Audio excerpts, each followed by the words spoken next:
the moon and star, come to me through fire and war. Oh, oh, come nearer far, come and look upon my heart, upon my heart. Oh, lay down your weapons, it is not too late for my mercy. Oh, oh, come and look upon my heart, upon my heart. Oh, oh, oh, I'm a god.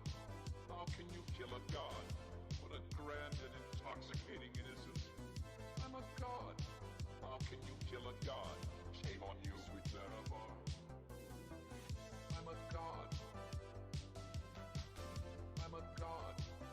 I'm a god. God. I'm a god. I'm a god. I'm a god.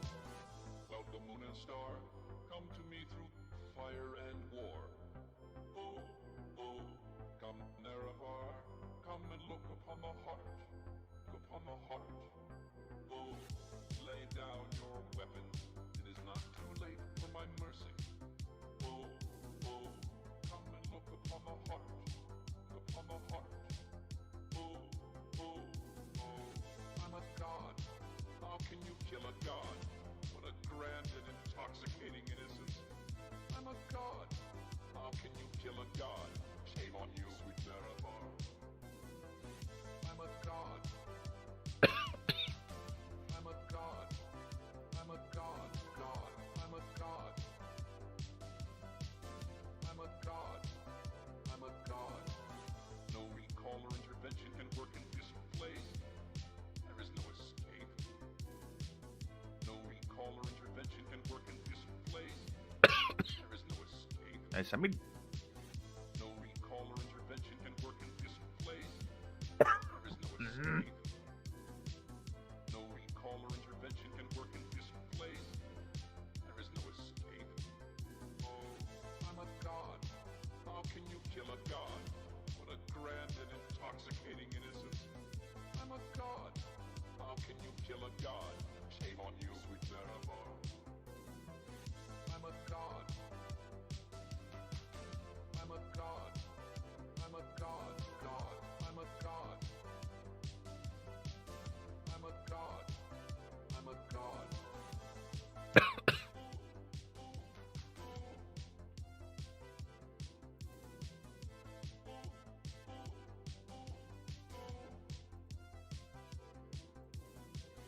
Well, the moon and star, come to me through fire and war.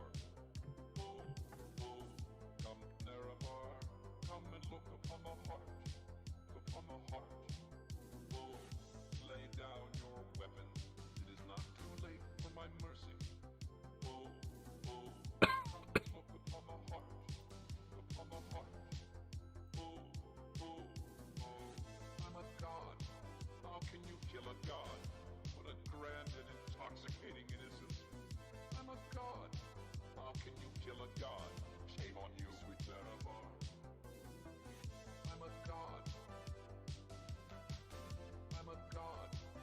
I'm a god. God. I'm a god.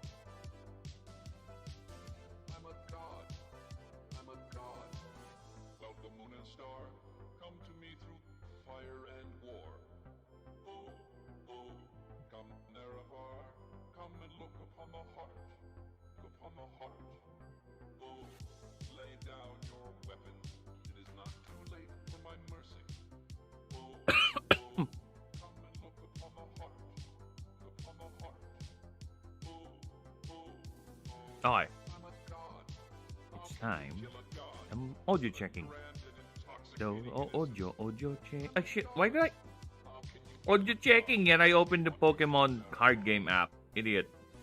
I'm a god. That's not how you check audio, you massive nimbo. I'm a god. This is how you check audio. There you go. Alright. I'm a god. We're fine, we're fine. We're done. No recall or intervention. I'm happy that I can hear my voice. There is no escape. That's the important thing. No recall or intervention can work in this place. So let us go on. No recall or intervention can Now, work in this how do I go place. on? Oh yeah, Escape. No there you recall go. That's how we go on. can work in this place. There is no escape. Ah! Oh, Alright. Where were we? We were doing the proofreading yesterday on our extensive character and race backgrounds, but now we're done with that. Let's go back to Hollow Knight.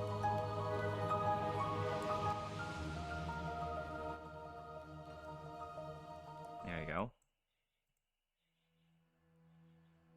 Alright, we're back to Hollow Knight. As I was saying, yeah, we are done. Well, not done. We are proofreading the character rules for the backgrounds and the races. We are done with the races, so we are moving on to the backgrounds. And I think if I don't see any reason for it not to be done today, so we'll be done with that. And next time we are actually gonna be doing the starters. Yes, the starter doc is complete. We now have comprehensive data over the starter creatures, which is very, very nice. Yes, yes.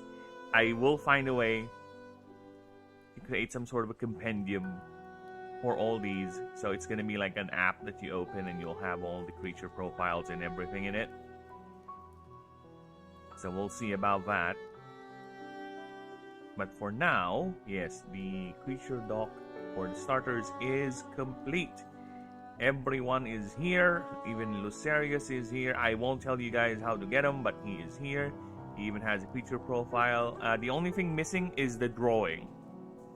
And it's going to be a one-page massive drawing, and it's going to be the final drawing in the set. And after that, we'll be moving on to the regular creatures, which I will start off first in designing the creatures that I already have designs for.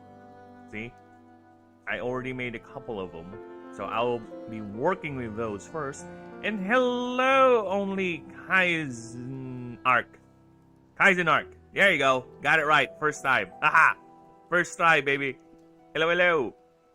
So yes, as I was saying, we'll be working on the creatures that I've already designed that are not starters. So after that, I will be doing streams where actually, even though I'm doing those starters, I will be taking suggestions from you guys. So I'll put it in the description or maybe in the title that looking for creature ideas with chat. Challenge me. Let's see how many creatures we can come up with that actually fits in the universe, and give me some good ideas. You know, of course, that's the thing. It has to fit the universe, but we'll see. But yes. So we're done with the starters. Everyone is here. Even the secret starter is here. I just won't tell how we're gonna get them. Actually reacted. Nice. Of course. Why would I not react? There is no reason for me to ignore you, chat. The only other reason I would see, which is a very, very far cry, is if I somehow miss the chat because there's too many coming in. But other than that, we're fine. I tend to be, what's the word? Conversational with my chat because engagement is fun. And besides, if I'm gonna stream, that means I want to engage with people. I want to show the idea to people. I want to get reactions out of people, right? If I just want to do this and not worry about your chat, then I will just not actually stream this. I will just do this offline, right? That's dumb. Why would you stream and ignore your chat or your audience? Then there's no point in streaming. But again, you do you. That's your content. But for me, part of streaming is getting engagement or getting engaged with your chat, right? So yes, interesting challenge. Yes, that is my challenge. And as you can see, if we're gonna take a look at the creature designs, they can be very, very varied. I have 17 types. Okay, let me just pull up the type here so you guys can see the types at least. Yes, there is a type matching table already. Again, the game's rules are ready to go. I'm just rewriting some of them to be more presentable and easy to understand, and also updating some terminologies. But here are the 17 types. The only type that is technically all off limits for the suggestions is Illuminate, because these are gods, and we already have the full Pantheon list currently. That doesn't mean that I won't be making any more gods, but currently I prefer to keep the current roster. Why? Simple thing, because when you make a new god, not only I have to design the creature itself, right? Its moveset, its passive ability, every gimmick about it, its backstory, because when I do the god profiles, they're not the same with creatures, where it's just basically a biological report. No, the gods have more personality with them. It's like there's a lot more thing going about them. Okay, so that's another thing. And also, there's a favor system. Yes. Let me just explain to you this to guys who have not seen the stream or are not familiar with that. The game is a creature battler, yes, but to bond with a god, it's not as easy as throwing a ball at it, I would say. You have to play the god's mission track first. You have to get in good graces with the god. You have to play how the god would see its chosen one be, right? For example, if you try to bond with Lucerius here, the god of ambition, power, and passion, you have to do things, aside from his missions, for you to get favor from him. You have to do things that pleases him, meaning you have to kill your enemies efficiently, or rather incapacitate your enemies efficiently. You have to do certain behaviors, and all of them are here in the favor doc. So, the thing is, this is the major thing. Because if I'm gonna make a new god, I have to make an entirely massive line of text for the favor doc, its rule system, what you're gonna get if you bond with the god, and also the mission track. So yeah, it's quite the extensive detail. We're gonna go with that. So good luck with me. Not gonna lie, I think the only reason I popped on this short because I play GBA ROM hacks and you and these. You're an underdog. Oh, thank you. Yes, I know. I need all the exposure I can get, and you know, you making that spelling mistake is fine. I would say that is providence from the gods. Yes, it is a providence from the gods that you got here. And if you like the concept and the idea, well, thank you. You can ask all the questions you want. Stay over here, and yeah, explore with me. No, it's a creature battler where you control both a character and your creature roster. And like I was explaining here, for you to get the legendaries, you need to get curry favor with the gods. So yeah, here's the entire mission track.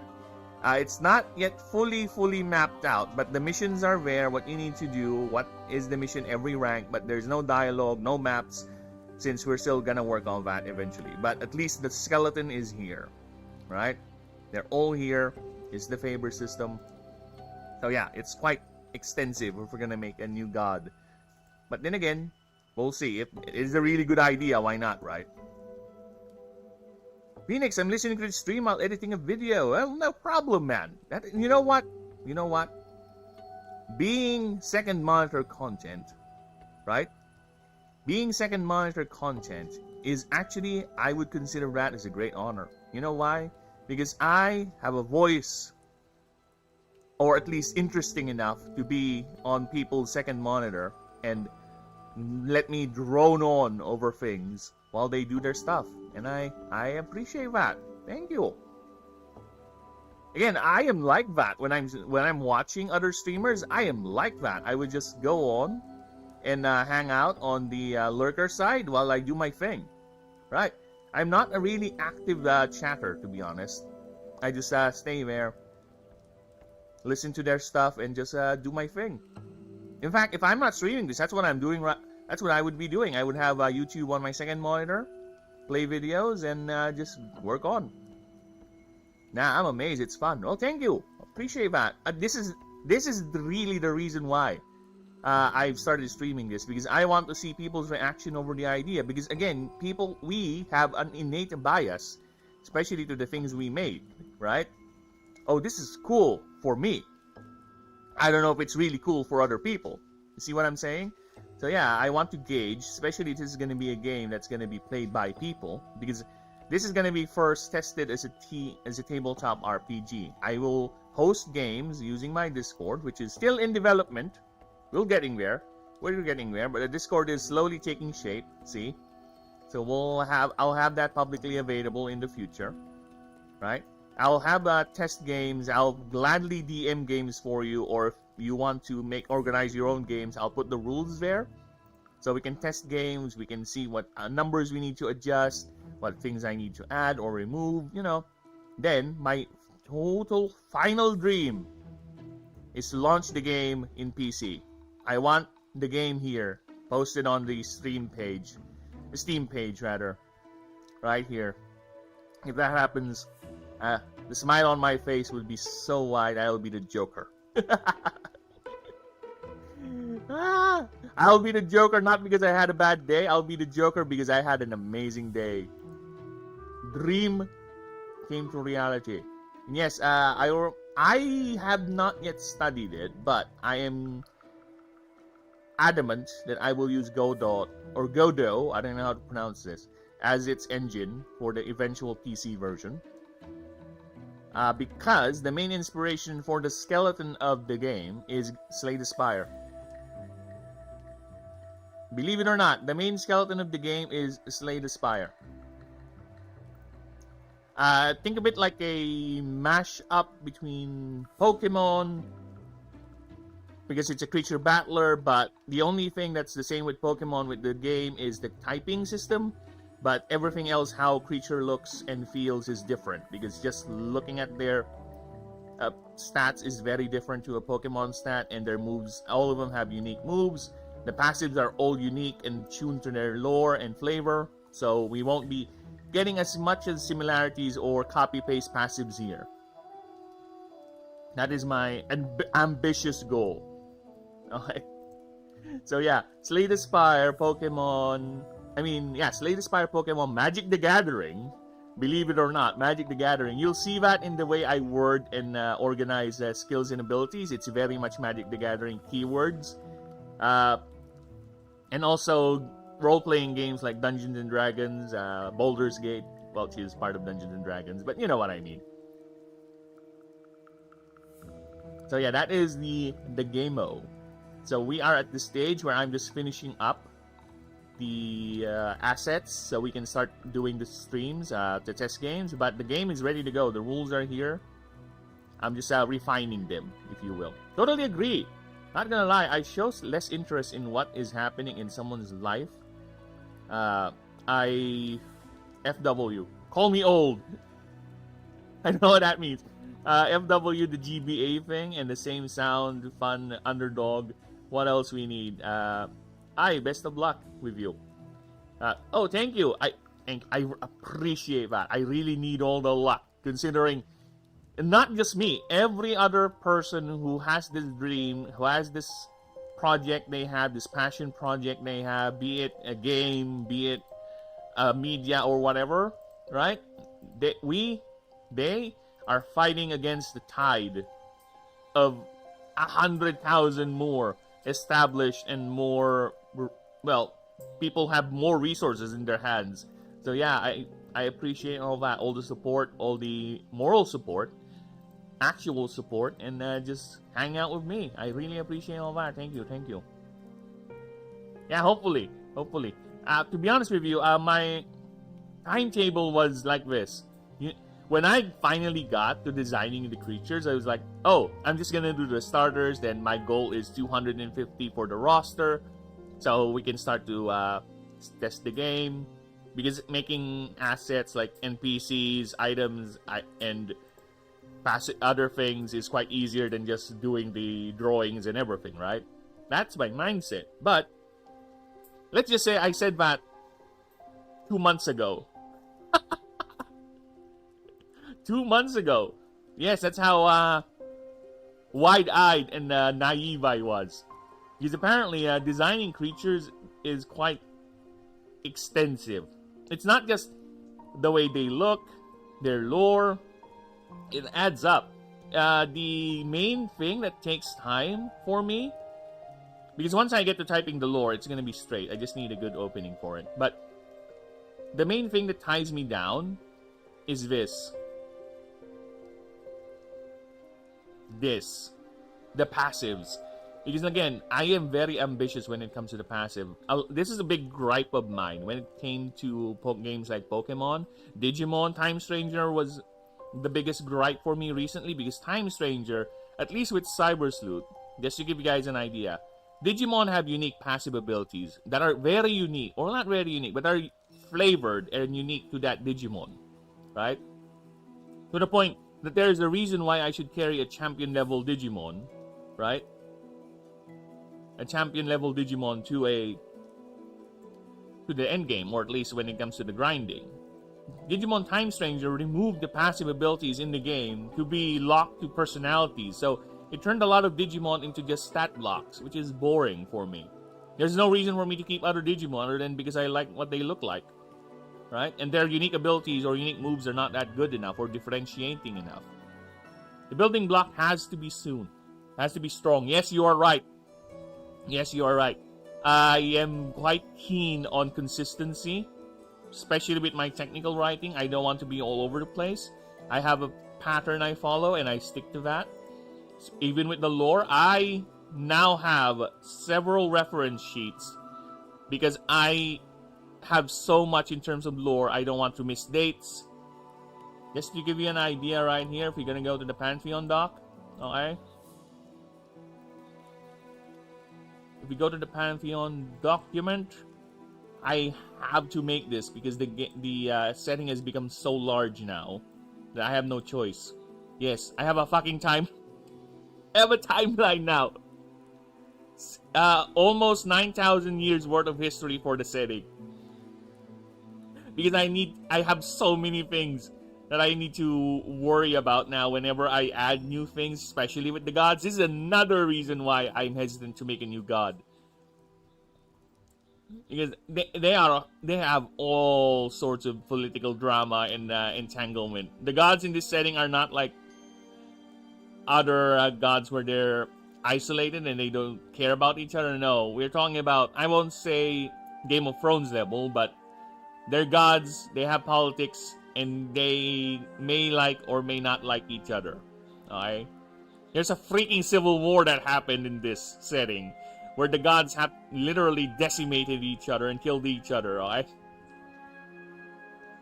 So yeah, it is quite extensive, and I'm okay with that. But it is rather ambitious. So yeah, the building block has to be strong, true. That is correct. And that's what we're trying to make sure we're consistent on. Gonna join the DC and have a chat with the community. Not yet. The Discord is not yet open. I'm still ironing out the kinks because this is the first time I'm gonna be handling a Discord, and it's just me. So just bear with me. I will post the link of this, but I already have my friends on to play as a, what do you call that? Test dummies. So I have chosen some of my friends to be test dummies and be mods for it. So it's slowly getting there. It's slowly getting there. It will be ready because my main concern is how can I post the rules and documents, and it has to be protected in a way and easy to access. Damn indeed. Yeah, damn indeed. Indeed it is damning. But you know what? It's fun because you guys make it worthwhile. I'm not being dramatic or anything, correct? It's just the truth. It's just the truth, man. I will be honest with you guys. When I started streaming this YouTube thing, my goal for the channel that I have right now is just basically a gaming channel where I just play whatever games and whatever, right? I would post edited content of the streams every now and then, and that's it. And eventually, one day, I was like, you know what? Let us make a Creature Battler RPG. Creature Battler RPG based on my own setting, my own universe. Why not? Let's do it. And here I am, a few months from now, streaming, and the channel I don't want to brag or anything, but I said this before, the channel actually grew quite fast. To the point that when I started streaming this project maybe like 2 months ago, I went from 93 subs, stuck to 93 for God knows how many months. I am now at 143. Yeah, the growth is fast, at least for me. And again, that shows that there's actual interest with the project. And I understand a lot of people are just lurkers, right? But the fact that they're subbing, that means I'm doing something that's catching their eye. And I appreciate that. Again, I don't like tooting my own horn, but it's just what I see. And because of that, I am so much. The pressure is really there, which I am fine with it. The pressure is really there to make sure at least the foundation is good. That is another reason why I'm taking as long as I can, because I do not want to rush this. I really don't. The moment I start rushing this, that's when I either lose passion for it and start just making, copy paste. Yeah, let's move on. Let's just get this done. But other than, I don't want that. I really don't. Because just the drawings alone, man, just to give you guys an idea, this is the very first drawing of what I made with these creatures, right? And look at that. The improvement from the basic design concepts of Ball Hobbler right here. It's no flat image with no layering or shadowing. Then over here we now have lighting effects, a little bit of perspective with the 3D because the ropes are coming towards you, right? Even ambitious action scenes like this with the background and everything, and more subjects attacking one creature. I can't believe I've gotten to a point where I am making drawings like this. Which is fine. Which is very fine. I appreciate that. It's quite the journey, and I love it. I love it. The passion is strong. So yes. And, well, we'll introduce the creatures, the starters once we're done. Right? Once we're done with my actual goal today is to go ahead and let's close this out. Oh, did I edit anything? Did I edit anything? I don't remember editing anything. I am afraid that I might have edited anything. Whatever.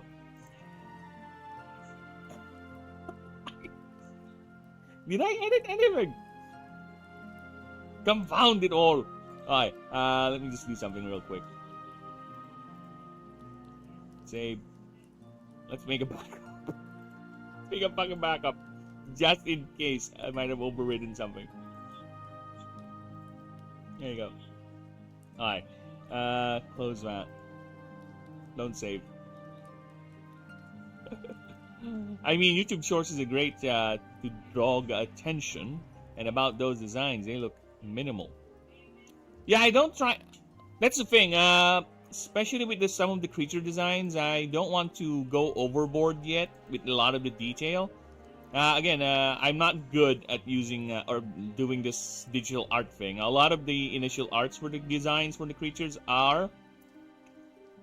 were supposed to be just placeholder art, right? But the design is complete. Eventually, I came to, let's look at this. I am experimenting now with shadowing and layering, but this is the actual design, right? I've done this using Krita, mouse and keyboard. I don't have a drawing pad. That's how much this idea just came out of nowhere. I don't have a complete drawing rig. I just have my mouse and keyboard, and that's how I made those drawings. I don't know. Yes, the designs are minimal for some creatures, true, but I think the gods are competing in terms of complexity with their designs because they should. They're gods. They're technically not even creatures or animals of the setting. They're more like sentient beings, but there's a reason why you can bond with them and use them in fights, right? But yes, especially with some of the design concepts I don't want them to be like this one. This is a bit too messy. It's kind of hard to identify how he looks like, right? So I tend to make it clear with the future drawing. So if I redraw Lucerius, it's gonna be very different in terms of how he looks. In fact, I think I have see, look at this. This is a recent drawing compared to this one. This one you can barely understand what's going on with him. This one is much more clear as to what part is which part, right? So yeah, the lessons are being learned. Yes, I think the gods and some of the later designs or the higher ascension forms would ramp up the complexity, if that's what you mean, of course. I choose my idol Chrysantio, cause the dedication and the hunger is still there. And that's what I think you should take inspiration from, if you ever feel like lacking, but I think you're good for a long time, you seem. Very interested in the game. Thank you. Thank you. Yes. The thing about passion is, dedication, I don't see any problem with it for now because I am really adamant on making this thing work. The passion is really strong here, especially it's being fueled by you guys, right? All the support, all that little thing you just said there about you're interested with the game, if I have a camera right now, you would see my eyes twinkle. When I read that, it made me smile a bit, alright? So yeah, that is enough for me to push with the current standard I'm going for myself, right? And I don't know who Chrysantio Cruz is. I can Google that. That's the power of the internet nowadays. Very, very cheap information.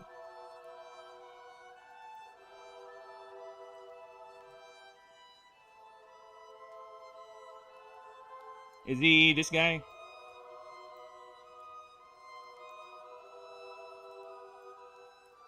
Chrysantio Cruz was a veteran painter, illustrator, and caricaturist who was part of first-generation Portuguese modernism. His innovative artistic career was brief but influential, beginning roughly 1909 and ending abruptly 1919 when he decided to leave Portuguese Mozambique to abandon art and dedicate himself exclusively to veterinary medicine. Well, I could read, but I'll parse that for now. But either way, and I think you should take inspiration, but I think you're good. Well, I am my biggest critic. To be honest, I'm the type of person who do not like to pat myself too much in the back because I feel my ego is a bit too big, to be honest. Because I was once a edgy teenager and I don't want that tendency of mine to go back. So nowadays I would just let people speak for the quality of my work and my ideas. So if people like it, oh, Cuz, got it. I thought it's a last name. Well, either way.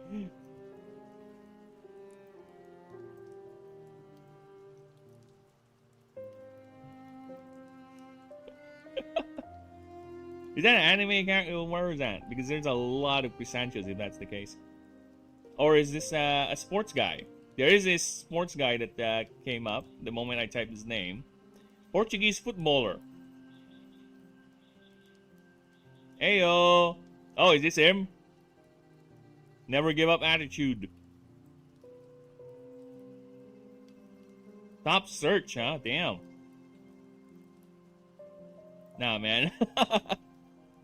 So yeah, as I was saying, yeah, I prefer other people. I prefer other people who value the work, assess it, and they say they like it. Well, thank you. I appreciate that. Like I said, I don't want to say that I'm doing good. I really don't. I don't want my ego getting too inflated because here's the thing: there's a lot of creatives out there that their egos got super uber inflated. To the point that they can never do wrong. To the point that the moment you start questioning their work, instead of them listening to your criticism, they are going to be dismissive of it. They're gonna say, you're just uneducated. Nah, you don't know any better. I don't want that. I don't want that. I really don't. Because that is the clear sign of you huffing your own farts and you're eventually gonna fall off. Right? Because you never stop learning. You never stop improving. You never stop making mistakes also. And if people point them out, I think there's a good reason why people are talking about that as a bad thing. Because maybe you might be doing something that is wrong. And you're just denying it because your ego has become super inflated. You're now a fragile little flower. I don't want that. That is sad. That is cringe.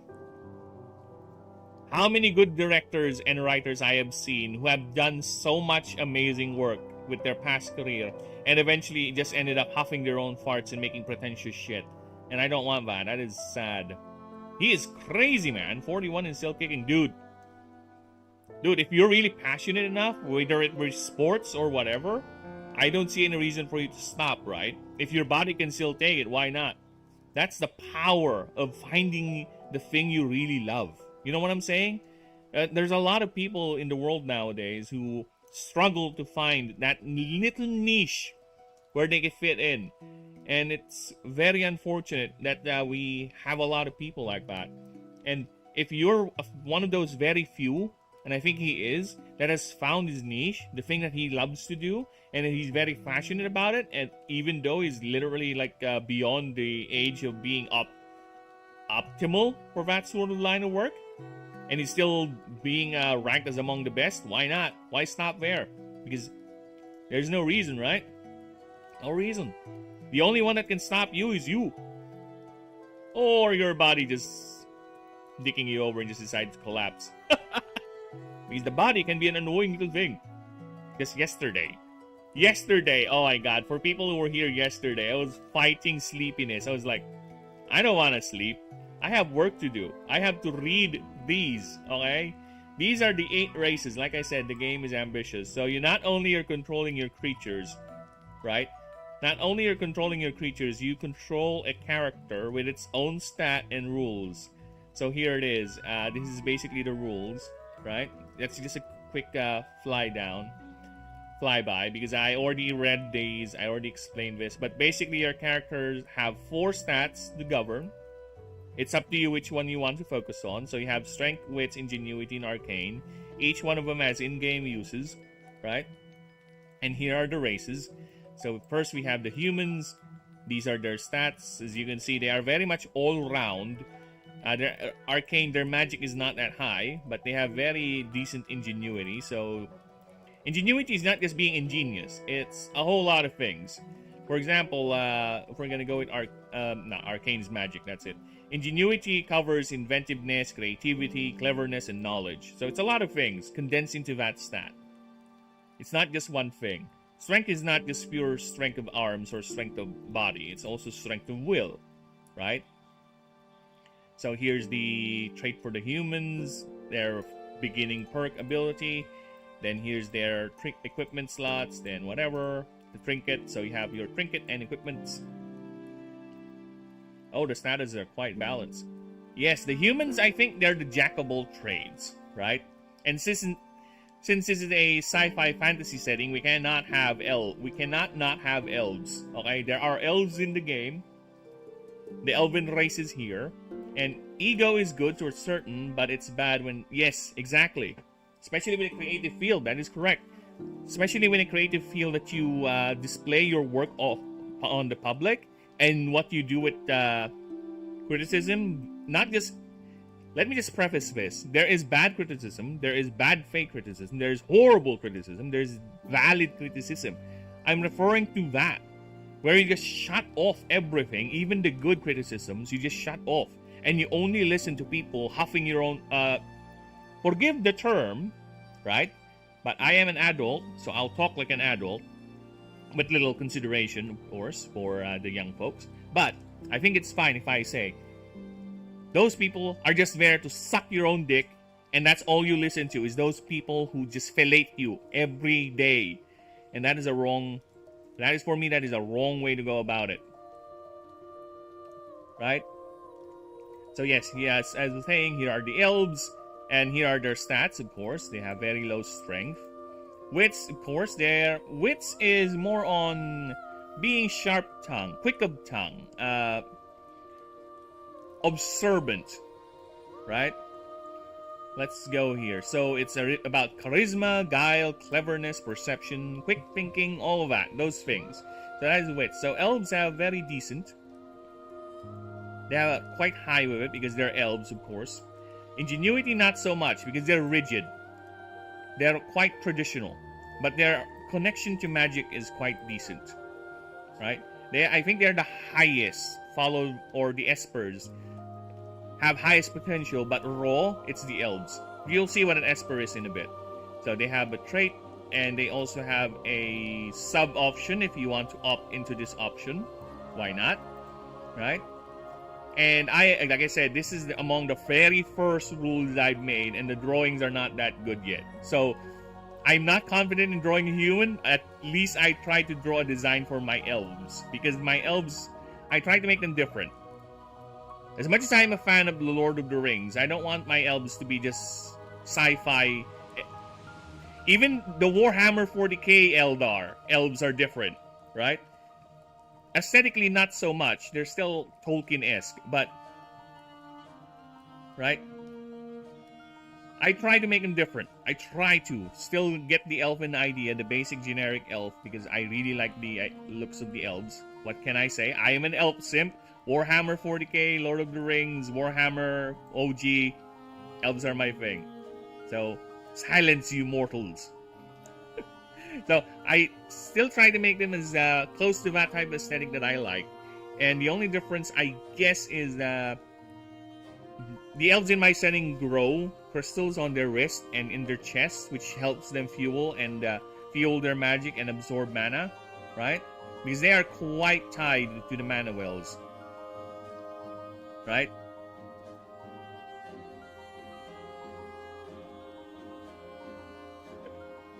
I love criticism. They help you grow and understand problems rather than someone who's useless. Yeah, that's the thing, right? Rather than who is useless plus easy to access, who the most of the time gives sympathy as a solution. Yeah, because you never stop growing. You never stop learning. You never stop making mistakes. Right? You never do. You never do. Regardless of how much of a master you are, you will make mistakes. You will learn new things. You'll have to learn new things because it's the art you do, the mastery you do is not static. It changes either with tools, with practice, with new discoveries. It changes and you have to change with it. If you're rigid, if you're stuck there, well, you're gonna be like an elf. Your ingenuity is going to be below 10. In fact, once we get to the character perks, you'll see let's just say the elves have a certain perk that makes that rigidness be more apparent. So, of course, we have the dwarves.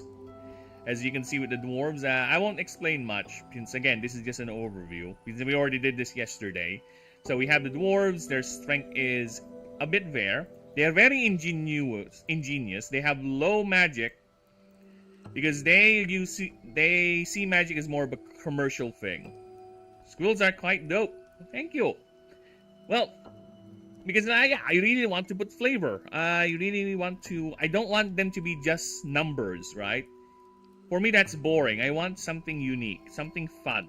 And skills and passive abilities are my key for that, but I don't want to overdo it to the point that every other creature is nothing but a unique moveset. No. Because that's why I said the only thing that is unique with the creature, technically, aside from its look, its typing, well, not really typing because some of them will match each other, is gonna be the passives, which play with the flavor, and its unique move.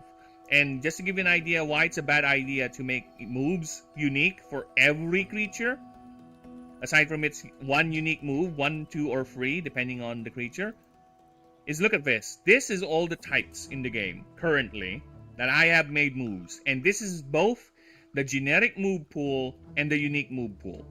There's a tag here telling you whether it's a unique tag or not. Right? So, with all the types, I am talking already at 395 moves. And last time I checked, the unique moves of this list is around 80 to 75. 75 to 80, if I recall correctly. So a good 300 of that are generic moves for each of the types. So yeah, I think we're fine with 1 or 2 unique moves for creature. This is too much. And besides, it's gonna cause even more confusion. Dwarf guys with solid and utility plus unique skill is what makes it iconic. Well, that's the thing. About that, my dwarves are more industrious. They're commercial. Let's just say, put it simpler. A dwarf would sell their mom if they can get a good profit out of it. That's how dwarves are in their setting. In fact, their trait, just to give you an idea how much I emphasize the idea of them, because the elves heal. Their passive ability lets them heal a creature. And this is a religious thing. We won't get into that. That's deep lore. This is an overview. So, just to give you an idea, the trait of the dwarves are basically, you have a chance to duplicate an item you use. Yes. Yes. You have a chance to duplicate an item you use. Because that's how industrious they are. That's how efficient they are. Or you can opt out of that, and instead of relying on that, you can have your dwarf be a bluebeard, where it's a magic-intensive dwarf. Again, options. So I like that. Now here, since we're done with the trifecta, what's the word? The basic rock, paper, scissors of the fantasy setting. Oh, yeah, by the way, my dwarves, where the elves have learned or have grown, those ears are weird or different. They also have the crystals in their chest and in their wrist. My dwarves, as you can see here, right? As you can see here, they organically grow rock plates or armor plates in their faces, in their bodies. So at the base of the beard for the males, and the eyebrows are all armored. The females would have it on their cheeks. But Earl Stocky, they would have it on their wrist, actually on the knuckles and on their ankles, and here in the lower abdomen. So basically, they have rock pubes. Oh. The elves love to be naked all the time because the less thing they wear, the more they feel the magic around them, the mana around them. Okay, but they're not gonna go run around naked all the time. They would wear really loose clothing. The dwarves have like armor and everything, because they are miners, they are workers in factories, they love the craftsmanship. They have rock pubes. You gotta protect the groin area. Okay?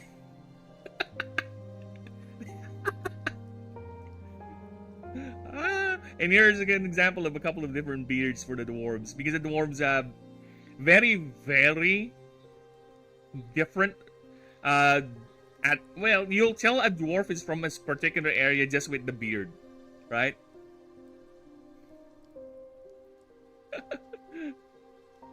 Free armor is crazy. It's like if someone has shiny, they will be more attention seeking. Well, they need it. They need it because they always love working the heavy industry.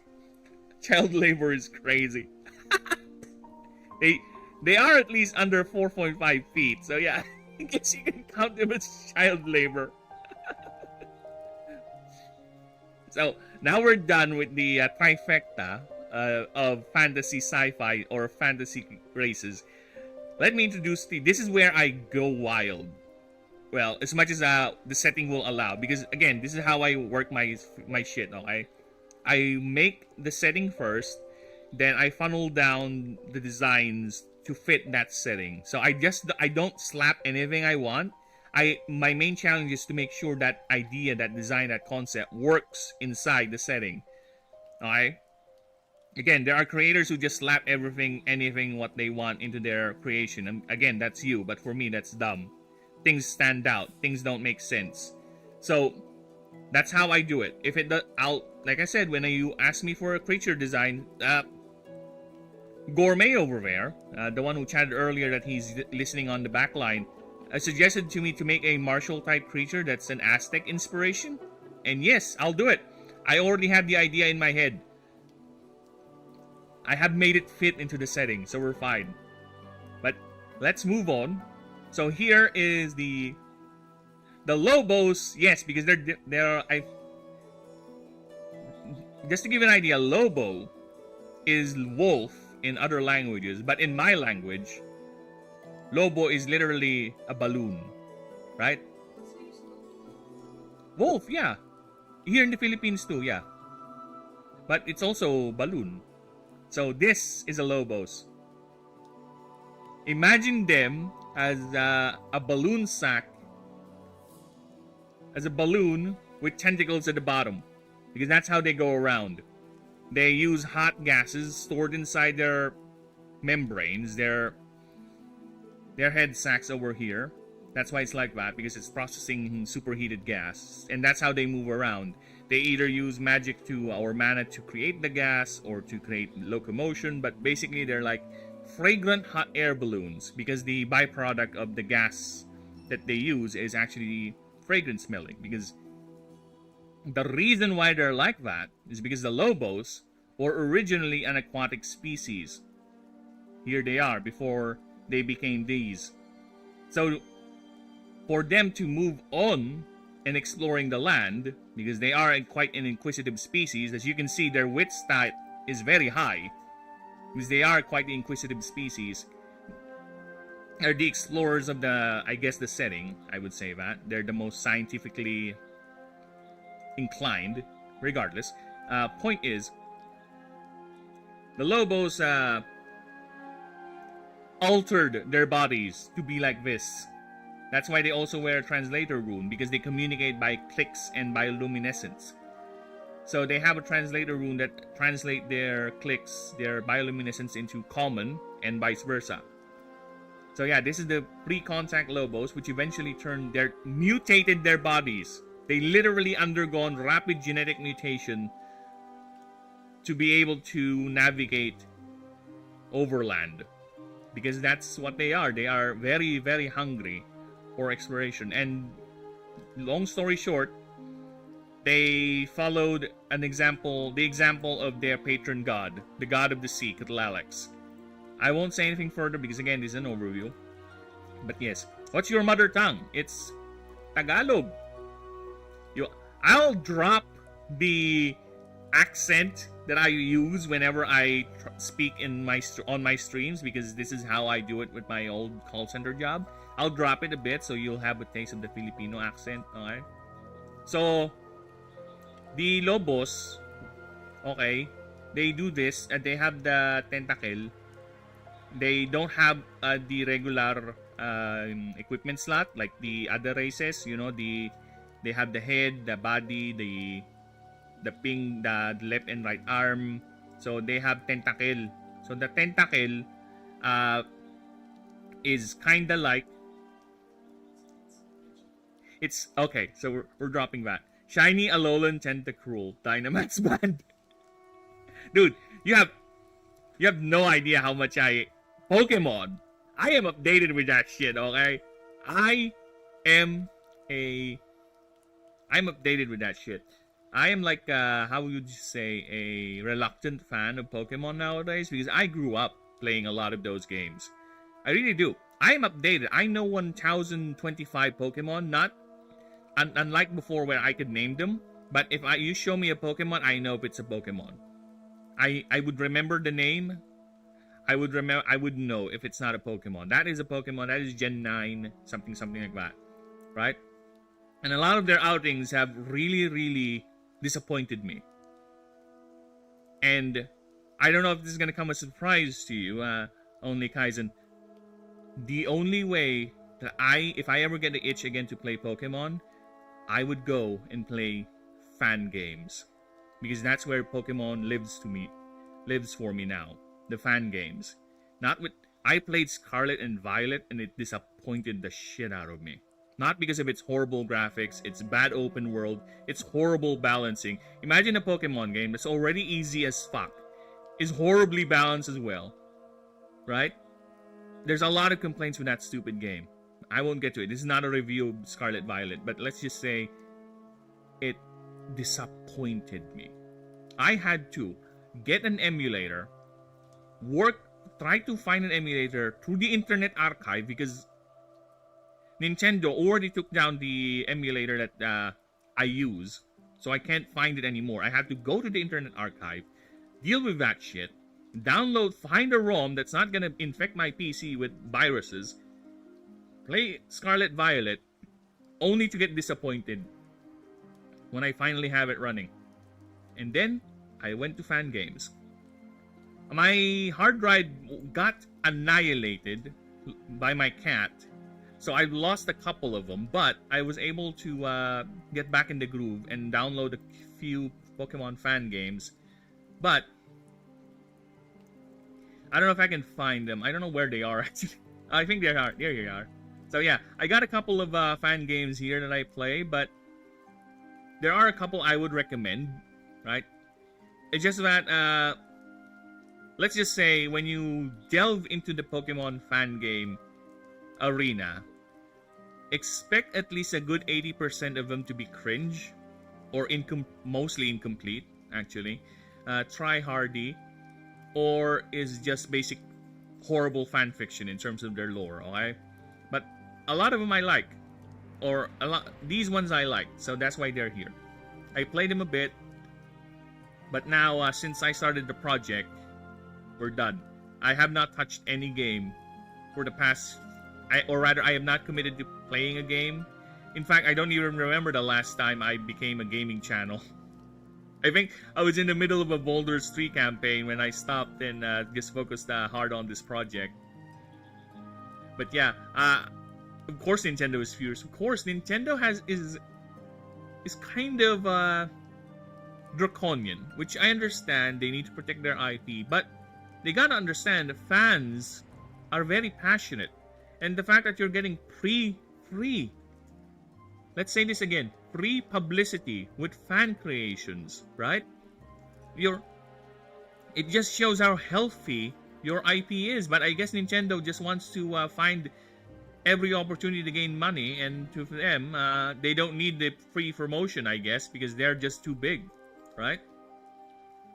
And I'll be right back. Apologies for that. I know. Huh? You heard that? I'll be back. I need to pee-pee. Pee only, not cheaty. I'll be back. I'll be right back. In the meantime, enjoy some of this quote-unquote art. I'll be right back. I have old man bladder. Yes, ma'am. What happened?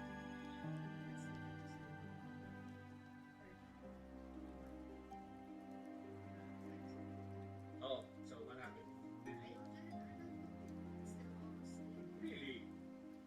It never moved? Still broken? Yeah, I don't know, man. It should auto update, huh? Because we wanted to make sure it should auto update. That's what the brand that you not auto update.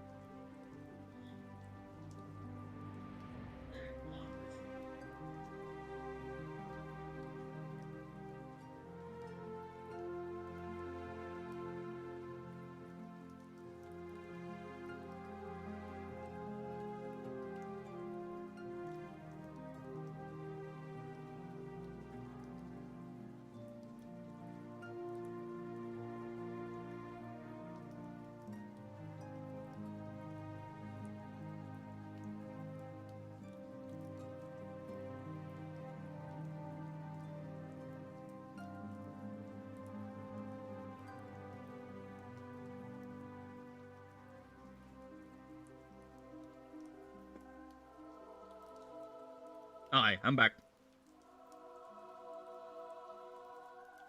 Sword and Shield is without mods is diabolical. The shaders are shit, but fan games are reliable. Remember reliable? Sama said again, reliable. Games ain't worth your attention. Yeah, because that's where the passion is. The fans have more passion rather than some massive conglomerate company who just wants to fill the quotas. Because, unfortunate, Kaizen, you gotta face the facts. Pokemon has gotten so big that they can afford just creating slop. Unfortunate. Very unfortunate, because that's the reality of it. It has become so big that Nintendo can afford to just make slop content because they know people are still gonna buy it regardless. You've seen how many Defenders came out of the woodwork when they released that new game, and it's empty, ugly, and clearly predatory, even incomplete. It's not even a complete dex, right? It's just there to siphon money from people who still cling to Pokemon, Nintendo, and who are fans of the Mega Evolutions. Again, to each their own, but you're the reason why we don't get good shit nowadays, because you just keep eating it up, keep lapping it up, right? Because they know they can get away with it.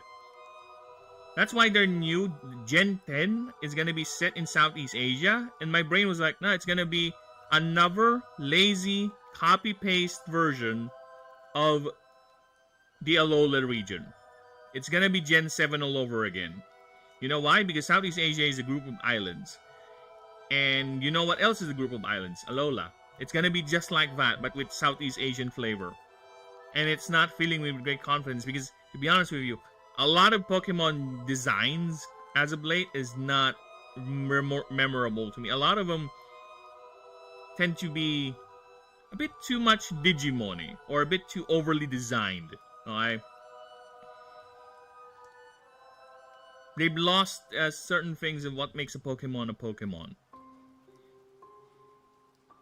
And they love removing things that people like, or just shoving in new stupid content that doesn't make sense.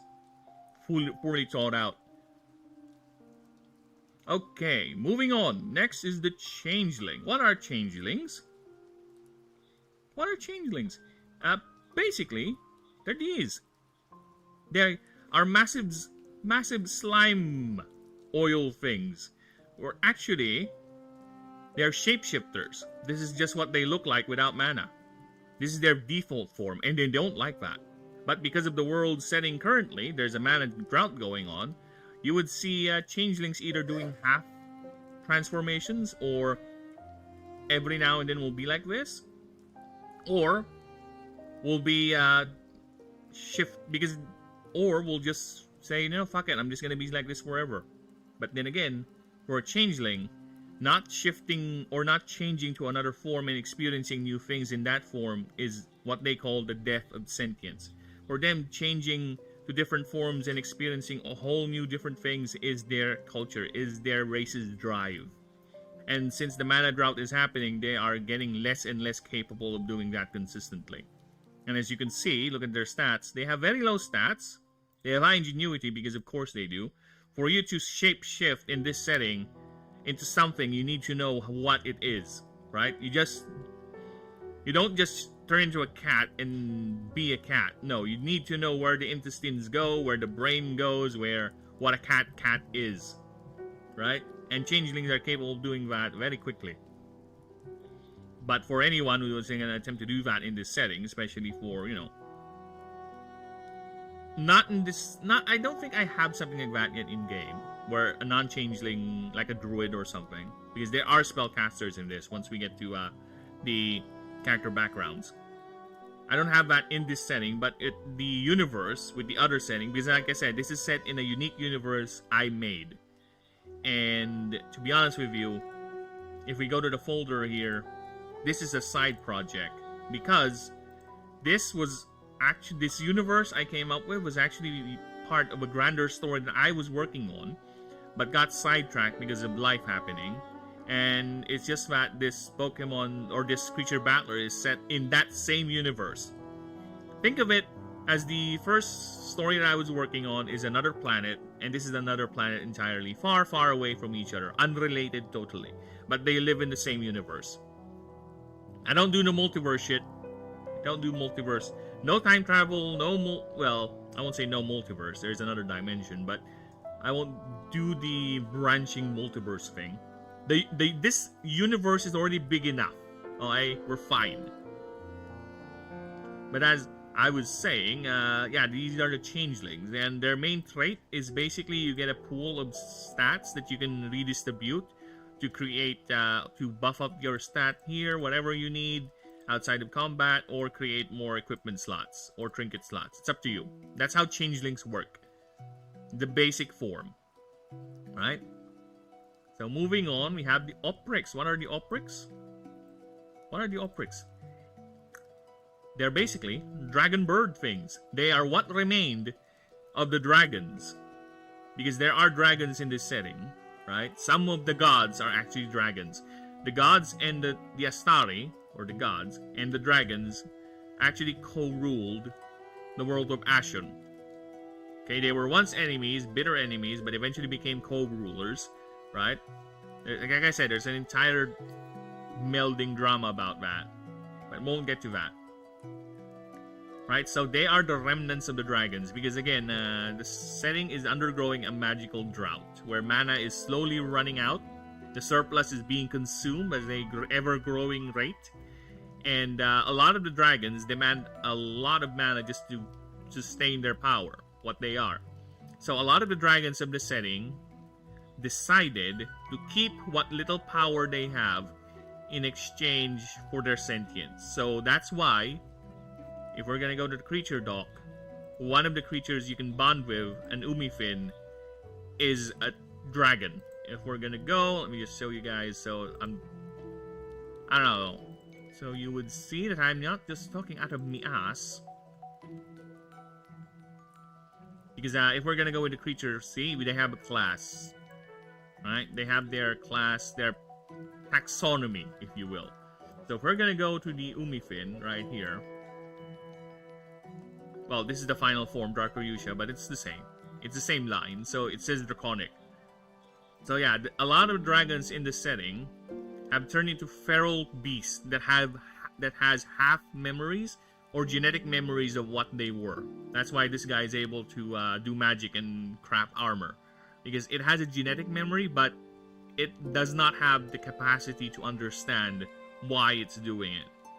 You get the idea? It remembers how to do it. It's instinctual, but it does not know why it does it. It just knows that I can make armor. I can make this Ryokoten, this massive double-bladed glaive. I can do that, but it does not know why. It knows how to use it, but the history of it is lost to it.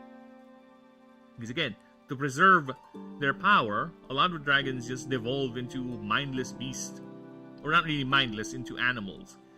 The oprix, however, chose not to. They said, you know, how can I be a dragon and rule when I'm nothing more than a snarling animal? Right? So they chose to keep their sentience. At least, that's the surface of it. There's a whole story with that, with their god.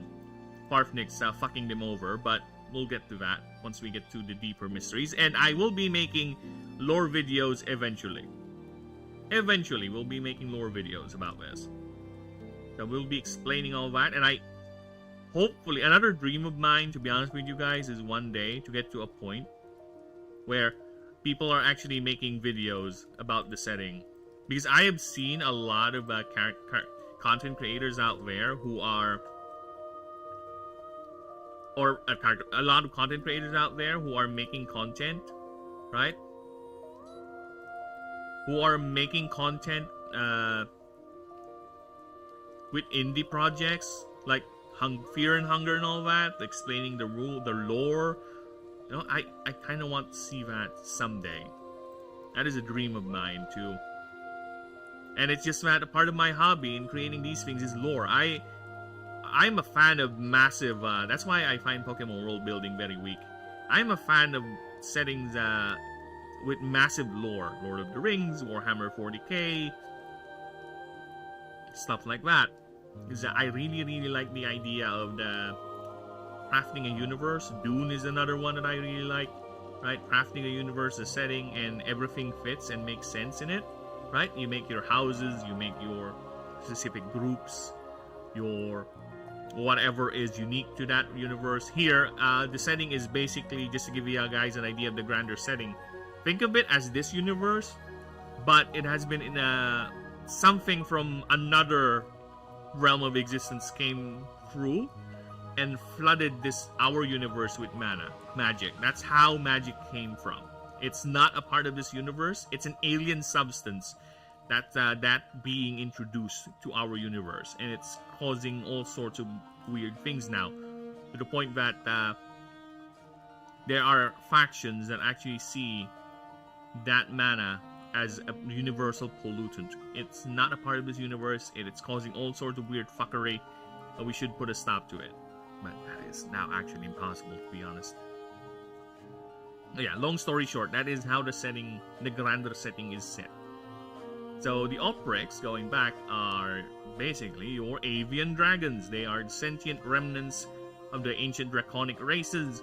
They are very, very much diminished, not just in prestige, in pride, and also in monetary, well, compared to the other grander race when it comes to material wealth. They are very much reduced. They are very distant to reclaim their draconic nature, to ascend again the higher echelons of society, to be considered as one of the gods again, or not really one of the gods, but to be considered as one of the greats, the foundations. But a lot of them do not have it for many reasons. So that is the Oprix. So again, I tried to make it as not as samey as other dragon humanoid races in other fantasy settings, where it's just basically a human body but with a dragon head and tail slapped into it, right? I try to make it different as I can, because that is quite boring to me. Everyone has done that. Everyone has done the Trandoshan reptile head on human body sort of thing, maybe with dragon feet and tail, that's it. But it's basically straight body bipedal. Well, mine is kind of like that, but at least you have long necks, you have very much draconic features with the claw, right? The tail, the actual torso is not a straight human body form, right? So we still have, I think, 2 more races before we get to the character backgrounds. Next is the Esper. What are the Espers? You played StarCraft, right? You played StarCraft. The Espers are your Archons. When you play Protoss, which is my favorite race, by the way, when you play Protoss and you have 2 Templars and you meld them together, they form this ball of pure energy. That is an Esper, right here.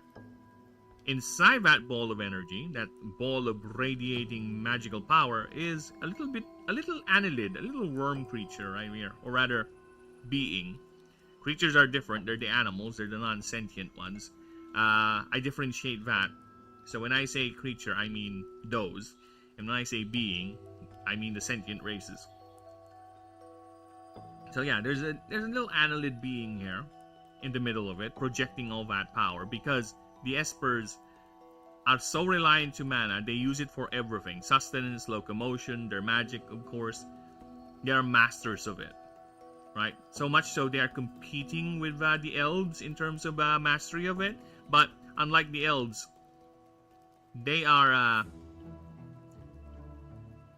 they cannot exist without it. They literally will die and starve if they don't have mana that feeds them. So since there's a drought going on, a lot of them are actually isolating themselves into mana-rich pockets far away from the major cities, because that's the less mana concentrations are there. So there are very few of them out there interacting with the world, and a lot of them are doing their own thing. But yes, it's part of the races. You can play as one, and you can even choose to not have this Winds of Magic trait, which is basically a boost to your arcane stat right here, and just be a cyborg. Because a lot of them are, in the current setting, are trying to get away from their mana dependency by using cybernetics instead. So yes, you can be a cyborg Esper annelid thing if you want to. And instead of making your magic more, or your arcane stat better, it's gonna focus on your other stats to make it better. So yeah, there's a lot of things. There's options. Like I said, even with the Oprix, you can start at level 5, but you have a debt of 10,000 monies or currencies at the very start of the game. But you start at level 5. The Sullen, I would say, is the hard mode of the game. My inspiration for making the Sullen when I was drafting the races is, you know, when you play games like Dark Souls, Elden Ring, you know, those From Souls games. You have different classes, right? And there's always that one class called the Wretched or Deprived or whatever, where it's basically hard mode. You have nothing but a stupid club. That's what a Sullen is. Because look at that. You have 0 stats overall, and you're this weird, emaciated, humanoid-looking bird creature. They're avian, yes, with tentacles that looks like a skirt. But you have 0 stats overall. But here's the funny thing: the Sullen are uber rich. A lot of them are, because they were the servants. They were the original race of Ashen, of the planet. And when the Astari came through the gates to terraform the world, they turned the Sullen, they uplifted the Sullen into their loyal servant race, or basically their mayordomos, their confidants. In exchange, they were given all the material riches they can have, all the wealth, all the prestige. It's all theirs. So they survived numerous cataclysms with their money, influence, and power intact. So you technically don't have stats, yeah, but whenever you level up, instead of you get 1 point, you get 2. So you can power up real quickly. And you start with a lot of money. Once we get to the character perks, you'll see Sullen revolve around wealth generation and, of course, oneness with the gods. Because, again, they were the servants. They were uplifted. They view that as they were very, very grateful of the uplifting. Because when the Astari arrived initially on Ashen, they saw world gripped. Think of it like a Mad Max world. It just experienced a massive global war, apocalypse style, and the Sullen are basically living in a Mad Max world. And the gods, the Astari, were like, you know what, this is a good spot. Let's go ahead and turn this into an empire. And they uplifted them. They brought them up from the ashes of their own folly, to the point that a lot of the ancient Sullen clans don't even care about their ancient history prior to the arrival of the Astari. They actually sponged their history. They removed all that because it is a shame, a blot in their existence. That's how grateful they are of the uplifting they received. Night, night, lab. I'll try to be quiet. Okay. So yeah, this is your hard mode. But you have a lot of money. You have all that. Alright. So let's go ahead. Oh, how long have we been going? Okay, before I start the character backgrounds, I see we've been going on for almost an hour and a half now. So let me just check the streams, because I'm looking at my OBS. I don't know what's going on in the actual stream. So how about you, actual stream? We good? We alive? We good. We alive. How about on the regular stream? Regular stream, we okay? Regular stream is okay. Okay, Dory. Nice, nice. And how about Twitch? Twitch, I don't really care about Twitch, to be honest. But it's there. I was trying to see if I can stream on other platforms, like, what's that one? I forgot its name, god damn it. Rumble. But whenever I try to verify my account on Rumble, it just doesn't work. It doesn't get me the OTP. It was like, you know what? Fuck off. You don't want to deal with me? I don't want to deal with you. Maybe I'll try it again someday, but not right now. Fuck off. Sod off. But yes, I see the streams are going well. We are good. Alright, let's continue with the character background. So there are currently 19 character backgrounds. So not only when you start the game, you choose your race, right? The next thing after you choose your race is you don't immediately choose your starter. No, not yet. Because this is also a RPG. We are going to do the RPG thing. So you choose a character background. Think of it as like your job, your origin. But unlike in other settings where it's fixed, right? I tend to be more on the suggestive side. You'll see what I mean once we start reading these. This is the suggestive side where I give you an idea. This is the framework for that background, but you make up the rest of it. Like, you made up, are you actually this, or are you like a something else? You just happen to have this background, you know? Like, maybe a disgraced whatever, or someone is running away, or maybe you're just an asshole who studied this so you can be more of an asshole to everyone else. Something like that. Alright? Because again, it's still a role-playing game by the end of it. It's gonna be tricky when it comes to the PC version, but with the tabletop, I'll try to be a very flexible DM. I'll see about it. Alright? So, oh, sorry.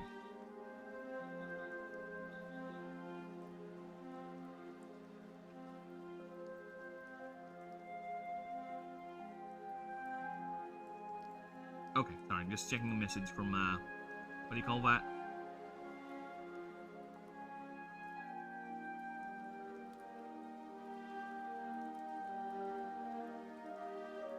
What do you call that? Discord. There you go. Okay, so let us get to the character backgrounds. First, the humble background. Alright? But this is also a proofreading check, so I'll read this first, so I can make sure nothing is off, at least in terms of sentence structure, because punctuation is not my strong suit. Okay? So, if you want to correct me on that, go right ahead. Fucking no problem. Okay. The world of Ashen is massive indeed, and animancers come in all shapes and sizes, all with their own unique approach, histories as denizens of this genetic carnival. Here are the current available backgrounds for you, the player, to choose. I'll supply the approaches, the history I'll leave to you. I think that's good. Approaches. Alright. So the first character background we have is called Humble.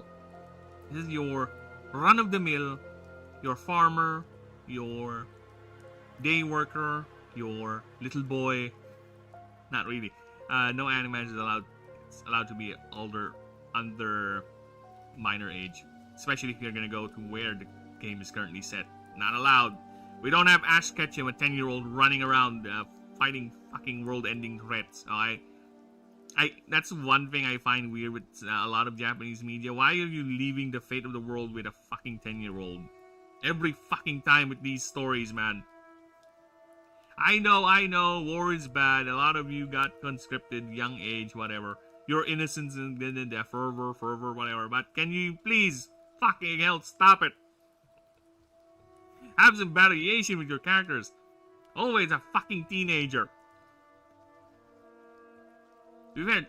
Yeah, that's why I kind of like animes where the protag is actually either old or is not the uber anime protag character with just constantly overreacting to everything and that uber good guy attitude. Alright. That's why I like Saitama. Because he's fun. Alright. Enough distractions. Focus. So what do you got here? Wait, is Hollow Knight still playing? Yeah, Hollow Knight's still playing. Alright. Enough distractions. So let us continue. So, we got... The first one we got...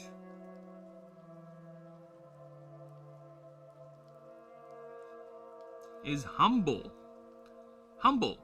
Everyone starts from somewhere. This background is for those who clawed, worked, and saved themselves up to buy their very first emergency gate and link room.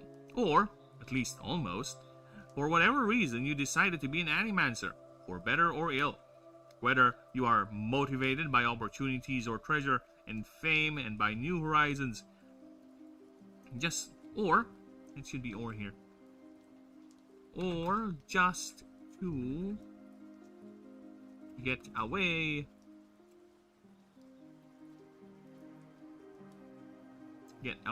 from a boring life, or even the call of heroics you have been reading your whole life, or even to answer. And finally, live up to the call of heroics you've been reading and fantasizing your whole life. And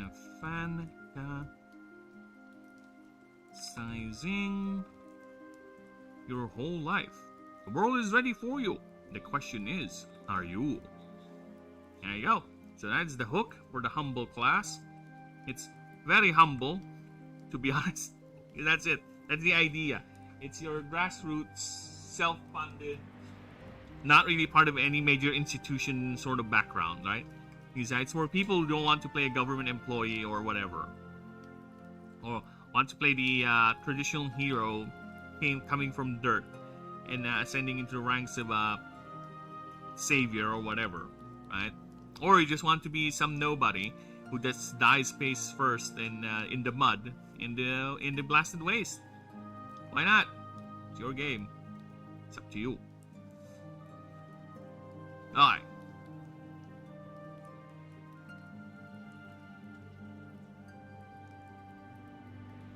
So there are always, the character starts with 1 emergency gate, 3 link runes, 1 emergency triage, and along with the standard 3,000 currencies, which is the money in the setting.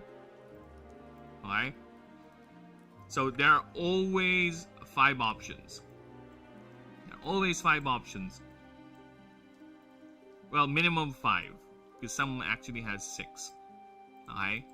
Minimum of 5 options for your, not only you have the background, you also have 5 options to choose from for your background. It fills a certain flavor of the background, right? It's further flavor to your flavor, so to speak. Yeah, I'm that crazy. I have sub options for the sub option. And maybe I'll have sub options for the sub option of the sub option. Maybe. It's 19 backgrounds. And trust me, I try to make them as unique and flavorful as possible. It's not... I really despise the copy and paste thing. Again, it's simple, true. But for me, it's not too much flavorful. You know? But then again, it's not something I would not do if it really makes sense for me to do it. Alright? If it really makes sense, then I will do it. But most of the time, I tend to avoid just the copy-pasting thing and just adjusting numbers. But for now, we'll see. So, let's go ahead and see what is the first.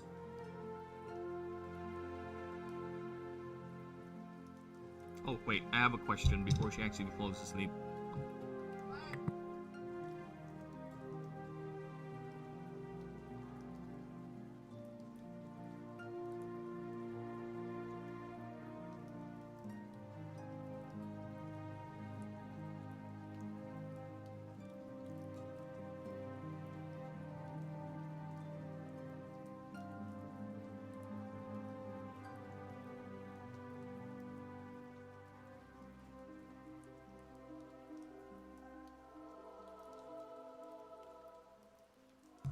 Okay, so we're back.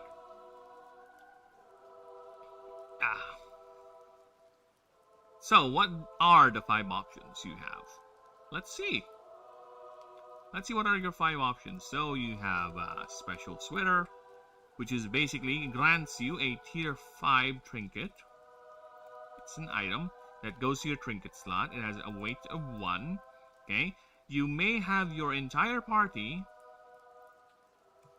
become immune to the negative effect of a biome, because the game has, I think, 25 different types of biomes, and all of them have unique effects. So good luck with that. Good luck with that. All of them have their own unique effects. They have their own unique conditions, so to speak. So you have to be mindful with that.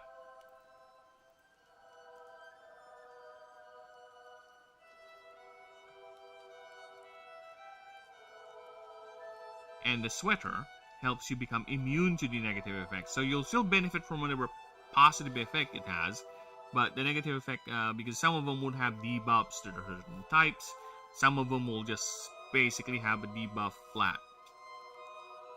like the more advanced ones, yeah, some of them are designed to test your patience and your build, because they are biomes, right?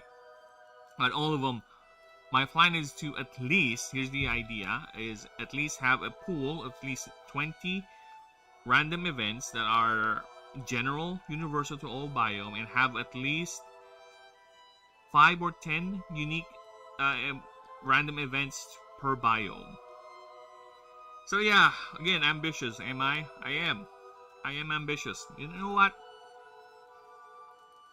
It's fine as long as you can see that it's doable. It's not something you don't overpromise. Alright. So far, I think we're fine because it's all feasible. It's all doable. At least for tabletop. I don't know about programming it with Godot, but you know what? I think we can do it. I think we're fine. I don't need to worry about it. So, okay. Let us continue. Now, your entire party becomes immune to the negative effects of a biome. While this effect is active, this item is permanently lost after 50 nodes used. So basically, the game is node based, at least Expeditions mode. So you have nodes that you use, and that you go through a node, you advance through the map via nodes until you reach your point, your objective, whatever. Right? So the item will eventually degrade to a point that it disappears or crumbles at the 50th node you reach. So it's a ticking clock. Because it is a powerful item. You will have immunity to the effects of the biome, right? Only reaping the benefits of it. Yeah, that's powerful. So there's a limit to it. Eventually it will go away, which is fine. It's fine. It's there to help you, your little humble explorer, your little humble dude, to get through till mid-game. Or if you want to burn it real quickly, why not? That's like 5 tier 1 maps. Because I think the tier 1 map is like 10 ranks, 10 nodes. Yeah, I think. So yeah, there you go. You gotta burn through that. Do yourself some 5 tier 1 maps. Have fun. Again, it's up to you. It's all about player choice. I keep on saying this, but I provide the playground. You go ahead and do the thing. It's up to you. Alright, here's the playground. Here's the toys. You do you. Alright? Next up, family recipe. Actually, I need to italicize the numbers.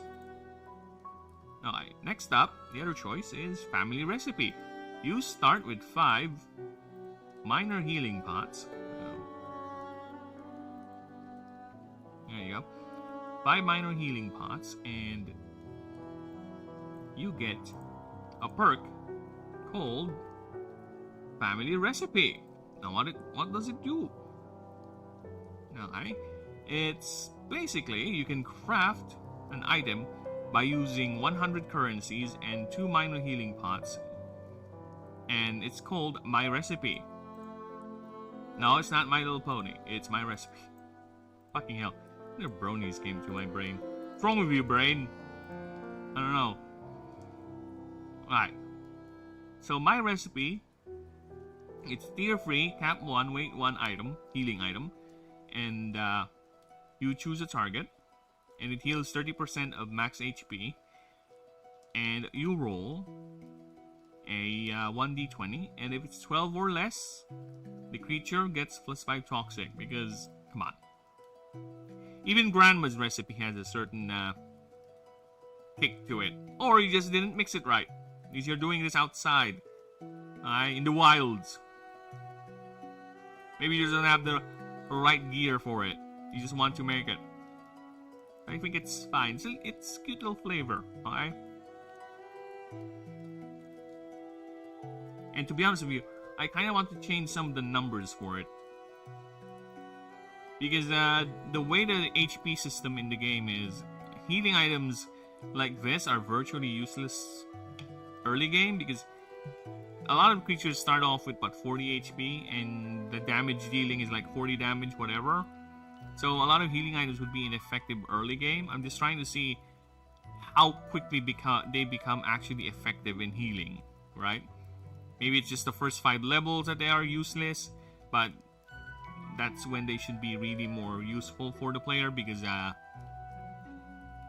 yeah, that's when you're basically alone with nothing and you need all the healing you can get. And the healing you get just gives you like 1-2 HP every time you use it. I don't think that's a good idea. So I might change some wordings here, especially with the minor healing pot, where it either heals a specific amount and the percentage, or the percentage rather. So I might just do that, actually. You know what? I'm gonna do it right now.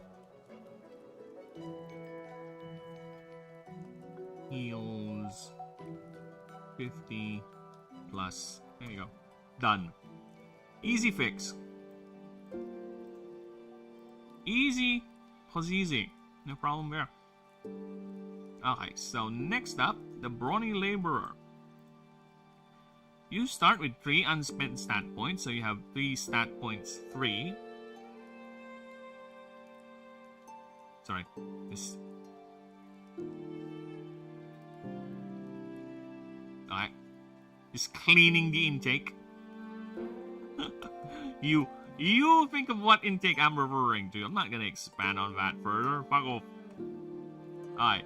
So you start with 3 unspent stat points and 1,000 extra currency. So basically, you are someone who has worked himself to the bone to be an Animancer, and here you are. And with that, you carry a bit of that experience. So whatever that job is, you get 3 extra points to spend on your stats to upgrade them. Right? Up to you.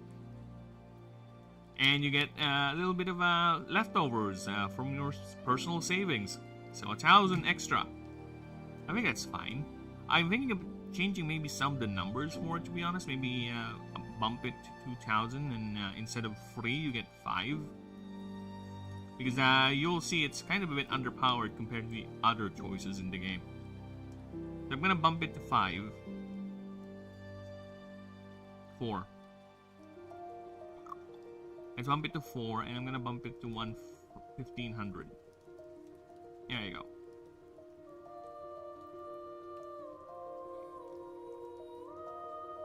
Yeah, we'll do that. Now, next is Heroic Idealism. Now, like I said, each god and the Pantheon has a favor track that you need to court and follow if you want them to be on your team. Right?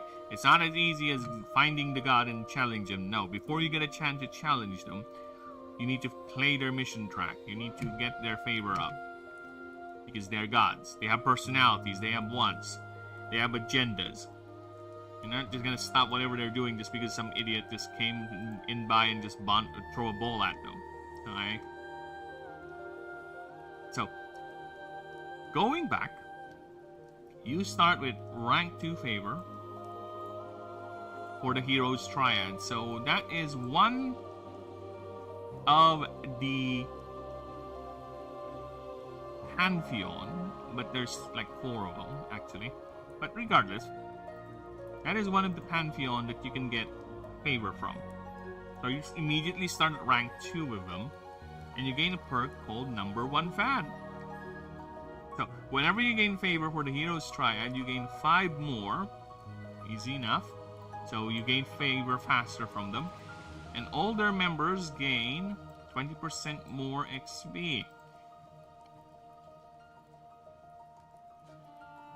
You cannot take any favor point till you reach up. Okay, you need to clarify this. You cannot cannot use any other favor point from any of the other gods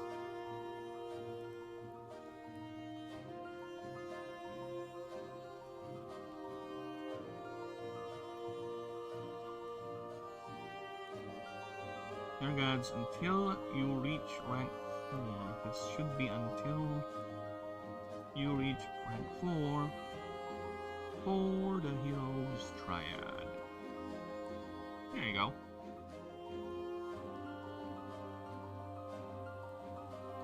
I kind of want to add more to this. Like, they have more stats.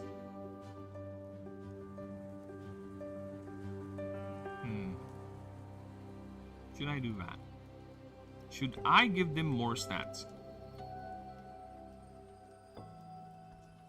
They are already powerful enough as is, I think. Besides, 20% more experience.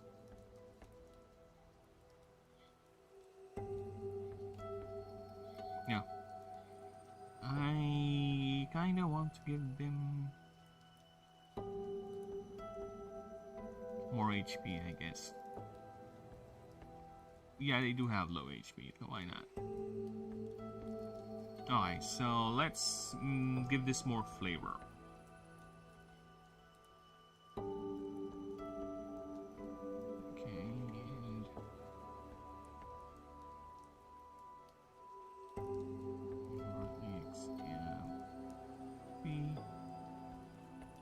and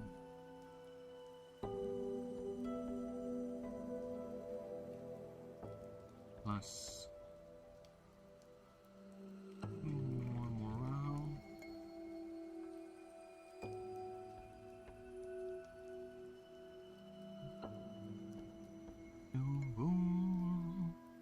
There's so sangre. Morale every time. The grande monte ceceri.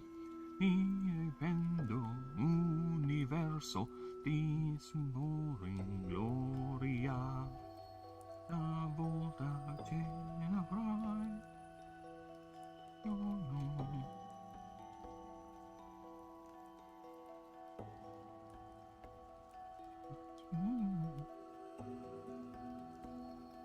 Incapacitates opposing creature.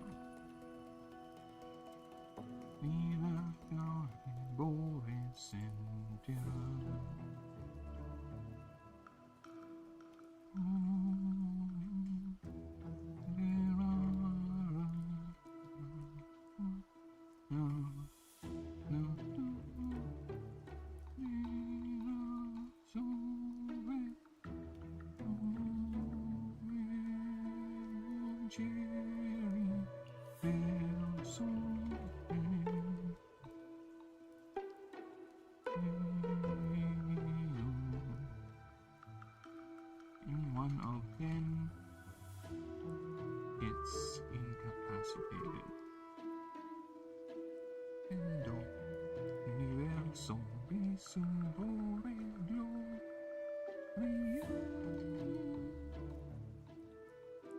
Una volta che avrai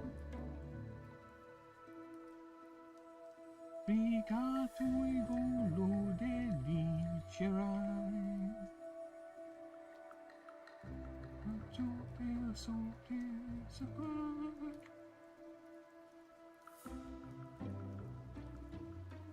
Sembore sentirai.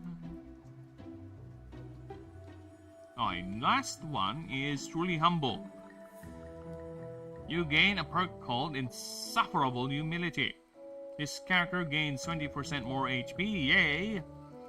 But minus 20 on all currency rewards. Boo. Because you're just humble. Oh, I can't take the money. No, I don't want. I can't in good conscience. And you know what? I'll be right back because I want to pee. Give me a few moments. I will be back. Because I kind of want to think of adding one more option.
turned off all the lights in the house. It's called mood lighting and setting up the mood. Like a storyteller in the dark. Only the light of the camp flickering in the ever encroaching. I'm here weaving stories for you lot, for you people out there. For you to maybe enjoy it, maybe consume. I don't know. But you know what? I am here. Let my voice be your guide as I check how the streams are doing. Give me a few moments.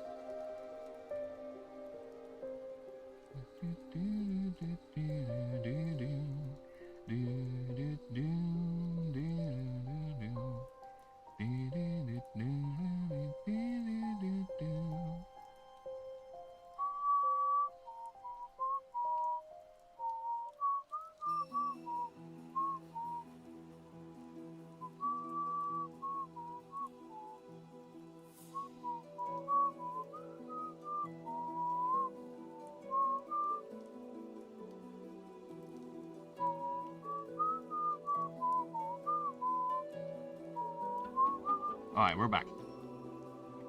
So yeah, I'm thinking of adding one more, but I can't seem to think of one other. Maybe something whenever you help an NPC or something, right? Oh, I know what.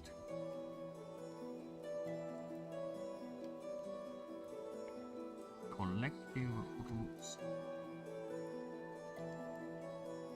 It's gonna sound like some communist shit. No, it's gonna be no, it's fine.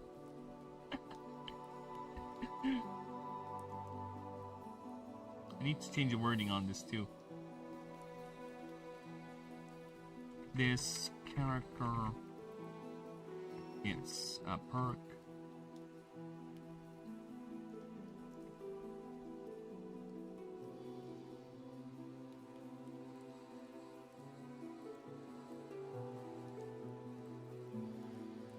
This character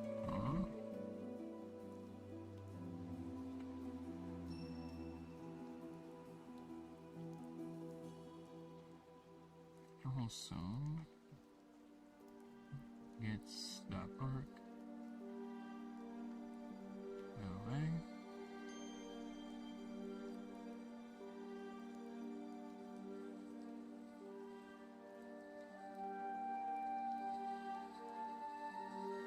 Alright. This character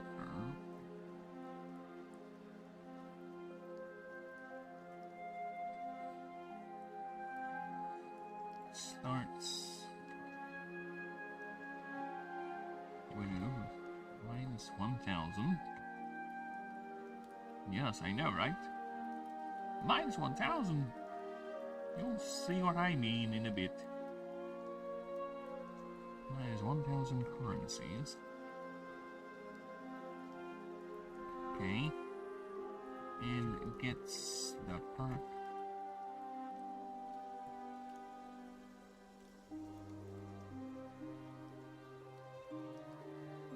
Salt of the earth.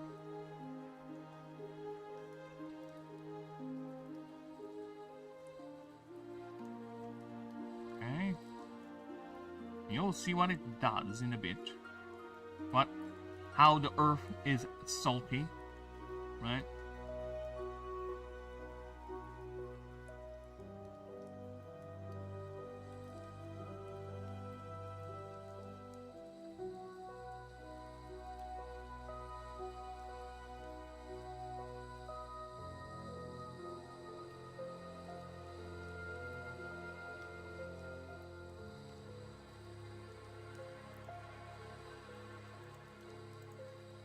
Okay, whenever this character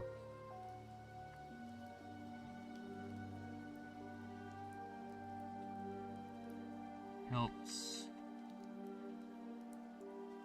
anyone in any node, This gain plus 100. 100? Yeah.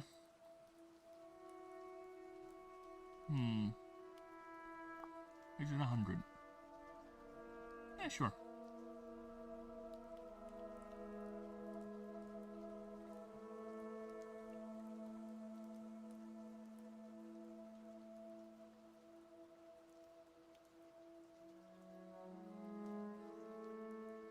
Or more.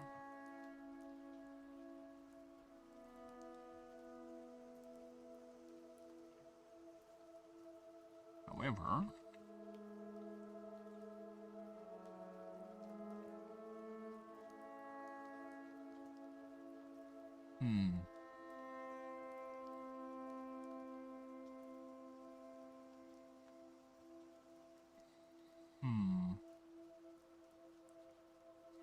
is it money or morale? Like, you're so happy you're helping.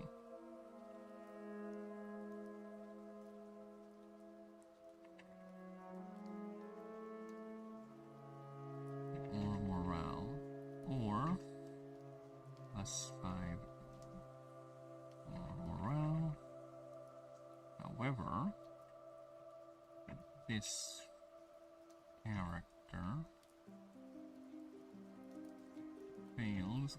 I need to make a comprehensive list of all the perks, damn it. I will do that, actually. I need to pull up the perk list. Then it's gonna be a fascinating little trek. Because the perk list, as you can see, is already quite extensive.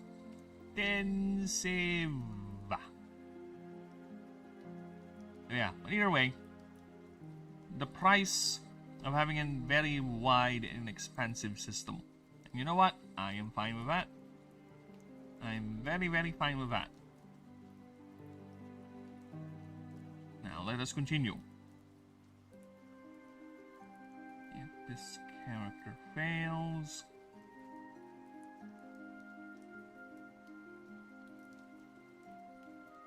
budget to this character fails any NPC and fails to help NPC in any node.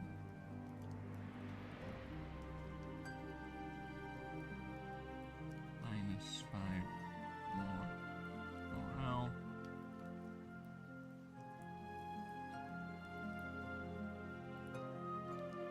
And I think that's it. Still thinking of changing currency to experience. Yeah, because you're just happy to help, right? I think experience is better. Gain plus. It's gonna be a fixed amount. No. Gain 2%. 3% of the needed of the current needed EXP to level up. Or plus 5 more morale. There you go. There you go. See? We have a new perk.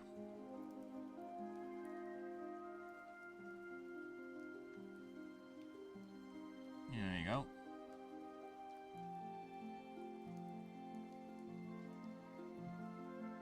Okay, next up.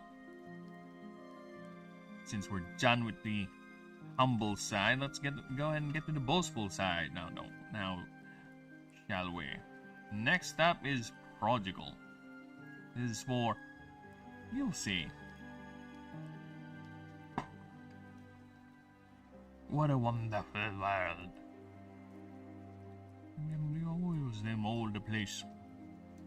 Them wonderful? But for longer and solution. Ain't so wonderful either. That doesn't bomb pops for a minute. To me, to the world. But what we're doing to it all I see. A wonderful world. We need to give it a chance. Love, baby, love. That's the secret. Yeah. As more of us love each other, some the more problems.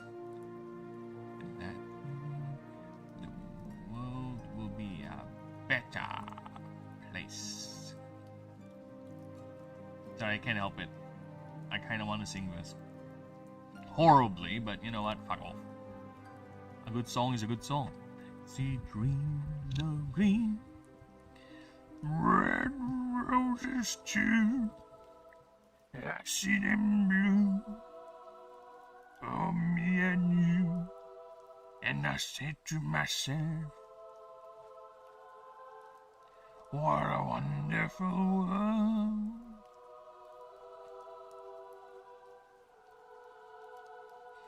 See skies of blue, clouds of white, the bright blessed day, dark sacred night, and I say to myself,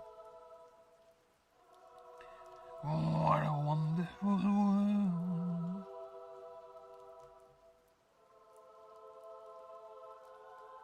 The colors of the rainbow, so pretty in the sky, are also on the faces of people going by. I see friends shaking hands, say, how do you do? They're really saying, I love you. Hear babies cry, I watch them grow. They'll learn much more than I'll ever know. And I think to myself, what a wonderful world. Yes, I think to myself, what a wonderful world. Alright, now let's get to Prodigal. Enough about the wonders of the world. Fuck that nonsense. Let's go and see what makes a Prodigal a Prodigal. Why do we have to choose? Why?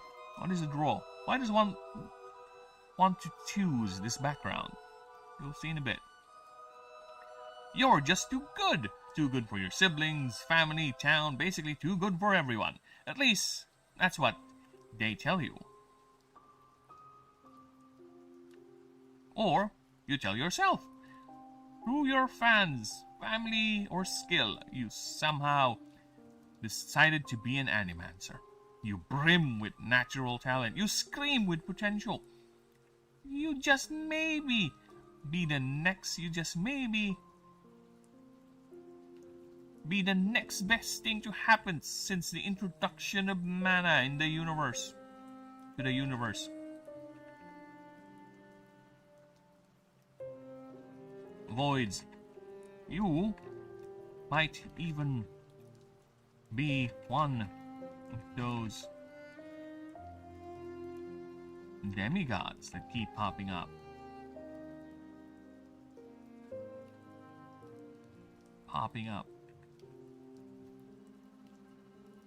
Or so they say. Or so they say.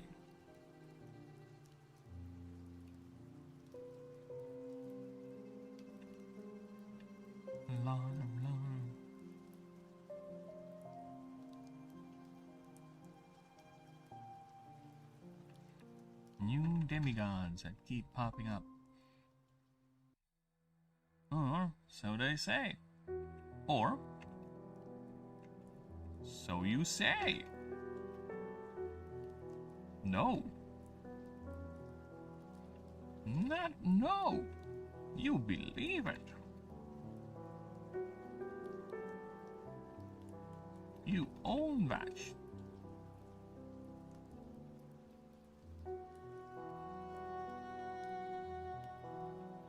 can feel it in your bones,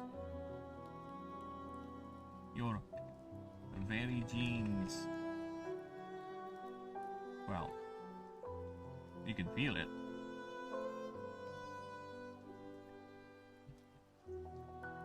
Well, you can feel something.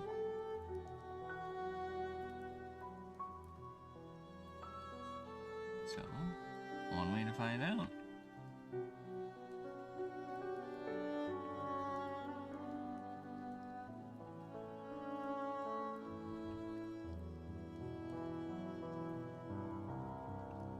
They better get ready because you are about to do things. And things is what you'll do. There you go. That is the prodigal. So basically it's the asshole archetype. The overconfident one. This background starts with one key. With the key items, 1 emergency gate, 3 link runes, 1 emergency triage. So it's basically the same as everyone else. With 3,000 monies. And you get to choose one of these additional benefits. Sub-options. Either way. So what does the prodigal have in store for the player? So if you're a player and you got intrigued by the blurb for the prodigal, right? What are we expecting, right? What should be there? Alright. Immediately good. You gain, or rather, change the word. This character gains a perk. Aggressively gifted. Plus 7 unused spat points, a free skill point. However, do not gain a skill point in perk till level 6. So, I'm thinking of upping this to level 11. Level 11, this is gonna be 12. Again, aggressive.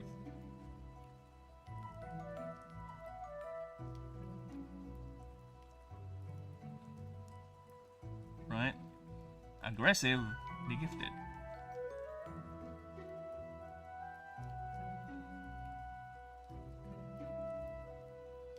However,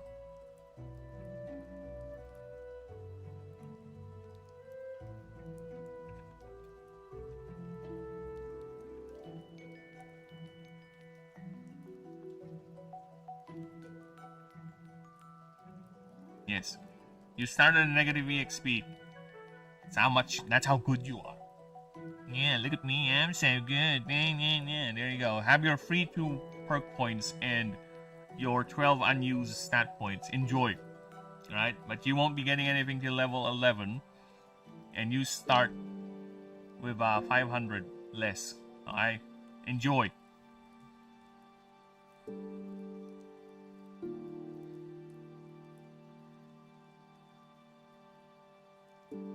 To min the max at the start of the game, you can redistribute up to 5. Up to 7. And stat points.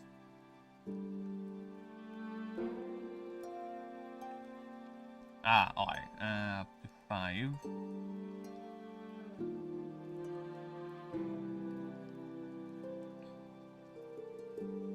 On to the other stats.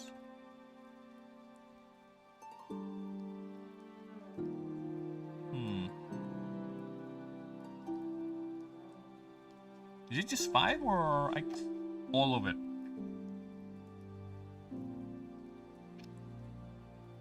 5 or all of it?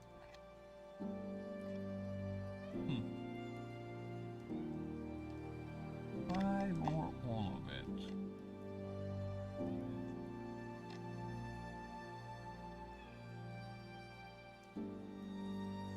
Oh, alright.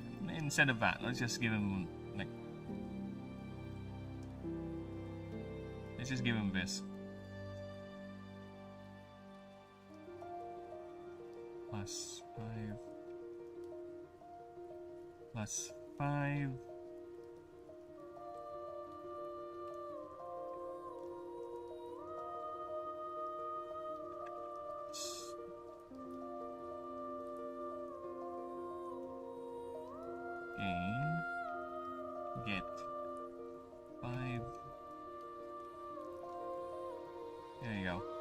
So I haven't started glyphs. 5.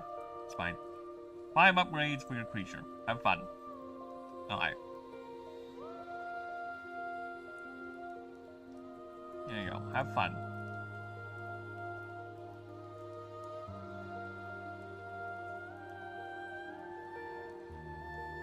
Okay, next up is raw skill, raw potential. This character gets a perk. This character gets a perk. There you go. Raw goodness. The first stat checks this character does gets a plus 15 modifier. However, you can delay this effect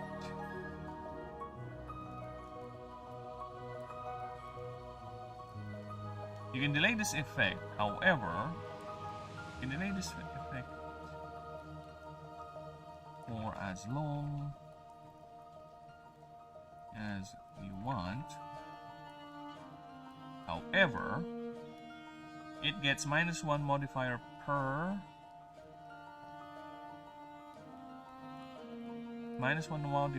per node taken, and is only usable once per expedition. So yeah, I think that's fine enough. Some clarifications with the ability, but I don't need to change anything with that. I think it's fine enough. Yeah, it's fine on its own. The concept is strong already. Now let's see what we got here. Overwhelmingly overconfident. You get a perk called Overwhelmingly Overconfident.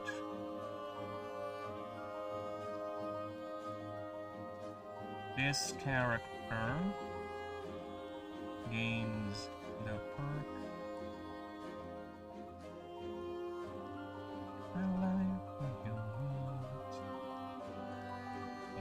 softly with her song, healing me softly with her song, and in my home life with her word, healing me softly with her song. Have my flush with fever, embarrassed by the crowd, your dad spelled my letter and read each one aloud. I read the team and finish, swing just kept right on, throwing my pain with things. Sorry, getting another tangent there. Sorry about that. Overwhelmingly overconfident. Every time this creature succeeds a stats check outside of combat, it gets +1 modifier for the next roll. These are additive. Max this and character's level +10.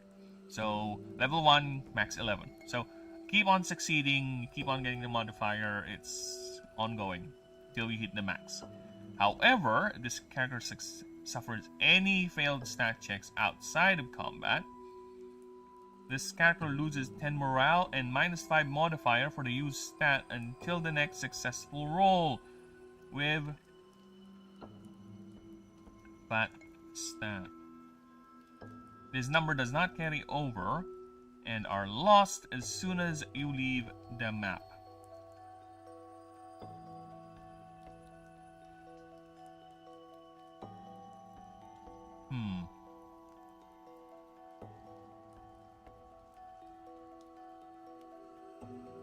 Suffers any failed checks. Ah, I get it. I get this. +1 modifier. Because, yeah, it's just gonna compound. So there has to be a funnel, right? Because if you keep on succeeding, that +1 modifier is gonna apply to all your other stats, right? There has to be some sort of a funnel. There has to be a stat that is not affected by it. Or it has to be your highest stat. Just boost it up.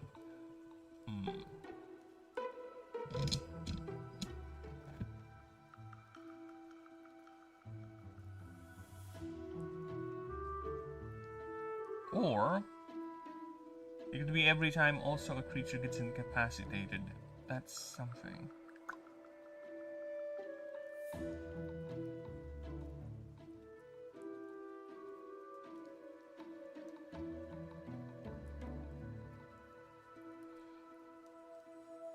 Oh, I need to clarify this up.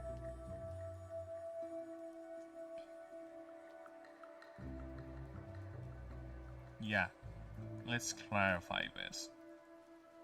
And resets and -1 to the or -2 to the modifier.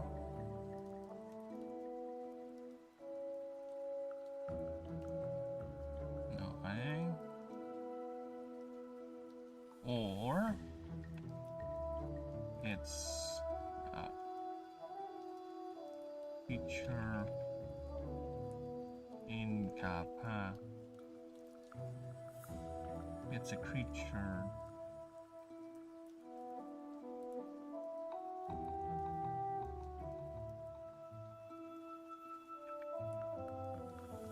It's a creature controlled by this player, by this character, is incapacitated.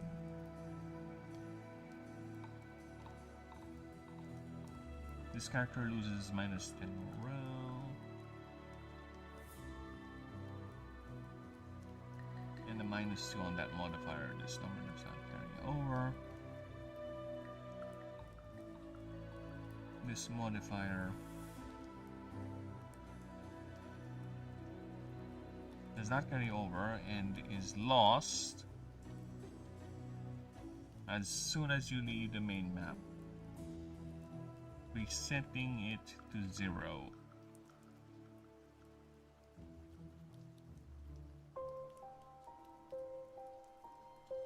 There you go. So that should clear that up. It's not too good. If that were the case, then it's gonna be a -5 because 10 is a bit too much. Okay, so game capacity of creatures is something that's normal in the game, so that's unavoidable.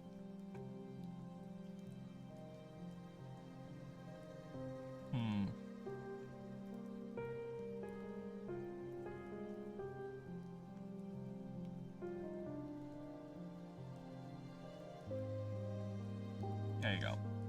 So that's on top. So -3, I think it's fine. It's much more manageable. Because you lose 2, so that's 5. Fail roll on top. So yeah, I think 3 is fine. It's a bit too much, actually. No went wrong.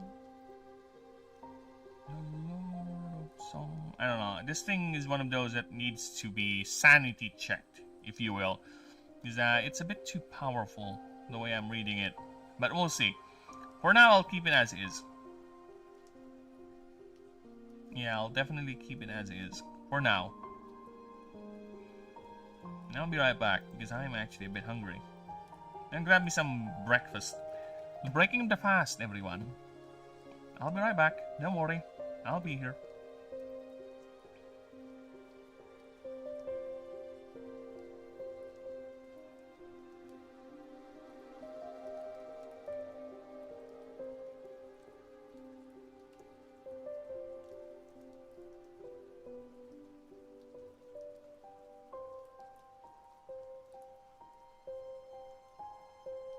Okay, give me a few moments. Right back.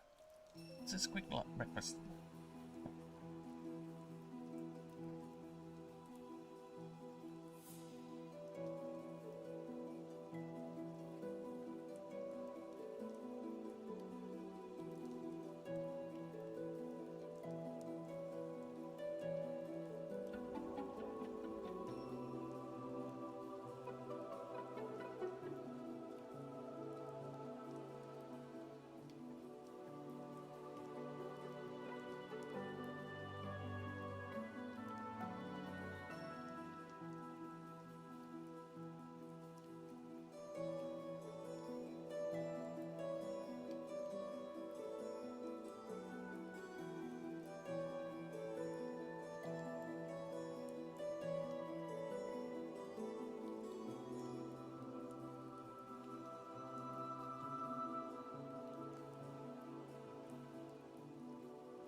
Hello, hello. Hi, hi, hi. We're back.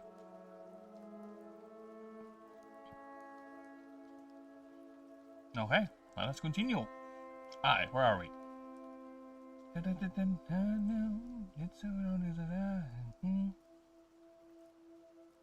a creature controlled by this character in incapacity. Or when, rather, when a creature controlled by this character is incapacitated, this character loses -3 more morale and -2 to the modifier. This modifier does not carry over and is lost as soon as you leave the map, resetting it to 0. Okay.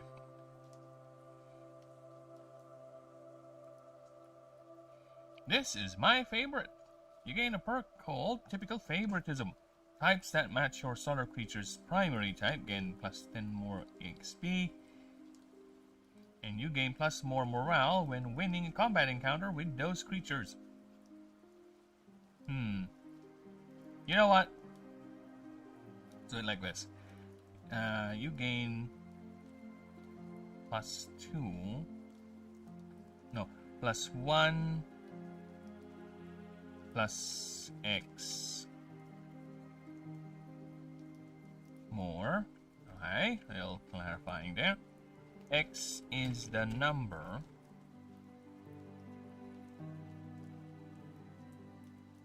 of creatures that share that primary typing. Max 10.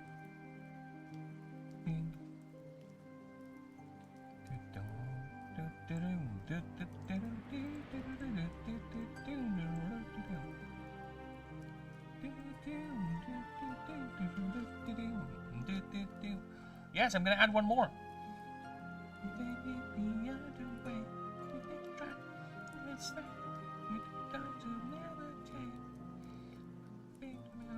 Stay alive.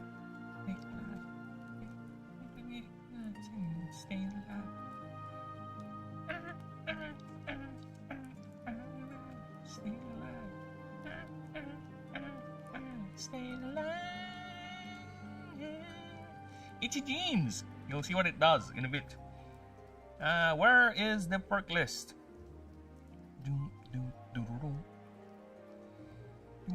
Where's the perk? Where's the bloody perk list? Body help me. Body help me care.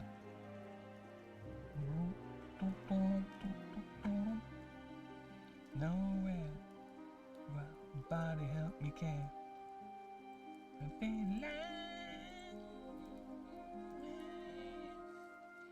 This character. Body help me. Starts with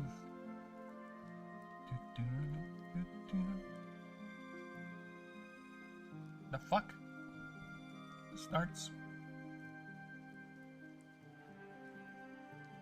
with the perk. I'm going nowhere. Body help me. Somebody help me care. And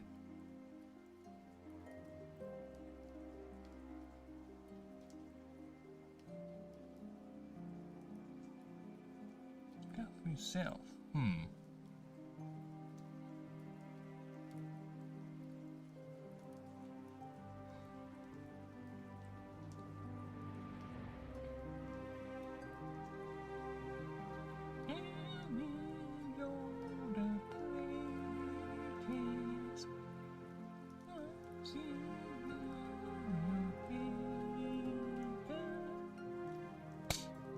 Oh, the misery. Everybody wants to be my enemy. The misery. Everybody wants to be my enemy. Should it start with the crowd?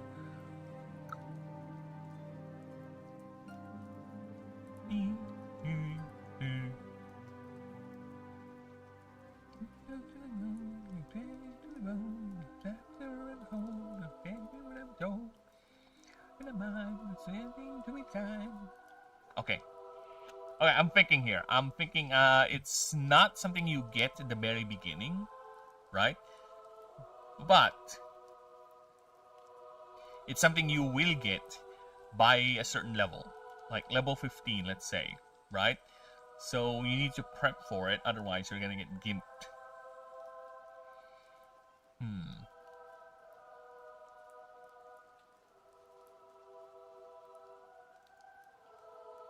I kind of want to do that. By level 15, you're gonna get this perk.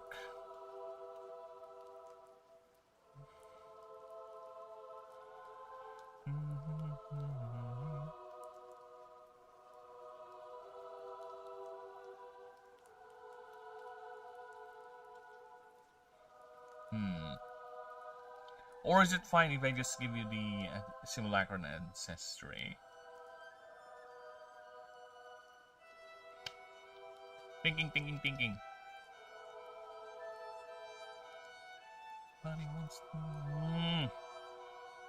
Did you get this too, or just... It's quite a bonus, actually. Should you get this?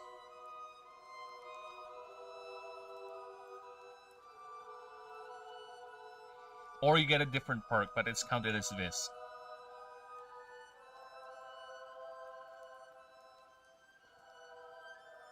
Oh yeah, let's do that. Alright.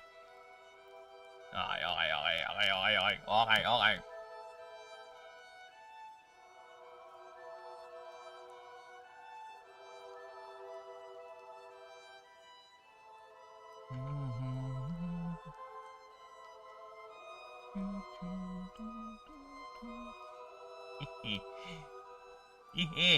This is fun. Alright.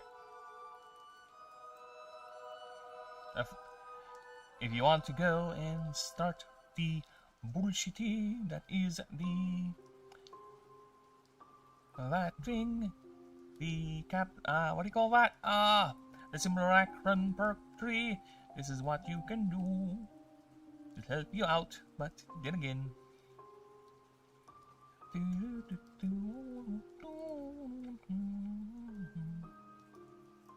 Once this character gains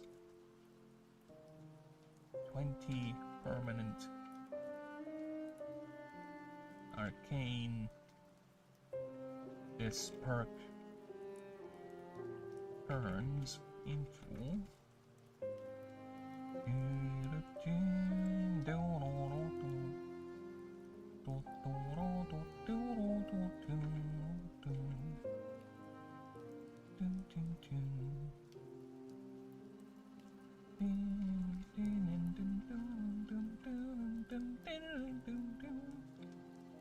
I like this. This is fun. Alright. Now, there has to be some sort of a drawback, right? There has to be. Yes. This character.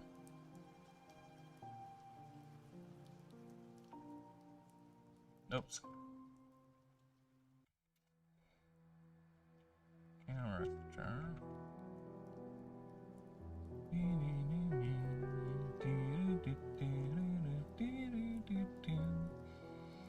Is it less XP or a penalty for stats at the start? I think stat penalty.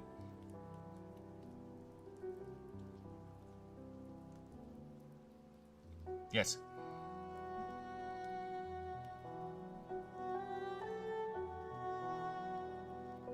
Yes. Stat penalty it is. Gets -5 points that you need to choose which stats choose and read and distribute which stats it gets reduced.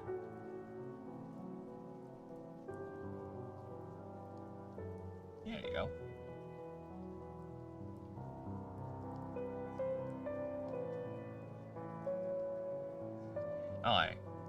Let's read it. Mini Crown. Once this character gains 20 permanent arcane, this perk turns into 1 spike crown. Okay. This character gets minus 5 points.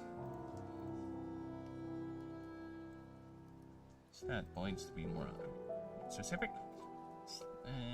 Why is it italicized? Stat points that you need to choose and distribute to which stats gets the reduction. Get the reduction. There you go. Hey, you got a free track. Yeah, you got 2 of the 5. I mean, is it 6? Yeah, 2 of the 6. Yeah.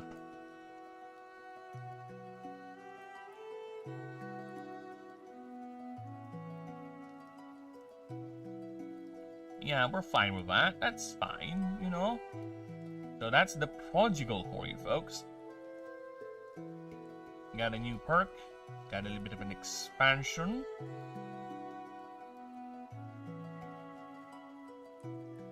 Okay, so let's move on to the pare, lay priest. But first, let me just check the streams. How we doing, streams? We good?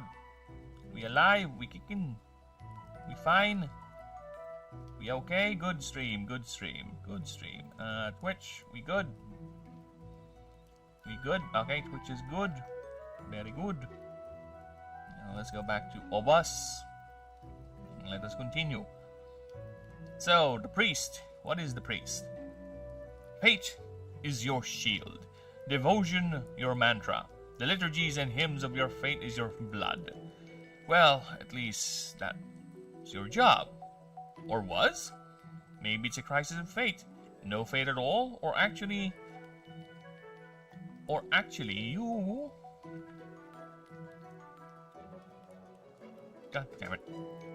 You want to find your god? Maybe it's just a whim. A divine whisper, perhaps? For whatever reason, a servant of the innumerable temples of the Pantheon find themselves standing in the threshold of the wilds, away from your shining, gleaming halls and throngs of practitioners. The gods may be watching. The gods may be... and who knows?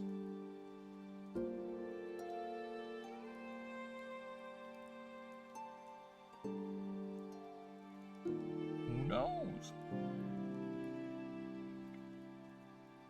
The gods may be watching your every step.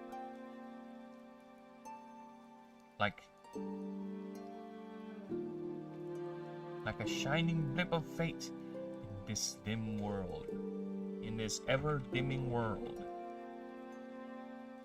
Or maybe they're just too busy. And you might just kick the door, and you just might happen to knock on their door. That is the priest. Fate is your shield, devotion your mantra, and liturgies and hymns of your fate is your blood. Well, at least that's your job. Or was? Maybe it's a crisis of fate. No fate at all. Or, actually, you want to find your god. Maybe just a whim. A divine whisper, perhaps? For whatever reason, a servant of the innumerable temples of Pantheon find themselves standing in the threshold of the wilds, away from your shining, gleaming halls and throngs of practitioners. Who knows? The gods may be watching your every step, like a shining blip of faith in this ever-dimming world. Or maybe they're just too busy, and you just might knock on their door. Okay? As for the priest, this background starts with 1 emergency gate, 3 link runes, the same thing, 3,000 currencies and all that. All that fancy stuff. Alright? But, difference is, you get to choose 1 extra god. Or, one of your chosen gods get ranked up. Because, again, if we're gonna go with the favor doc, all the races can choose 1 patron per start of the game. 2, if you're a Sullen, Astari, or Draconic. or Astari. Or if you're an Oprix, you can do 2 Draconics and one Astari, right? Vice versa, whatever. But if you're a priest, you can either devote yourself to one more god, have 2 if you're an elf, or hyper focus on one god to have it favor rank up to 2 already. So yeah, it's up to you. Like I said, options is what I do here. So let us see. What are the priest sub options? What are the backgrounds of backgrounds? Right? So the priest has a wealthy diocese. Ooh, start with 5,000 currencies. With extra, I would say. Need to clarify that. It's not overriding this, so you start with technically 8,000. And 1,500 XP. So that's at least 3 level ups. You know what? I want to be generous. It's a wealthy diocese. So there you go. So I think you're going to start the game at level 4. There you go. Have fun. Unless there's something else I can add here. Like an extra item. Collection plate. You know what? That's kind of fun. I kind of want to give you an item called a collection plate.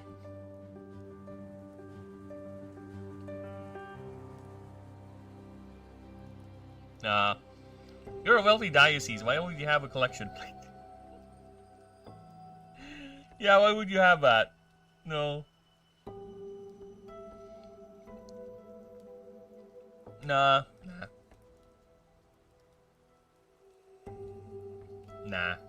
We're fine. We're fine.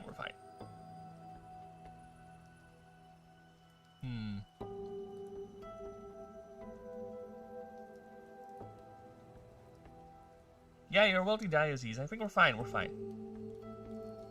We don't need to do anything further with that. 5,000 currencies and 2,500 XP.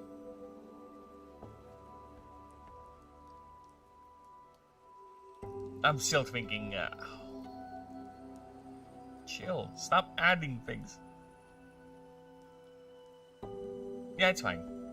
Alright, so next up is we have Apathetic Apostle. This character gains the perk. Okay. Apathetic Devotion. Gain plus 50 favor more favor points from your chosen patron gods. However, you cannot gain any favor points from any other gods till you reach your patrons. Till all your patrons reach rank 8.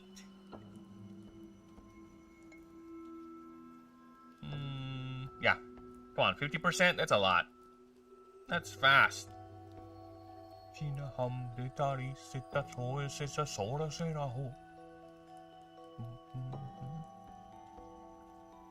Yeah, that's fine. I don't think I need to change anything with this, to be honest. It's fine. 50% is massive. Rank 8 is the contention.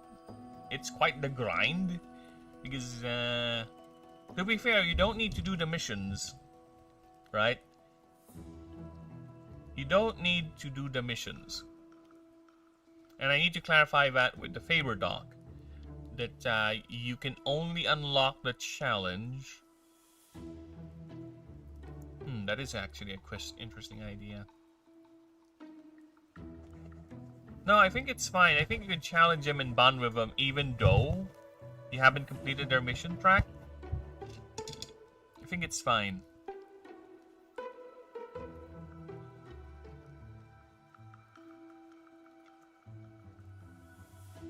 Yeah, I think it's fine if we can reach rank 8.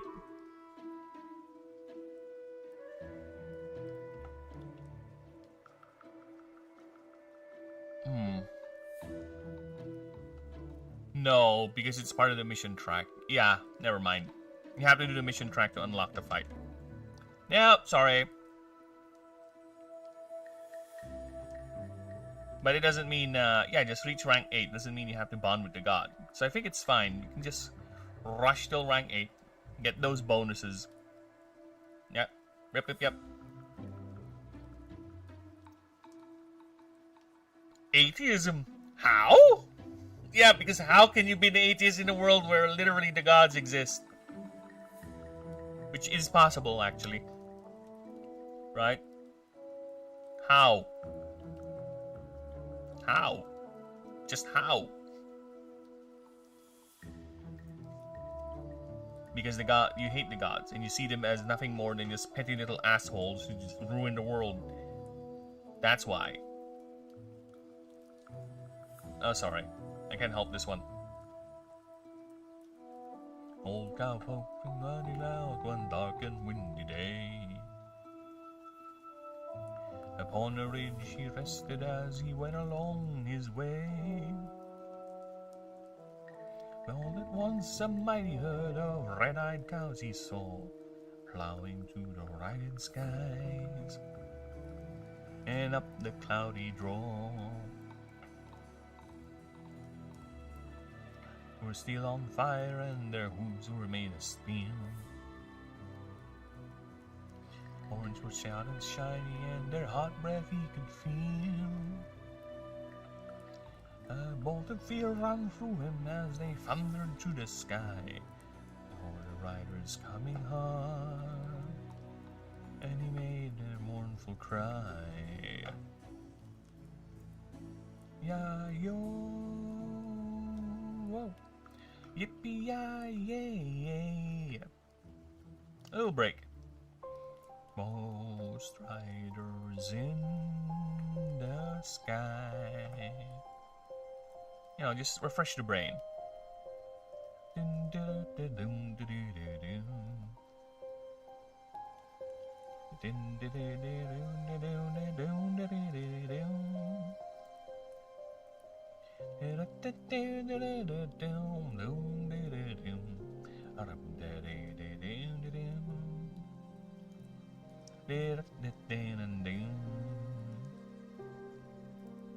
Lips are gone to her eyes and blurred, they're choked as soap with sweat. If I didn't catch that herd, but he ain't caught him yet. They've got to ride forever on that range up in the sky. Oh, snow is snorting fire. As they hurried on, here they cry. Riders walked by him, they heard one call his name.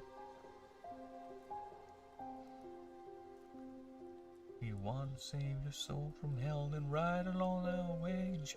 And cowboy, change your ways, and in our US you will ride. In to catch the devil's herd across this endless sky. Ya-yo, whoa, yippee-yi-yay.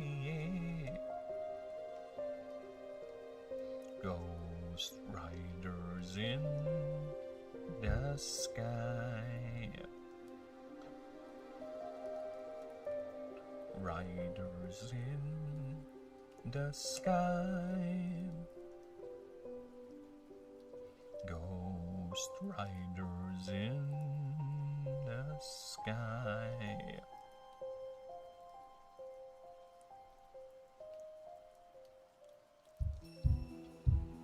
Alright, we're done. We're done. Alright, let's see what we got here. So, atheism, how? If you choose this character, you cannot choose a patron god.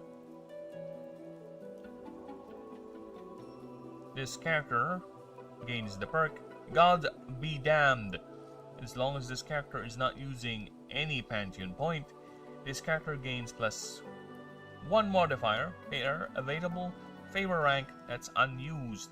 Max value is this character's level on any stat check for a chosen stat that you declare every run. Alright, so I think it is clear enough. You don't benefit from any of the Pantheon points. Any, even the dead gods, nothing. You have nothing to do with the Pantheon of Ashen. So basically, all of this, these bonuses, you ignore. You ignore all that. This is not counted because this is something you just get, right? But none of these. You can't use any of these. You cannot. Best song in the world. Tribute. So yeah. In exchange for a massive modifier to your stat per unused. And that's a lot. Right? The max is what? The character's level? Yeah, that's a lot, brother.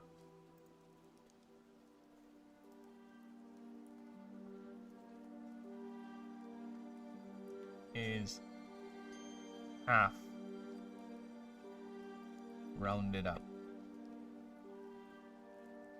The best song in the world, or I'll eat your soul. Ian Kyle. Look at me, chap. Yeah, I think this is good. This is fine enough because you'll be gimping yourself away from all those benefits from all the gods, right? I think that's enough of a punishment or power exchange. So we don't need to modify that in any way. So next up is Burned and Turned. What is this? You may start... rather, this character starts at negative 200 favor for your chosen patron. Minus 400 if you only chose one god. You gain the perk called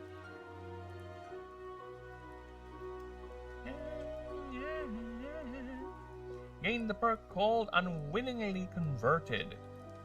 This character gains 50 more favor points from gods who are not your patron, and you gain 50 less favor from your patron. So I think that's fine. I don't need to change that too. It already has its flavor, right? You get your punishment. Somehow your current god, the one you serve, doesn't like you, but the other gods see your potential and will use you, you know. It's not that bad. You do you, but that's how I'll say it, right? I think that's fine enough. I don't need to change that or modify it further. So that is fine enough as is. I think. Yeah, I don't see anything wrong with it currently. Yeah, we're good with that. So next up. Last one. Temple Relic. You start with an item called Proximus Staff. Stave. Whatever. Fuck off. The tier 5. Trinket 2 slot. Weight 2. Big ass staff. While equipped, your favor gain is converted towards your patron instead. So any favor you gain is redirected to your patron, to your chosen god at the beginning. So for example, your chosen is Agatratus, and you gain favor for Erichalix. That Erichalix favor is transferred to Agatratus. That's basically how simple it is. If you have more than one god, if you have more than one, choose one of them instead. If you were to lose favor for your patron, you do not lose... Oh, fuck off. You may choose to not lose that favor, that instance of favor. This can be used 3 times. This can be used 3 times per run. There you go. Just unifying the wording, right? As simple as it is. We're just unifying the wording. That's it. Now, I kind of want to add another. Should I add another? Because the only reason why I wanted to add another for humble and prodigal. Oh, sorry about that. I'm getting a bit tired. Is that basically they have no other gimmick. Priest already has a gimmick. So I think it's only fair if I made them 6. Right? So for Priest, I think it's fine if we keep it as is, this 5. I don't see any... Because it already has this gimmick over here. Right? Granted, it's not as powerful as the other gimmicks you'll see later, but still. Actually, the next one right now, the next one after this is definitely a benefit that is no longer required for me to add more sub-options. But I think it's fine if we keep it 5 because, like I said, this already has a gimmick here. It already has this. You don't need to add more to it. So that is what we're going to do. So we'll be moving on to Magier. What is a mage? Well, we'll find out. Okay, so what is a mage? So let's get to reading this. You are a mage. For some reason, you chose to devote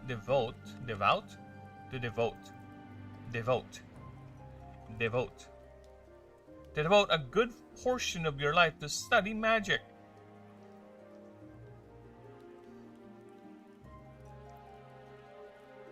Okay, Denisium, you win. We're removing the K. There you go. Because apparently that's how I spelled it with the others.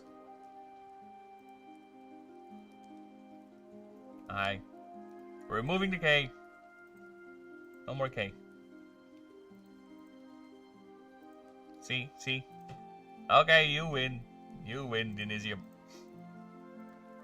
You win. Alright. To study magic, a simple creature capable. A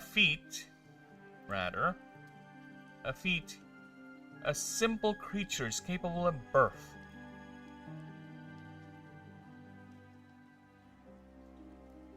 For this is Ashen, where creatures outperform all other practitioners of their own schools. Yet,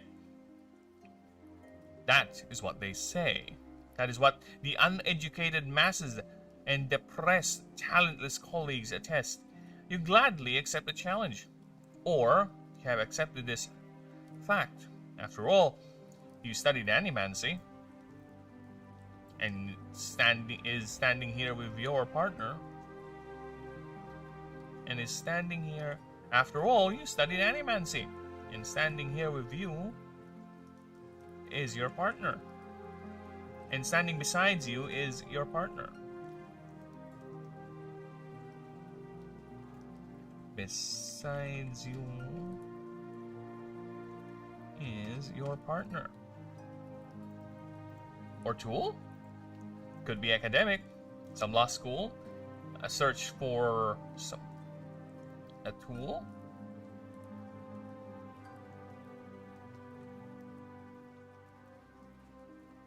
Or maybe not. You see that bubbly, that affectionate little flesh ball.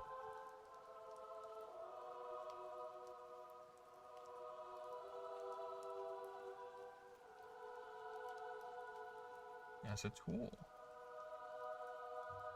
perhaps.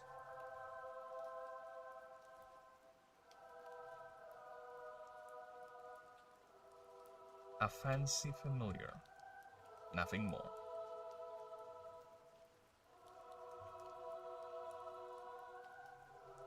There you go. A little more flavor. Could it be academic? Yet, why are you here? Yet, why are you here? Why are you here? Exactly. Could be academic, some law school, some a search for some sanctum for you to learn an even deeper magic? Well, or you've seen the gods, and what are they but the most powerful of mages? The secrets could be there, or maybe you could just be one of those. You could just be another one of those riff-raff adventurers and fools, just wearing a robe and a scholar's diploma. Aha! I'll take that. Okay, so here's the thing. This is where we get complicated with these backgrounds, alright? This is the start. It's not even an exception to the rule. You'll see in a bit. But this background starts with one key item, of course, the trilogy.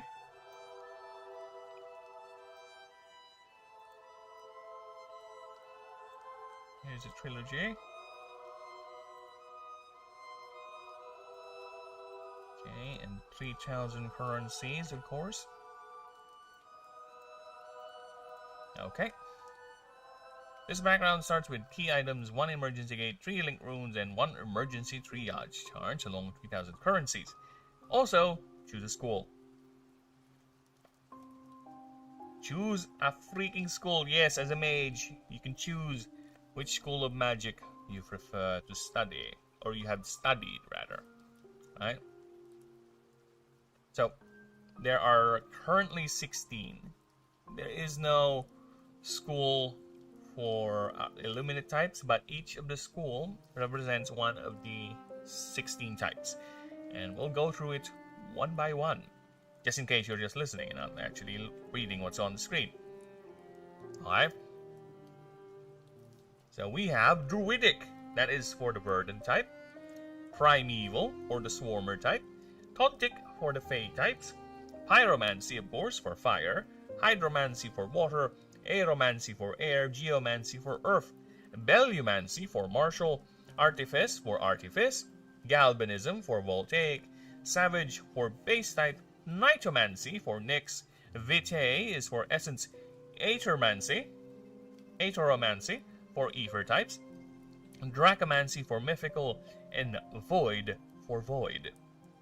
So yes, what do these schools do? You ask. What would happen if I were so foolish enough to study magic in a world where every other creature can outperform me and basically is designed to be a mage themselves, that don't need to study and just born with the skills to become spellcasters? You know?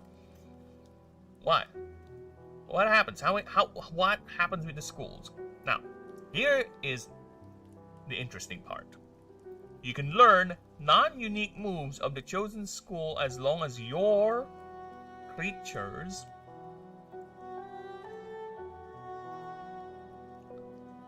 has already learned the move. So basically, if you chose Nightomancy, and if you have a Nyx creature that is learning Nyx moves, you can go ahead and learn them.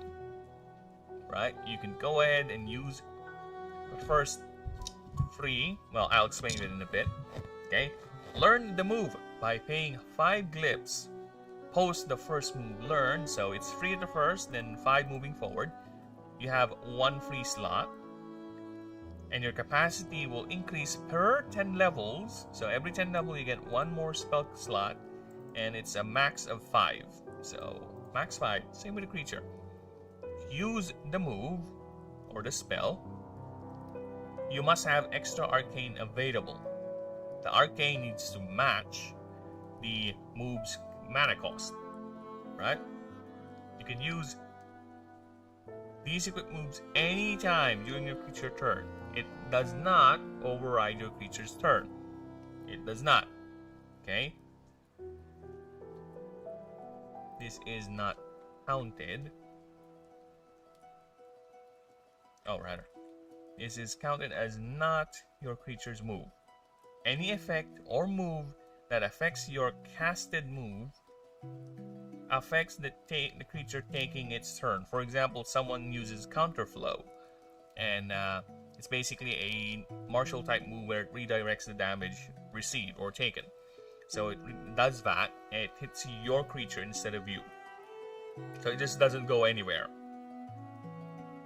This character recovers 1 arcane per your creature's turn. So the more creatures you have taking their turns, the more faster your arcane will be recovered. Okay. However, you get a complete refresh on the next round. So next round, you're back to full. Alright? That is basically how spellcasting works in the game. You can technically do it anytime you want as long as you have the extra arcane for it, and you recover 1 arcane per your creature's turn, and by the next round, you're back to full. Just like that. So yes, you can theoretically spam big move as long as you have the arcane to do it. Alright? That's how it works. That is how spellcasting works in the game. And like I said, it makes sense because this is a world where magic exists. Animancers are just another school of magic. And it's just that it's popular because it's, again, easier to tell a bird to burn your enemies rather than to learn how to cast fire. Right? It's easier to learn how to create a bond because as a sentient race, projecting your will, your influence on another creature is easy enough. You just need to focus it into a mana link. Compared to learning how to... First, you must know the chemical composition of the fire, of the fuel. Then you must learn how to manifest said fuel using the mana. See? How much mana you must use in order to channel this into materializing this required material. And you have to do it really quick, otherwise your enemy will meet you first. So yeah, it's more easier to focus your mind, reach out into this creature. Create, you can feel the central of mana, of energy flowing in between you and the creature. It's much more easier to do that than the steps learning how to cast fire. Simple fire, where a igniter is capable of doing that at birth.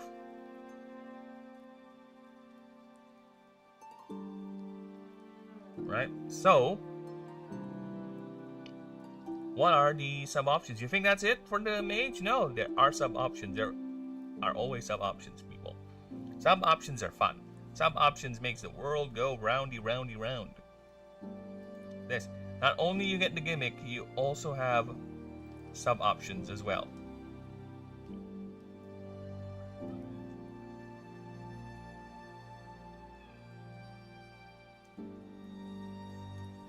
So let's take a look and see what those sub-options do.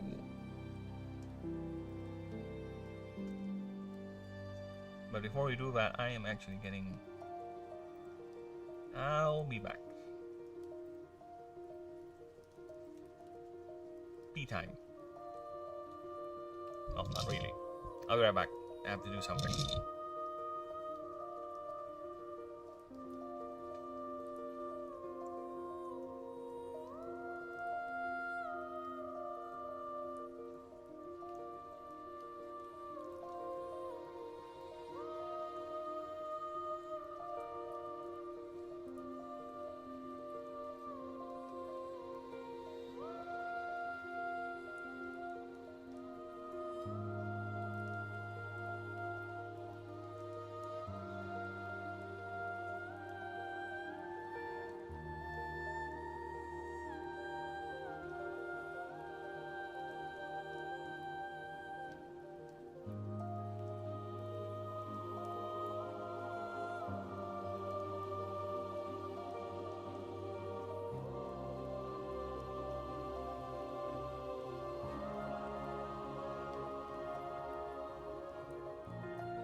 Okay, I have done the dranklage. I have refreshed the throat.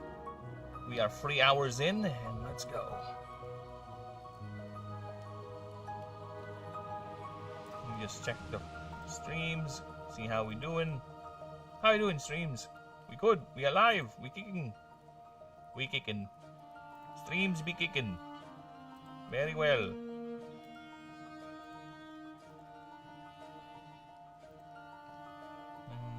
Yep. We are so good.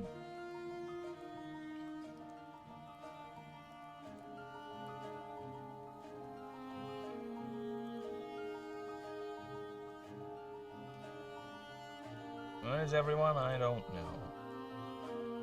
Are they still alive? No one knows.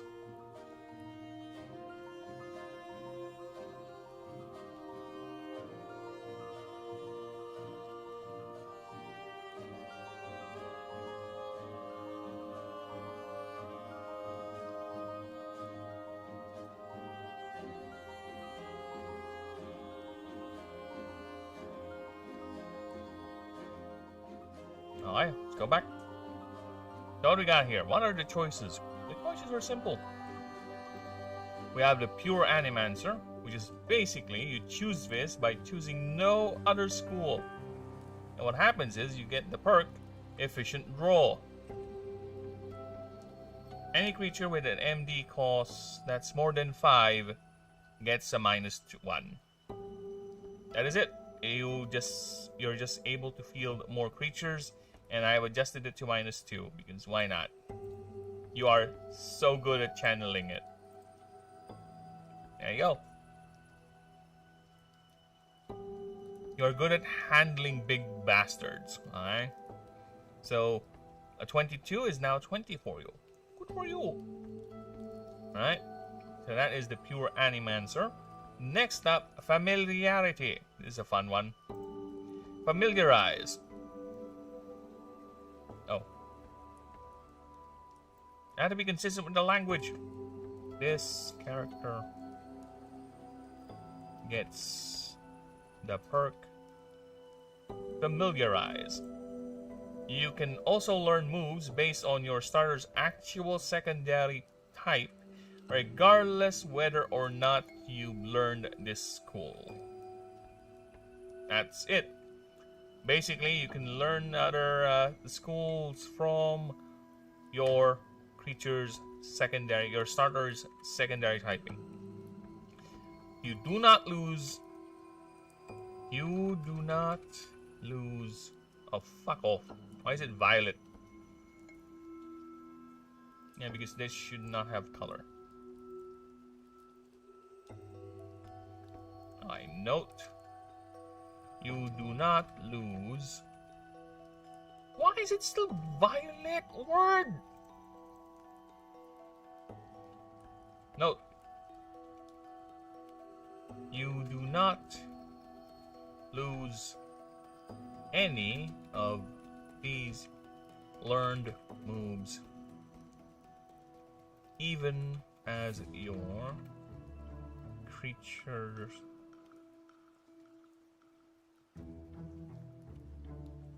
changes its secondary type. Because, yeah, changing secondary types is like a common thing in this game.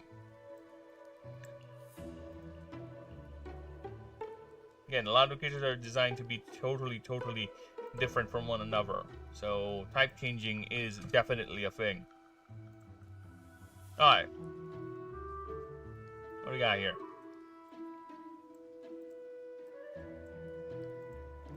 Those off school moves cost +2 more. Yep, understandable. Scholarship grant. You start with 5 minor mana pots and an item called Writ of Scholarly Grant. So it's tier 5 trinket 0 weight. Okay. You may use this item to gain 50% discount on all services.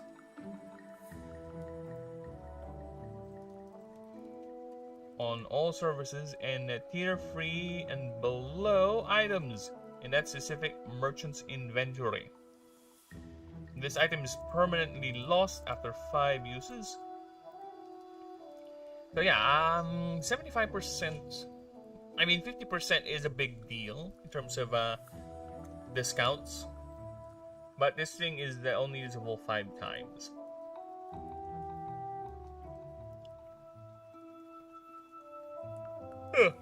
Should I up it to 75? Since it's only usable that much, and the sweater is too broken, let's up it to 75. Why not? Let's have fun with that. Or maybe if you're really good at convincing people, maybe you can do 100%. Why not? Assuming you're that good. Assuming.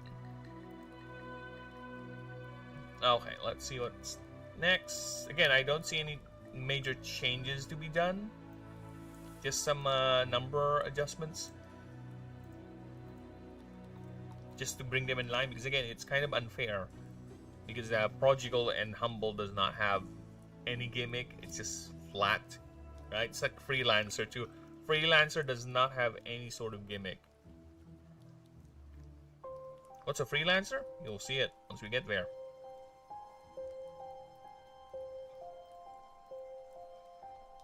Yeah, actually, I'm just curious. Let me check my copyrightisms. We good, right? Because apparently the elevator music I played yesterday was flagged. So I'm just trying to make sure we don't get that. That is not good.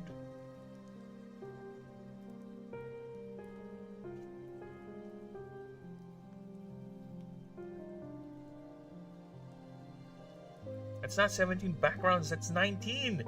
That is a wrong number, Burb.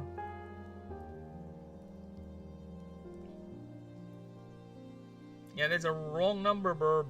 Need to change that. Damn it.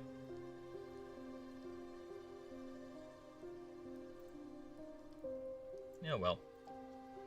We'll worry with that later, but for now, let's see. We good? I think we're good.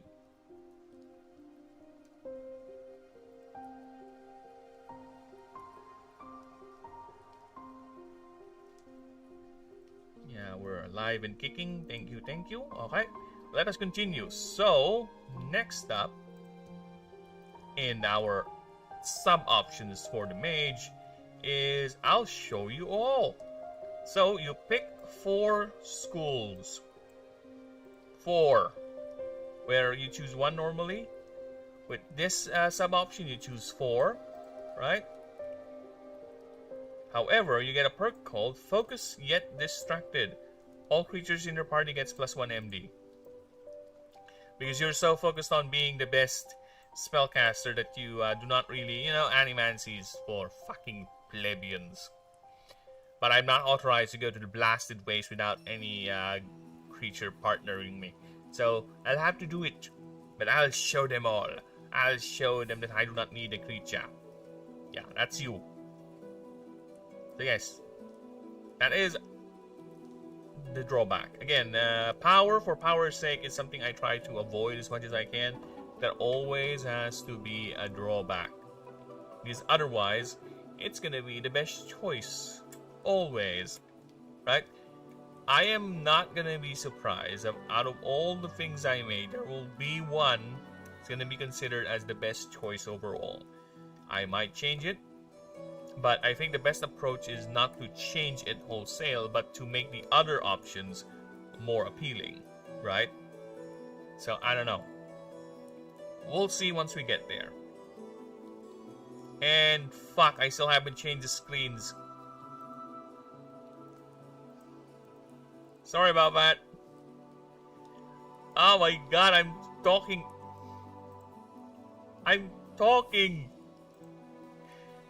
For so long, and it's the wrong screen. God damn it! I hate. This is why I need to pay more attention. Fuck. So yes, hopefully my voice was enough to explain the things as to what's going on. You don't need a visual aid for it. Fucking hell. Well, it's fine. It's fine. We're good. Okay, so I'll show you all. I think, I don't need to change it. It's fine enough as is. No.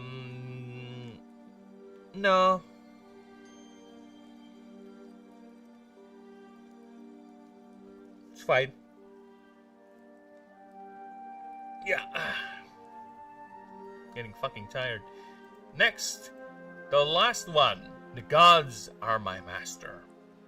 This sub-auction will grant this character +2 rank to all their patrons. Okay. This character gets to rank 2 immediately.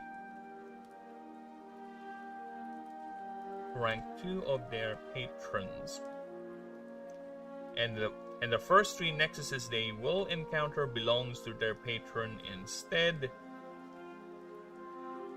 if applicable. So meaning, if the map does not have a nexus or cannot generate a special node to have a nexus, it cannot work. If applicable. Okay. You get a perk called Divine Tutelage. Once you get to rank 8 of a god, you can learn non-unique illuminate and mythical type moves. So yes, this is how you get access to mythical typing per your school. And I gotta say, there's not much. I have not made any unique illuminate type moves that are too powerful. I think I might just remove this.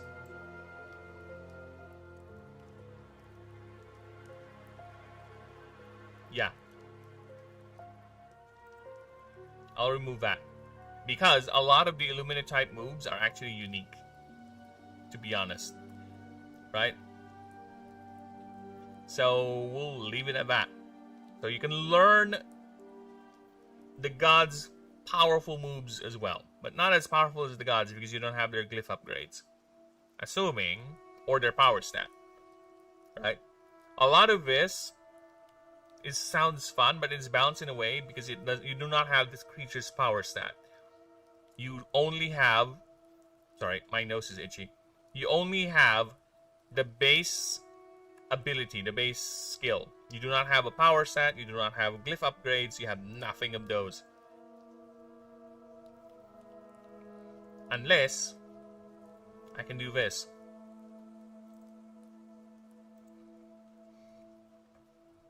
Okay.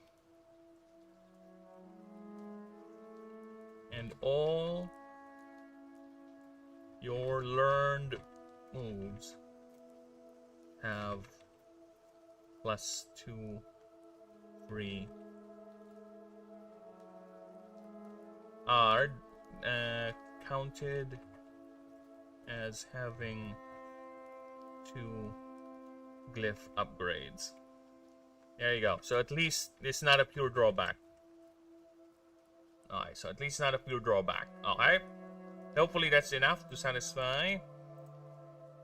But knowing the song, it's not enough. It's the only good thing that happened in season 3 of One Punch Man is that song. Well, if you're gonna count the fan animations, I guess that's one thing.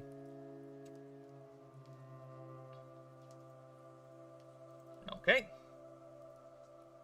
So that's the mage for you. So you get your own school, you get to cast spells along with your creature, and it's fun. If you want to do a mage in the setting, have fun. Go right ahead. I ain't stopping ya. Next is the merc. What is a merc? What is a mercenary in this setting? We're about to find out. Let's find out, shall we? The merc. War. War never changes. But somehow you did. Or maybe not. Could be a dishonorable discharge for some crime, or refusal to obey an order you find too immoral. Maybe you did cross that line, and now it's haunting you. It's haunting you every time you wear that pretty uniform. Maybe. Regardless, one thing is apparent. You know how to wield a gun and shoot without blowing your head off. You have seen the best and worst sapiens had to offer one another. You fought on too much battlefield, seen too many of your mates go down into useless and pointless crusades. Or maybe you have not seen anything, and you got bored of the desk. Or even better, you just want to play soldier, and no sane government or outfit would want you. But then again, maybe you're just too good. Better at it alone, right? I told you, I just give you the ideas. I don't give you a fixed story to follow. For now. Well, you have a partner. You still have a partner.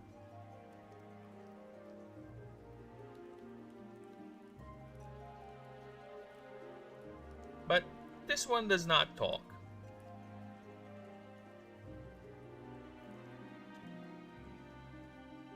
Yet,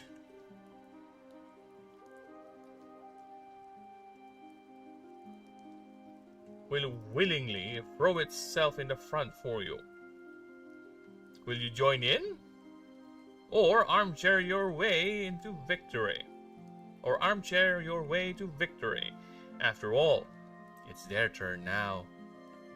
There you go, that is the merc. And yeah, you're an ex-soldier, or anyone with a military background, or anyone with a too enthusiastic in the weapons or military training. He could be just a guy who just is super into it. Again, it's up to you how you're gonna roleplay. I just give you the tools on how to do it. Alright, so let's see what the background does. The background starts with the, of course, the trifecta, your emergency triage, your gate, your link rune, and along with the trifecta, the 3,000 currencies. However, as a merc, you gain a perk called Advanced Gunnery. Yes. This character can wield tier 3 and above weapon-based trinkets. So basically, other characters can wield weapon trinkets as well. However, they're only allowed up to tier 2. Tier 3 they cannot, unless they have a perk. Tier 4 they cannot. For now, I'm keeping it to tier 3 for regular non-merc characters. Only the merc can wield tier 4 and above. Okay? Of course, you need training to pilot these things, to use these things. If you're just some sloppy Joe, I don't think you can, you'll have the training and the capacity to do it. Anyone can wield the gun, true. But for more specialized weapon systems, I think they need training. Now let's see. I might end up doing some sort of a caveat, a little bit of a consolation prize, if you will. Now, if you're someone who does not have the training or the perk, you might be able to wield the item. However, you'll get a penalty, maybe an accuracy penalty or a cost penalty of some sort, right? Because you're not efficient in using it. That is something we can do. But for now, let's stick it to exclusivity, right? Because I don't know how many weapon items I'm gonna make, and maybe they're not that many, or maybe they're exclusively available to a certain merchant and they don't pollute the table, the loot table. Maybe. But for now, I will lock it. It's basically inaccessible unless you have the perks needed to wield weapons. So, let's get right to it. What are the choices? There are 5, of course. First one is Strong Silent. Ooh, kinky. Strong Silent grants you 2 strength. Okay. This character gets an item called Mark II Gravity Rifle. It is a tier 3 weapon trinket. It is a tier 3 weapon trinket indeed. And it's a weight free, of course, because it's a big ass rifle. Right? Once per round, during your creature's turn, you must have at least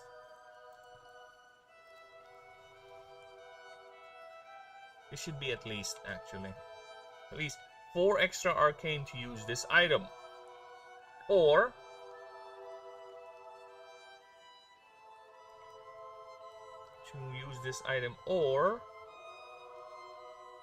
this item costs minus 20 ammo charges. Roll a 1d20 On a 16 up, deal 50 piercing. There should be a type here. Piercing base type damage. Base type damage to a creature. So basically you have a free shot.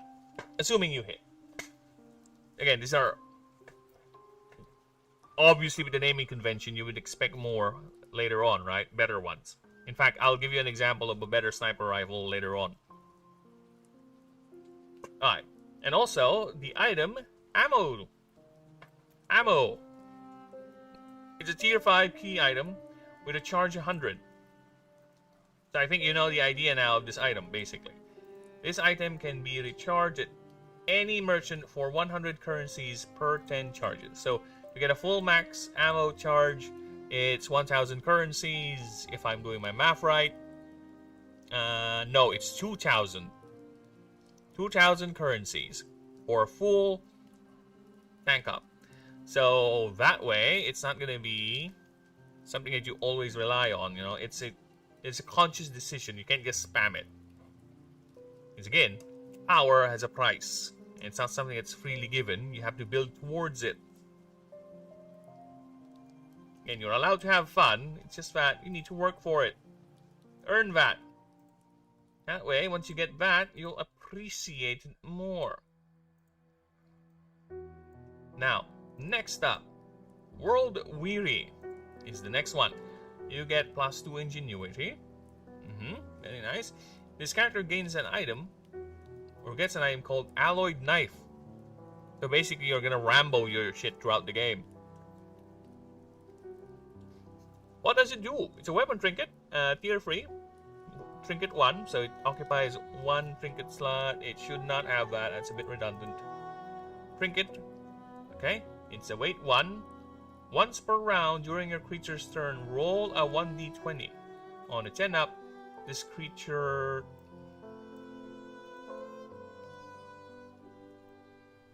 takes?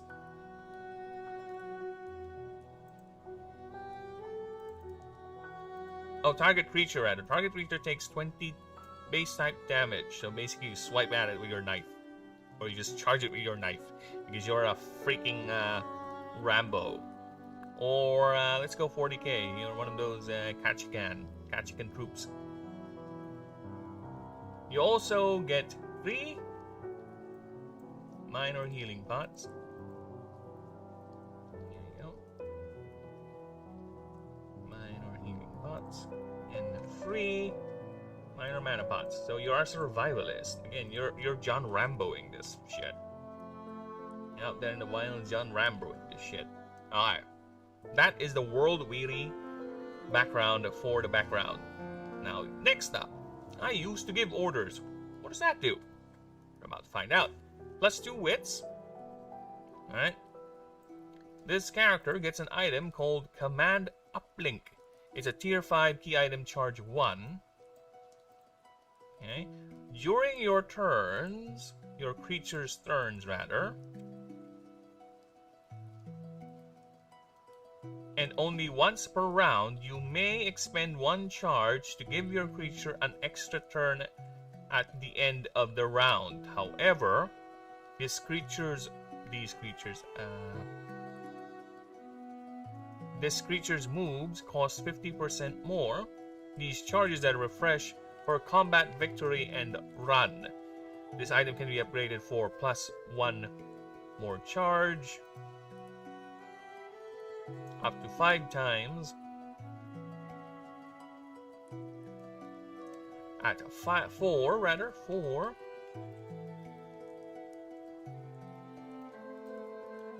You gotta italicize that shit. There you go. For 5,000 currencies each time. This character starts with -1,000 currencies. There you go. That is the command uplink. So you don't have a gun. You just have a better gun, which is your creature. You just tell it to, hey, can you do this again? I want you to maneuver this sector, this vector, this approach vector. Make sure you strike the enemy unnoticed. That's how you do it. Okay, next. Wings clip. Now what does that do? Wings clip. This character gets an item called a Mark II kinetic pistols. Oh, we're back to weapons again. So it's a tier 3 weapon trinket. You don't need to put the 1 there, that's redundant, you dumb bird. Then weight 2. Once per round during a creature's turn, you must have at least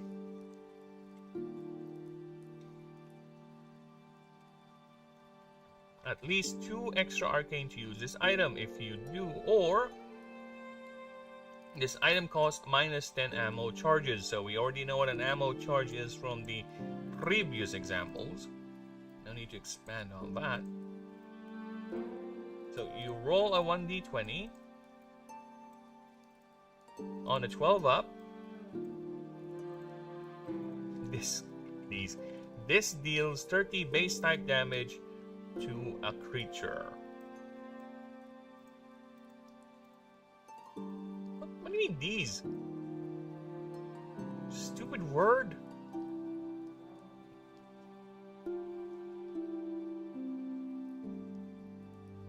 Also, ammo in a tier 5 item, blah blah blah, we already know what that does. So yeah, you have a pistol. Instead of a sniper rifle, you have a pistol this time. What fun! Because you used to be one of those hotshot pilots. Whatever.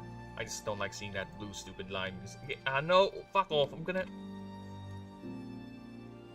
Read the context! Fucking stupid word. So yeah. You were a pilot. Now, I kind of want to add more to this, because you were a pilot, right? Some sort of a bonus to maybe air-type creatures or something? Or you have some sort of bonus when it comes to paying for services, because you were a pilot. You know, you have some sort of an affinity towards other pilots. But I don't know. To be fair, this one kind of goes out of the mold.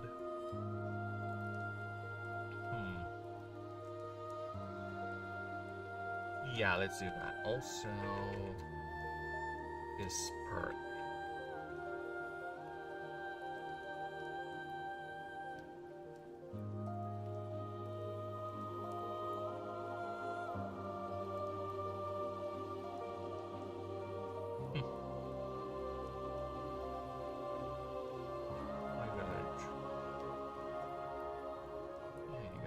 Because it's not just a pilot, you could be just also a disgraced mercenary, right? Because wings clip doesn't automatically mean you were a pilot. That means someone who's very high or very lofty, or once lauded, just suddenly fell to the earth. You know, suddenly became disgraced. Again, dishonorable discharge is a thing. That could also mean that. So I can't just specifically say flight-related stuff. So it has to be a bit more... I won't say generic, but a bit more expanded. It covers more ground. Now let's just go with perky privilege. This character gets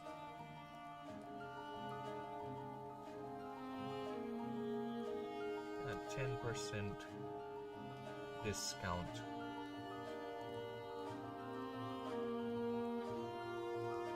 All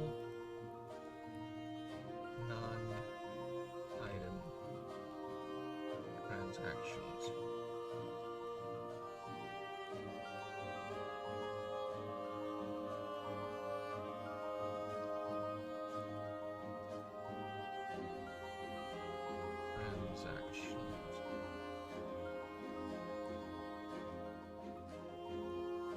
There you go. Doubling a debuff. No, it's fine. Okay, believe it or not, my old man bladder is acting up again. Damn it.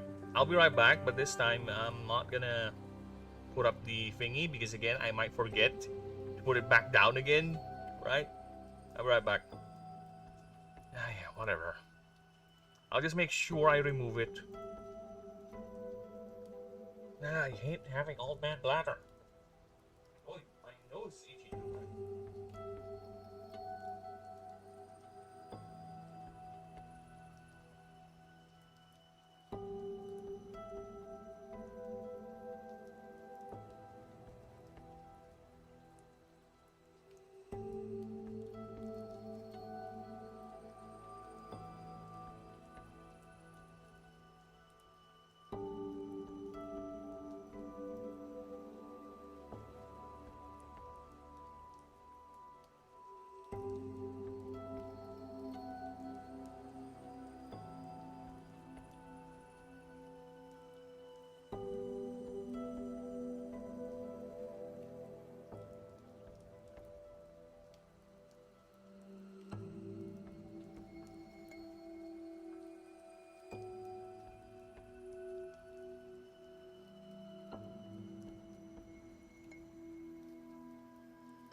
that bladder is back. No, this time, see, I haven't forgotten. There you go. Now, let's continue. Last, but not certainly the least for the merc, we have Hard and Fast. Hard and Fast. This character gets an item called a Mark II Laser Rattler. It's a tier 3 weapon. Trinket free, so it's quite heavy. Weight free. And the creature, once per round during the creature's turn, you must have at least 1 extra arcane. Yeah, this one got the wording right. Use this item. Or you pay -5. During your turn, you can roll an XD20. X is the amount of arcane used, and or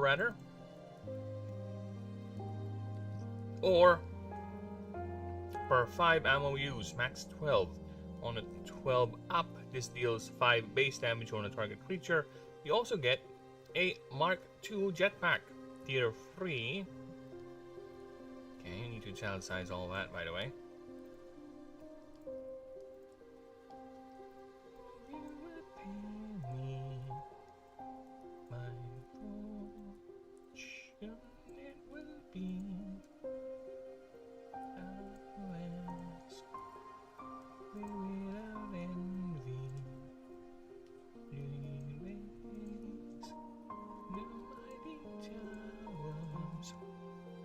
Okay. Mark II jetpack. Tier 3. Torso. It's torso item. Weight 2. Once. 3 once. This should be Q. You can move to any node ahead of you. This can be used 2 times per run. So yeah, basically you have a jump pack that allows you to do a little bit of maneuvering. You want to avoid certain bullshit in the map. So yes, this, my friends, is the merc. It's your weapon guy, where mage is your spell guy, merc is your gun guy. The main difference is the weapons are fixed, their damage are fixed, they're not like the spells that you can customize. Yeah, it's not like it's a bit rigid. Or I think the proper thing that it's not as versatile as or as wide ranging as the effects it can go with as with mage, but merc at least is more efficient. But in terms of its resource system, right? You don't need to reserve. You don't need to reserve arcane for it specifically. You can just use the ammo resource, right? So yeah, it's much more economic and versatile, as opposed to a mage, where your versatility comes from the moves you've learned, right? Because you can do a lot of different effects. You can just learn a lot of healing moves, or if you want to learn a lot of debuff moves or something like that.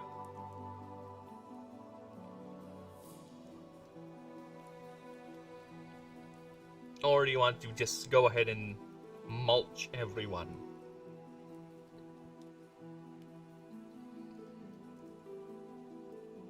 So next, what is next? This used to be adventurer, but I changed it because it's obviously everyone in this setting is an adventurer. Why would you go out there in the blasted waste and do it? I guess technically you could say that you're not really adventuring, but it is an adventure you're doing. So you are all adventurers. Alright? So I changed that to a freelancer. Right? It's like a merc, but this guy is more willing to. It doesn't have a gun, or is okay to do other jobs, and I have an idea for it with another one. I'll give it 7. Why not? All right, freelancer. What is a freelancer? Let's see the blurb, shall we?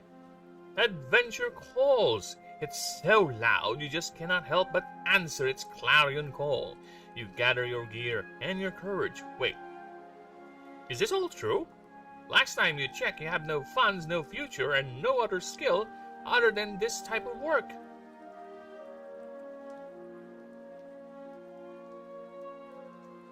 Or was it fun? Or was it you? Or is that it? Is that it? Or was it you finding the drudgery of a desk and the politics of dealing with people on a moment-to-moment basis not for you? Or too demeaning instead?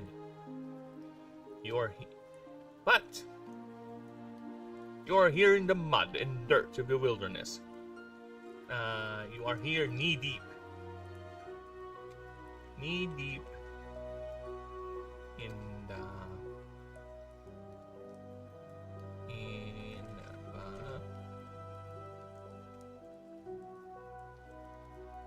knee-deep in the mud and dirt of the wilderness, looking for any scrap of treasure or trash to sell. Work is hard. But work is work, right?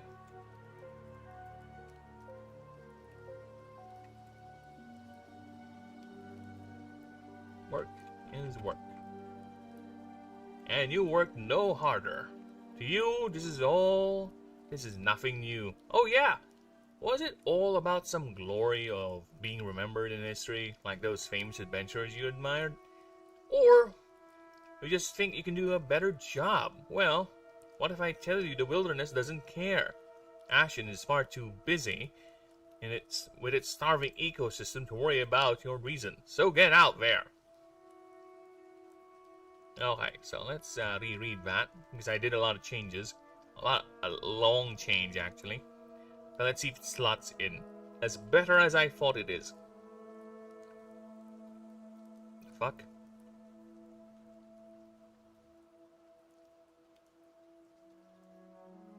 Alright. Freelancer. Adventure calls. It's so loud you just cannot help but answer its clarion call. You gather your gear and your courage. Wait. Is this all true? Last time you checked, you have no funds, no future, no other skill other than this type of work. Is that it? Or was it you finding the drudgery of a desk and the politics of dealing with people on a moment-to-moment basis not for you? Maybe too demeaning?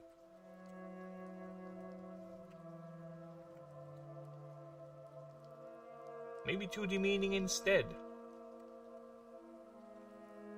Yet here you are, knee-deep in the mud and dirt of the wilderness, looking for any scrap of treasure or trash to sell. Working is hard, but work is work, right?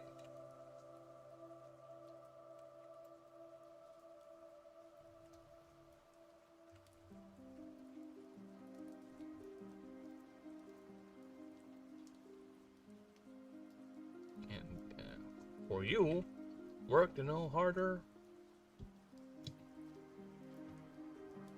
as hard as anyone else.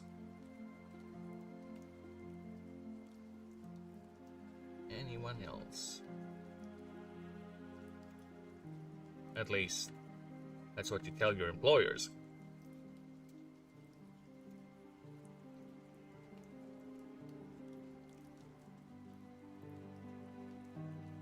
Yet, what you tell your employers?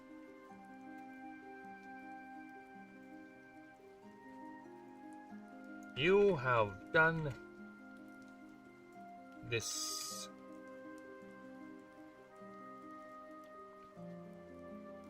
song and dance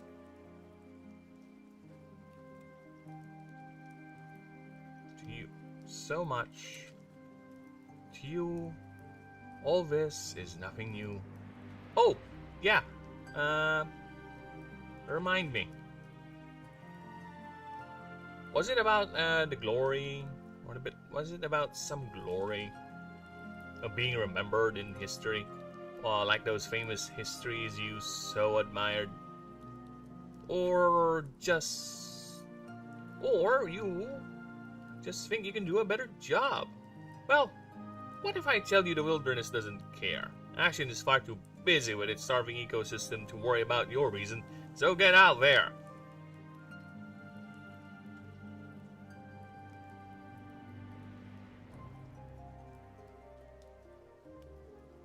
I think that is better.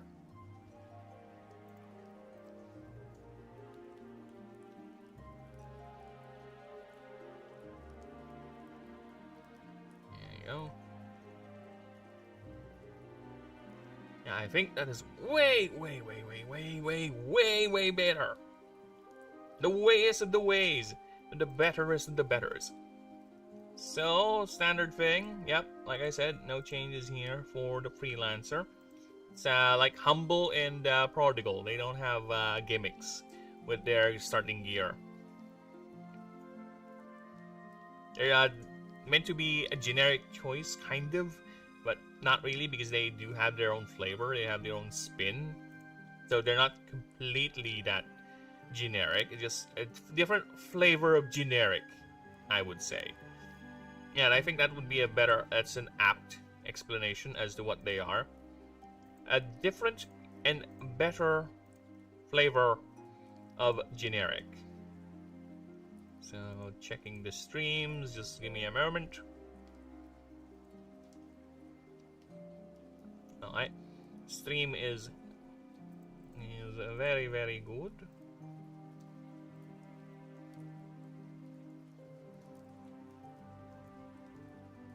So, let's see what else we got here.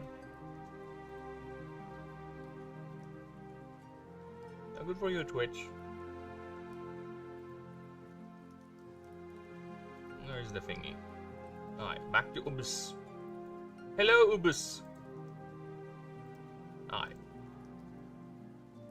So, what does the merc have? I mean, the freelancer have? What are the options? Why would I pick a freelancer? Well, why won't we find out? Let's see what we got. So, for freelancer, you start with to go boldly flee. And alright. This character gets a perk. Oh my god, I need to formalize this fucking wordings. This character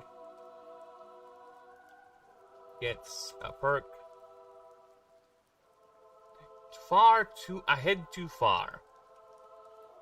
You can start up to the 3rd rank of any map. However, if you do, immediately lose 10 morale per node skipped. You can also flee from any non-unique boss encounter. However, you can also automatically... You may also, rather, not you can, you may also choose to automatically flee from any non-unique or boss encounter. However, you lose 20 morale per instance. There you go. So basically, you're like, nope, I ain't risking my life, bitch. Bye-bye. I only came here for the loot. But every time you do it, you get all crazier and crazier. It's like this nagging feeling. What if I stayed? Maybe there's something else I could have done. Something like that.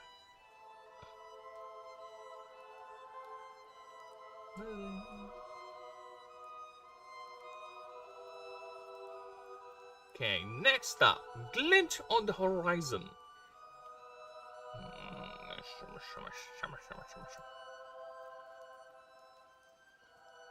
This character gets a perk, Treasure Over There, on the 10th non-unique node rank in any map. Becomes a loot encounter. However, you never get tier 2 maps. Okay, you start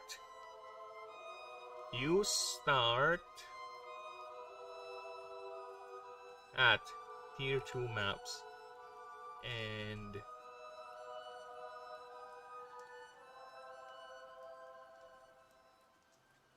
only at tier 2 maps, because yes, you need to word that properly. It is kind of weird. You start only at tier 2 maps, and eventually when tier 4 is unlocked, you will never roll missions, random missions, or random expeditions random expeditions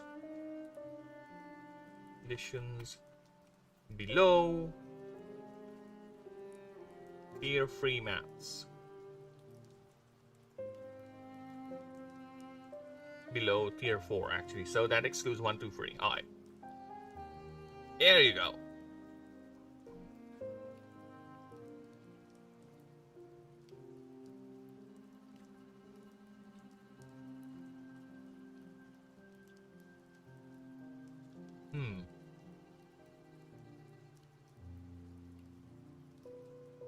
Well, that's not my problem, but overrides a...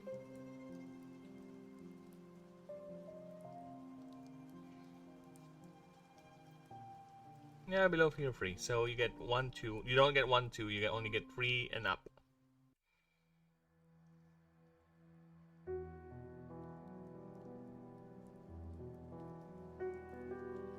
Tier 4 maps are unlocked. To roll. You never get assigned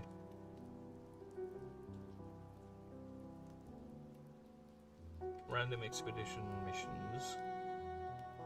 Yeah, it is a bit tricky to word, to be honest. Below tier 3 maps. Yeah, I think that's fine.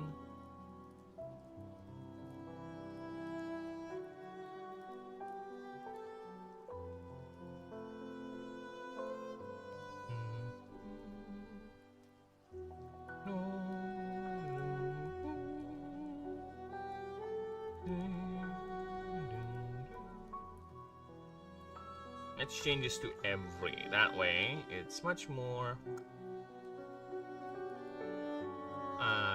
what's the word? Convenient or promising. There you go. Much more appealing. There you go. Every 10th non-unique node map. Yeah, there you go. There you go. So every 10th. So if you go on a long map, 1, 2, 3, 1 to 10, 1 to 10, 1 to 10, 1 to 10. So theoretically, a tier or a map with 40 ranks, you get max of 3, because on the 40th it's going to be the boss. Right? Max of 3 treasures. Oh, I think that's good for you. I think you'd like that, do you? More loots. So if that's the case, I'm gonna keep that 4. Doom, doom, doom, doom, doom, doom, doom, doom, doom, doom, doom, doom. Yeah, this is what I'm hearing. If you don't know where this is from, well, bad for you. Get yourself some gaming culture. Doom, doom, doom, doom, doom, doom, doom, down. You see, I'm gonna sue my ass for this. This is it. I don't know. I think they're quite strict with their music copyright bullshit. But I don't know. CA's been weird lately. It's a Total War song again. A Total War song. This is a Total War soundtrack called Destiny. I think this is the loading screen, if I recall correctly. Yeah, I think this is the loading screen. What a fucking loading screen. You load the game and this is the music that plays. Like, yes, I'm hyped. Deus Volt, bitch! Right? Doom, doom, doom, doom, doom, doom, doom. Okay, next up, we have well-funded. Well-funded. Get 3,000 start, rather.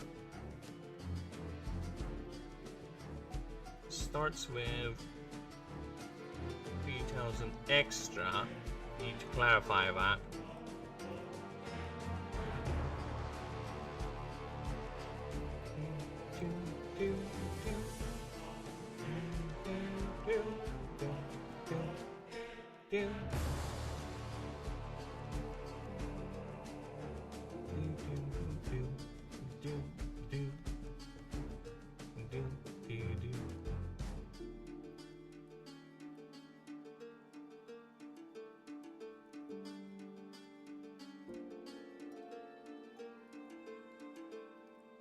Here's another fun one.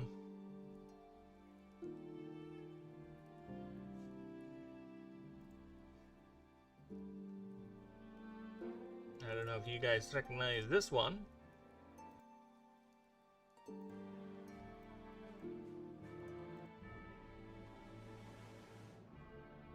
That is also another Total War music.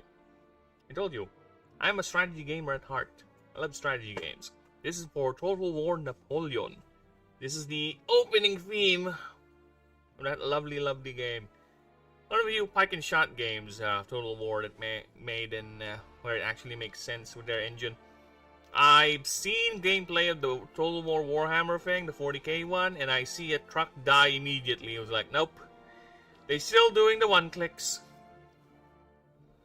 They're still doing the one-clicks. Again, I don't like the fact that I'm spending how much hard-earned resources on a unit that's gonna die to a one-shot.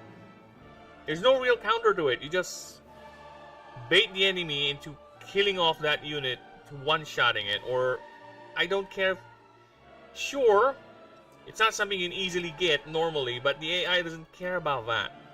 That's the main problem. The AI would get that willy-nilly. There's no real AI with the AI. They're just bonuses on top of bonuses on top of bonuses. It's just boring. Again, it's fun if I have the one-shot, the one-click, sure. But when enemies that don't have any other resource other than they just have it, it's fucking boring. I prefer the grinding strategy of actual, the flow of war, the order of battle, if you will, rather than spamming one-clicks and just having fun and getting annoyed that your shit is getting destroyed by a one-hit stupid move.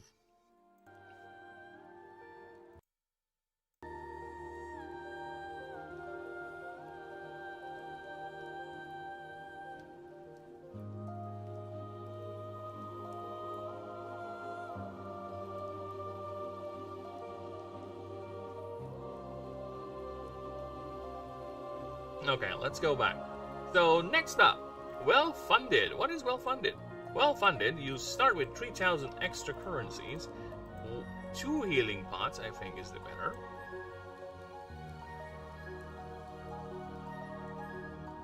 There you go, 2 healing pot, an item called Explorer Goggles. This should be bold. It's a tier 1 head, weight 2, right, plus 3 wits. And Gatherer's Sleeve, bold that up, it's a tier 2, right hand, left hand, or rather,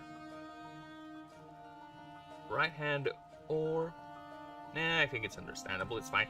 Right hand, left hand, weight 1, plus 3% more XP gain, and plus 3 more currency rewards. However, you start a tier 2 map. Yes.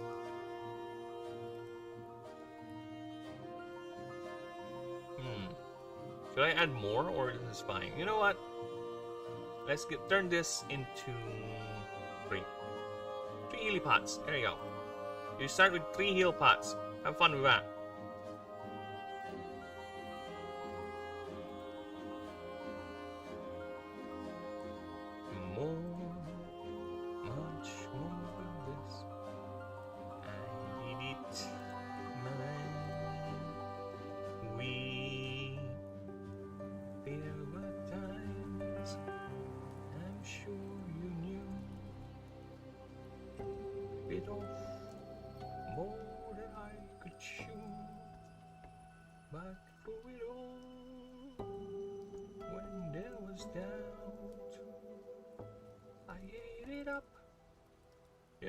Spit it out.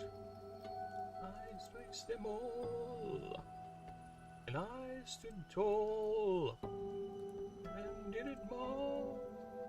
You know, there's a legend here in the Philippines that song is a no-no.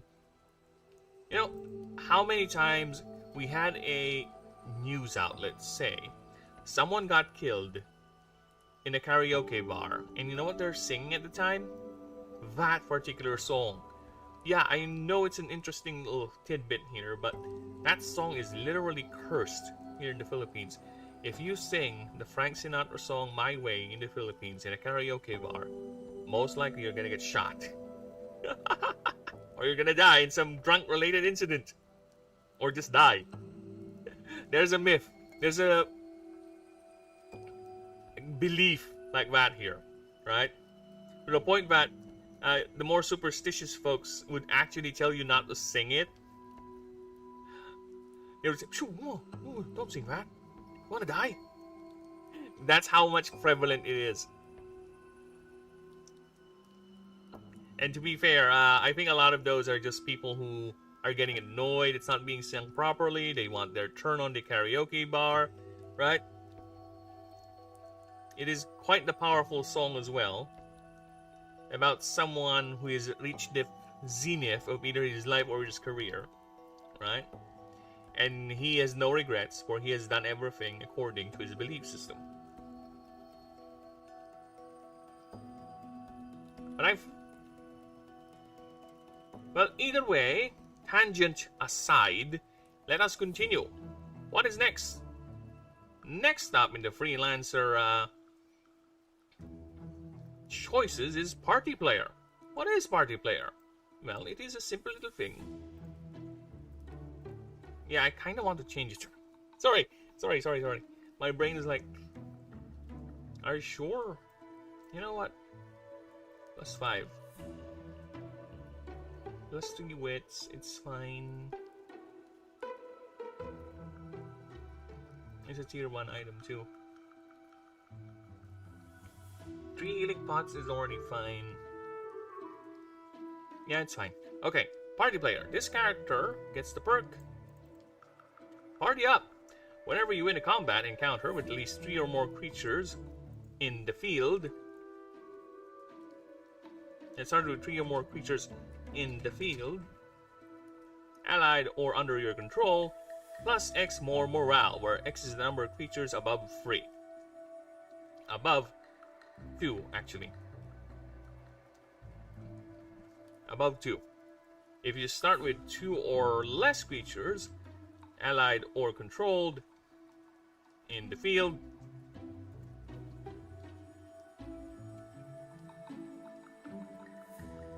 -5 morale. Okay, so let's change this a bit. It is a bit punishing, especially at the start of the round of the fight. Alright. I need to put a little caveat here. Right? You are immune. Or maybe not. Yeah. Okay.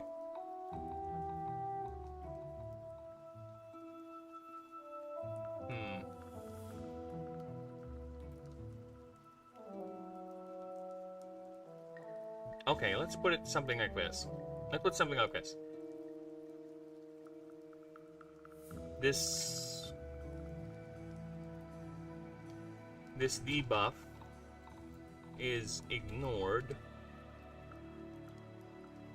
till you have bonded with 3 creatures. With at least 3 creatures. There you go. Basically, you need to build your party first. Alright? Okay, and...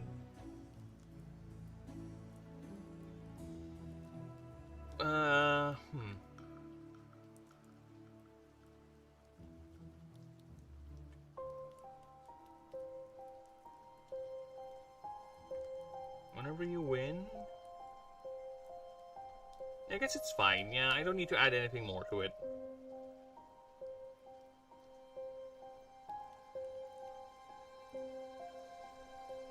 Yeah, it's fine. The morale boost is already free. And I already put a caveat. It doesn't affect you till you have 3 creatures. So it's fine. It's fine. There was a vision. There was a vision. Some of the perk names or some of these sub-option names are quite interesting for me. You immediately get the first mission of your patron god at the beginning of the game. and an item called Divine Heirloom.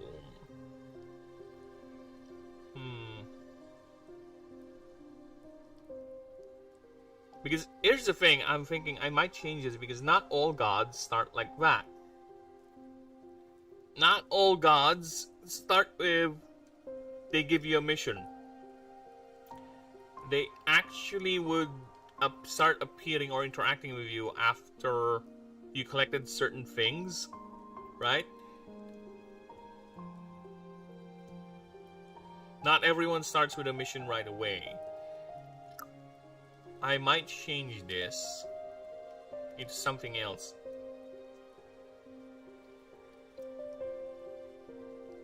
Ugh.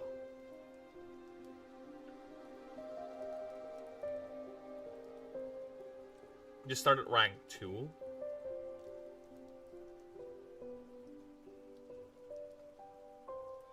No one can save me the damage is done. Okay.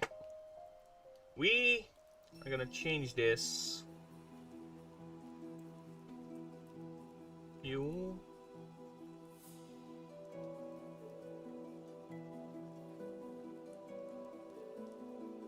This character.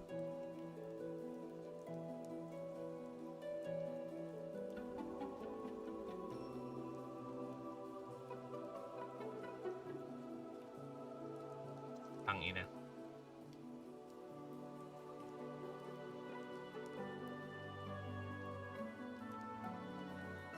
Oh yeah, let's do that. Can ask for random missions for their patron at rank at the very beginning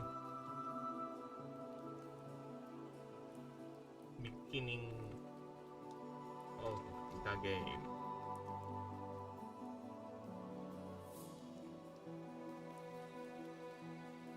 And that's gonna be a perk now. Damn it.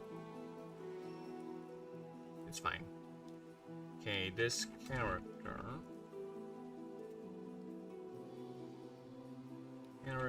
gains the perk. Gets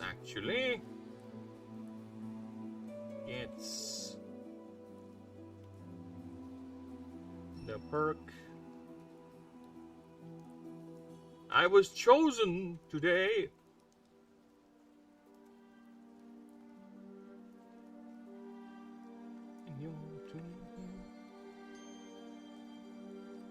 I was chosen today.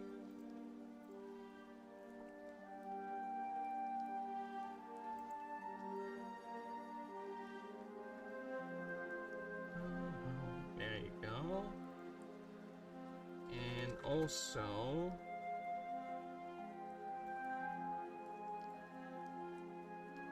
I don't think the Divine Heirloom is something that should be gained back, unless I put some sort of a penalty for it. Right, so yeah, it's fine. Morning, Burb. Hello, pal. Hello, welcome.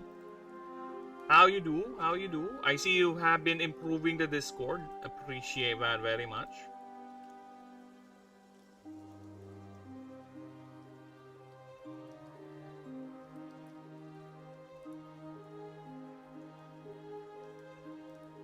You've done so many changes to it.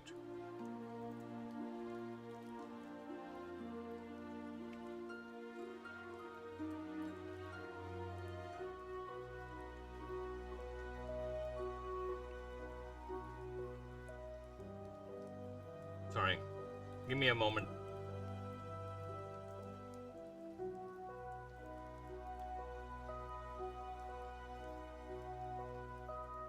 Now back to Obish. I fell asleep listening to my D&D campaign podcast, so I missed 2 episodes. You want me to add art channel? I'm just gonna dump all my art. Yeah, sure, why not? Create a fan art channel, right? And make sure you put in the description this is for fan art, right? And for sharing art. No lewd stuff, okay? And it's only for discussing the art. And of course, no promotion of stuff. This is only for expression, okay? And also, can you make me a personal art channel where it's just me who can post art stuff there? Since you're at it. Thank you, Pao. Pao is on the D&D binge right now. Well, I'm changing some of the perks. Adding and changing some of the things. I was chosen today. This should be all caps. I was chosen today. So wait, general art and self art? Yeah. Self art. For me. Give the entrepreneur some love. I'll get to it eventually. We're working one by one. Because this is also a rewrite. Or I mean what do you call that? A proofreading pass. So I'm both proofreading and sharing to you fucks the game. Right? So next up is I'm a hero. There you go. I'm a hero. There is dust in the wind. This character gets a perk. Guilty Heroics. Whenever you help an NPC, you gain plus 10 more morale and X currencies. X equals 100 per biome tier. However, if you fail to help or refuse an NPC, your character gets minus 2 stats. You choose which one per. Or every instance. Every instance. If you fail to help or refuse an NPC. Oh. Yep. This lasts for the whole run. There you go. So yeah, you have to be very, very helpful.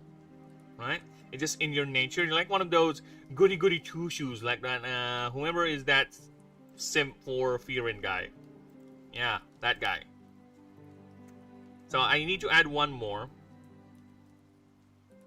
Because this is a freelancer, and I think it's fine if we add more because it's a generalized thing. Okay.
Friendly fire crank gun.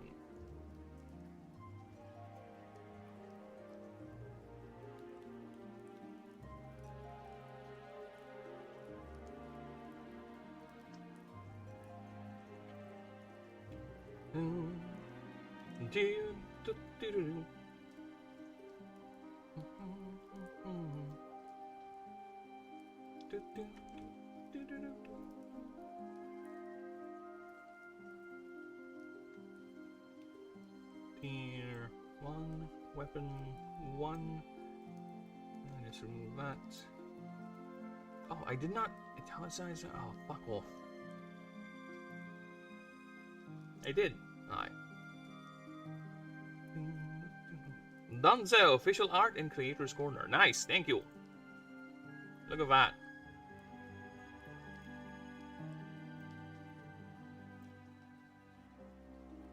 Look at that. Oh, the Discord.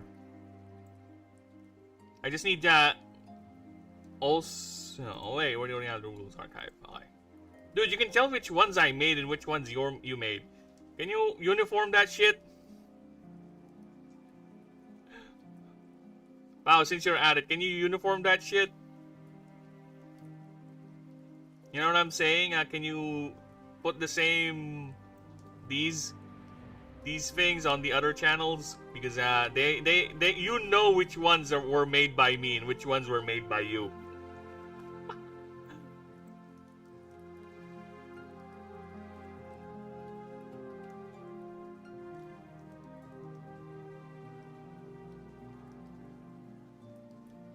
There you go. Thank you.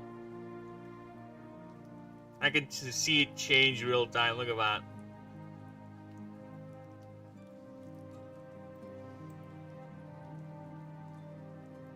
I promise I'll get back to you someday with that. Your efforts need to be rewarded.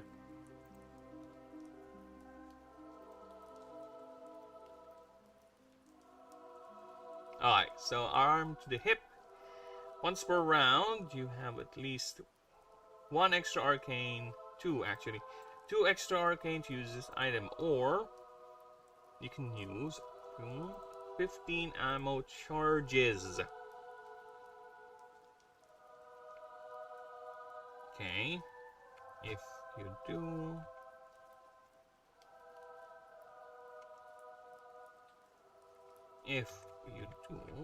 Okay, what's the wording? Okay, I need to get the wording.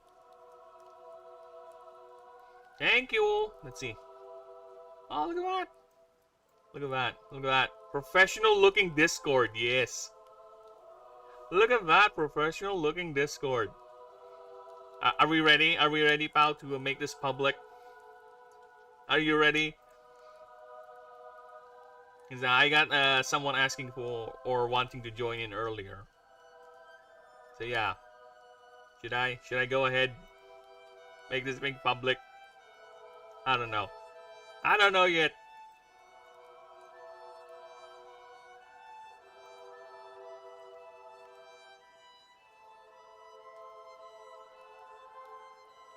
Okay, so let's see. During your turn, oh my god. During your creature's turn. Creature's turns.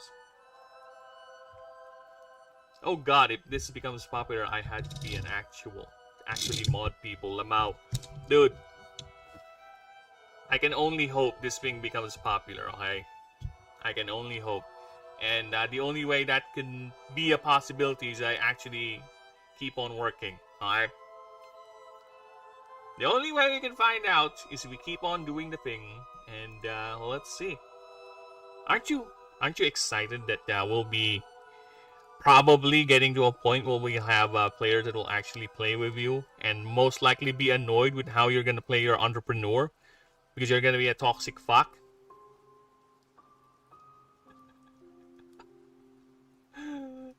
And as a known freak menace in other servers, I already know the hell I'm gonna go for. You're like one of those hackers, pal. You're like one of those hackers, right? There are hackers that were hired by governments because they know how to hack. And that's you. You are the hacker I hired to be my mod for my server because you know how it goes down. You know how, you've been there in the trenches. You were in the trenches. You were there shooting with the other trenchers. Now, it's the other way around. You're the ones who are sent in with the flamethrower to burn out those trenchers. And you know all their tricks. I'd rather be my own net runner. Fuck the corpos and the gobs. Who told you I'm the corpo? I'm no corpo. I'm a burbo. I'm different. Alright?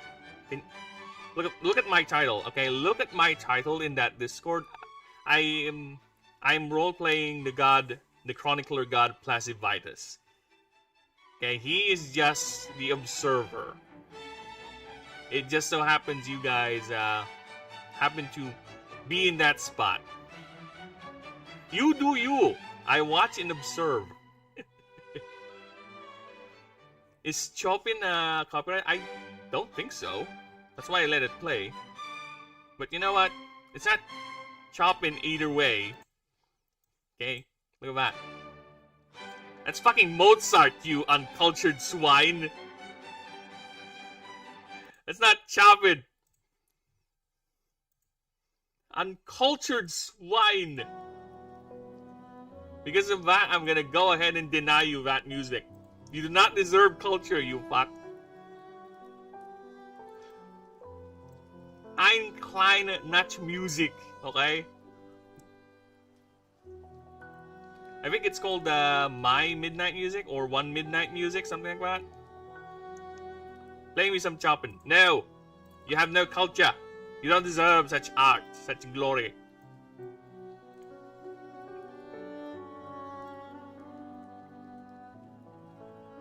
Classical. Here.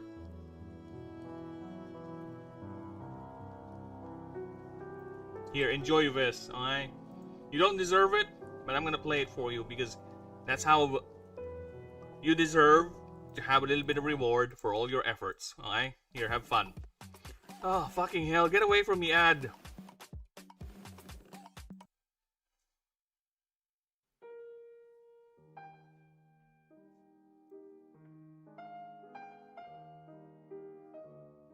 How about some Debussy? You wanna play Debussy? You wanna play Debussy, pal? Huh? Or you wanna just continue the Wagner? Sorry, it's German. It's not Wagner, it's Wagner. Alright, the Germans read W as a V. Wagner! Alright. During your creatures. Claire de Lune. I do have Claire de Lune as well, of course. One. You are truly impatient. One time. Actually, I don't even know. Are these copyrighted, actually? I need to double check. I might be fucking myself over here.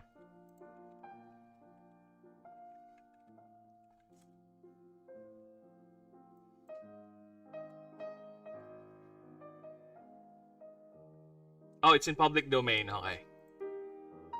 Whew. I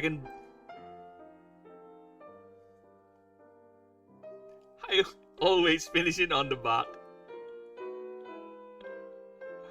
This is Claire de Lune. Oh.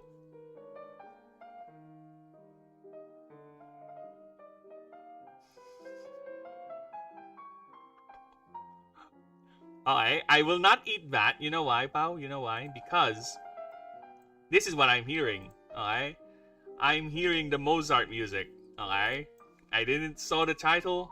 It just says Nocturne OP number 2. Okay? Now I'm gonna listen to it. Is this Claire de Lune?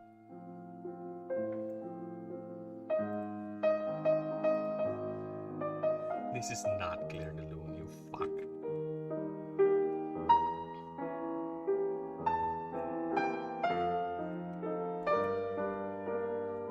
This is not Claire de Lune, you fuckwit.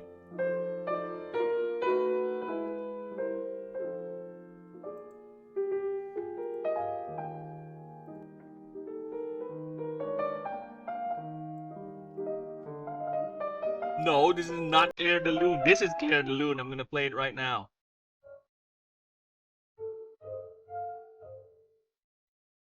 This is Claire de Lune.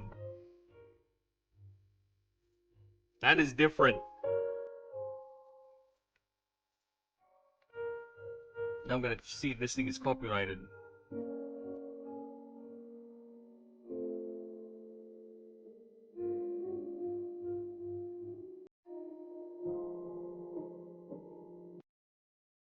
This is I don't know.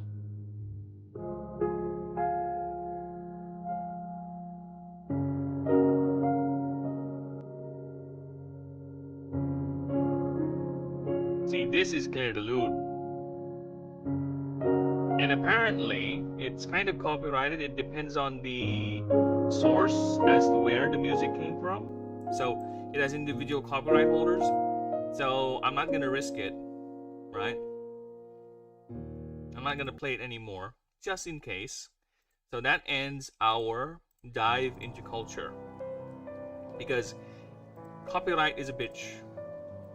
And I'm gonna return to my Mozart. During your creature's turns. So, Bao, have you finally gotten over your cyberpunk? You done? Because how many endings you already played in that game? I think you already got all the endings, I guess, aside from the DLC ending. During your creature's turn, you may roll 1d20 on a 10 up target creature. It's plus 10 up lethargic.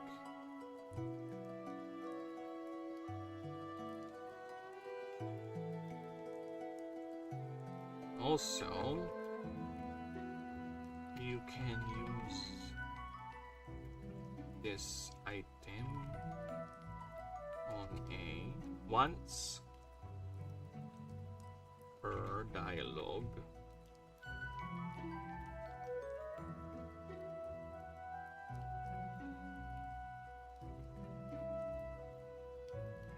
It consumes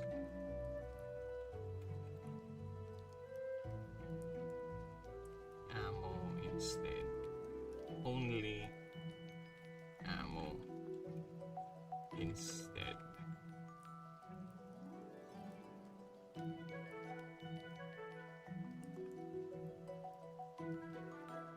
Roll 1d20 on a 15 up. You get, or rather, this character. Yeah, you get plus 10 modifier for 1 dialogue check.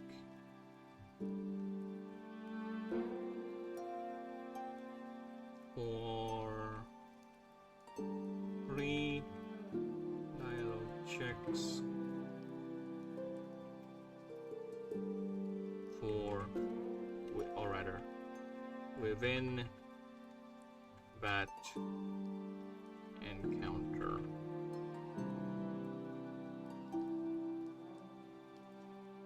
However, if you roll a 1 to 5,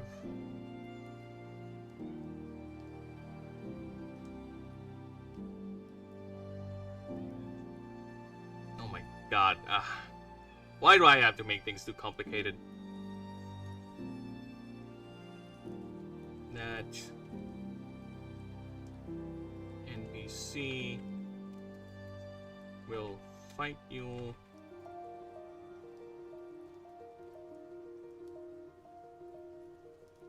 or if applicable,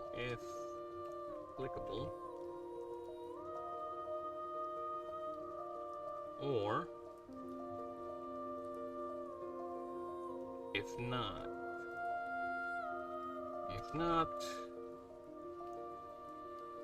this ends that interaction.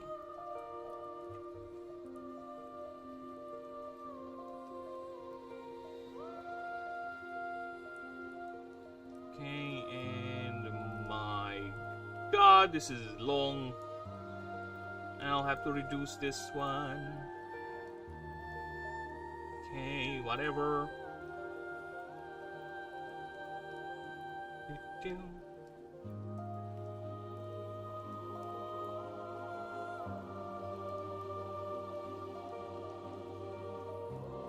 There you go. So we have a new. Let's double check that. This character starts with an item called Friendly Fire Crank Gun. Tier 1 weapon trinket. Wait, once per round during your creature's turn. You must have at least 2 extra arcane to use this item, or the item costs 15 ammo charge during your creature's turn. You may roll a 1d20 on a 15 up target creature gets plus 10 lethargic. Also, you may. Why do I keep using can? You may use this item once per dialogue. It consumes only ammo. Hello, I'm back. If you're gonna open the server, I suggest at least finishing proofreading and at least most of the alpha art. Okay. Yeah, I'm thinking that too. At least get the base rules set up and consumer friendly. Because I will be putting in a watermark, basically. I was advised by Alia to create some sort of watermark and some sort of a way for people not to download it. You may use the bathroom, but can you? It depends. I don't know what this thing does. How do you use the bathroom? I don't know. I am confused. I am from the province. I don't know what this blippy light thing is. It watching me? Is there a camera in that? Should I punch it? I don't know. I'm confused, sir. Help me.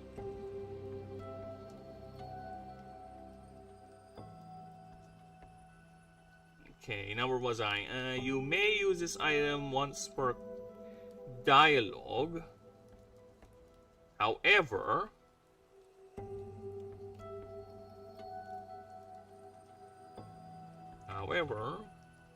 it only consumes. It only uses ammo. Yeah, some kind of Google Doc link type shit with a transparent watermark on top. Yeah.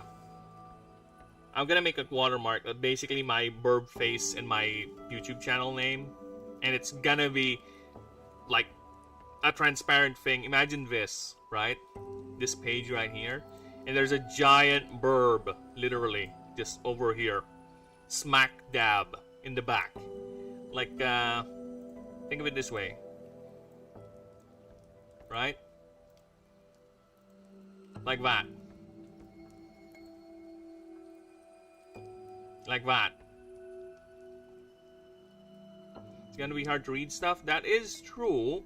That's why I'm gonna reduce its transparency a bit if I can. I don't know how can I do it here, but I think I can do or reduce its transparency. There you go. Fuck me.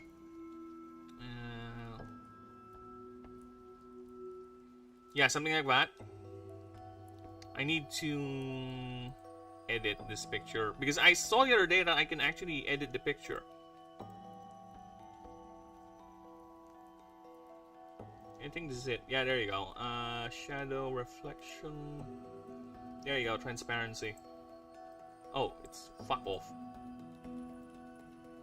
Let's see. We can figure it out later on. Indeed.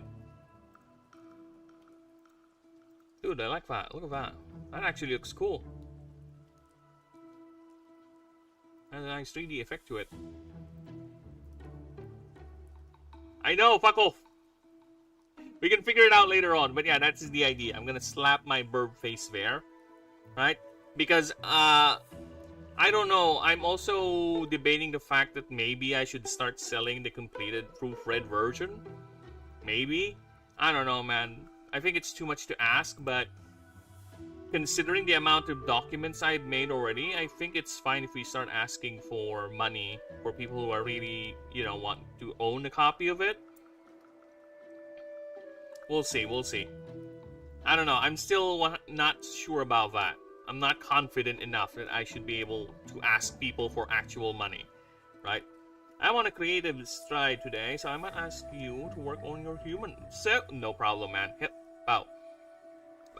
After the human, I want you to draw a character, an NPC for me that's actually part of the story, right?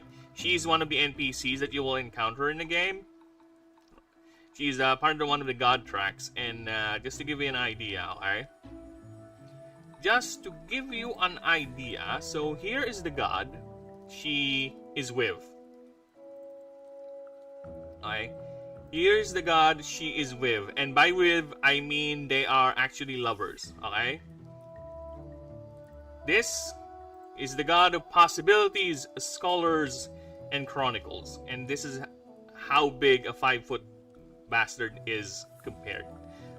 Okay, so he lives in a massive archive called the Lexicanum Aeternum. So he sees everything, records everything, and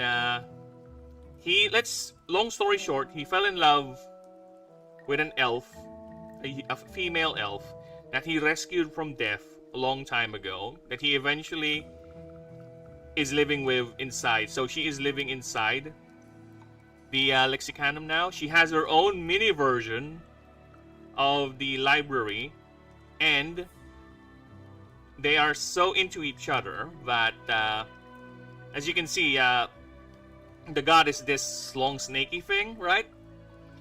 She's virtually naked.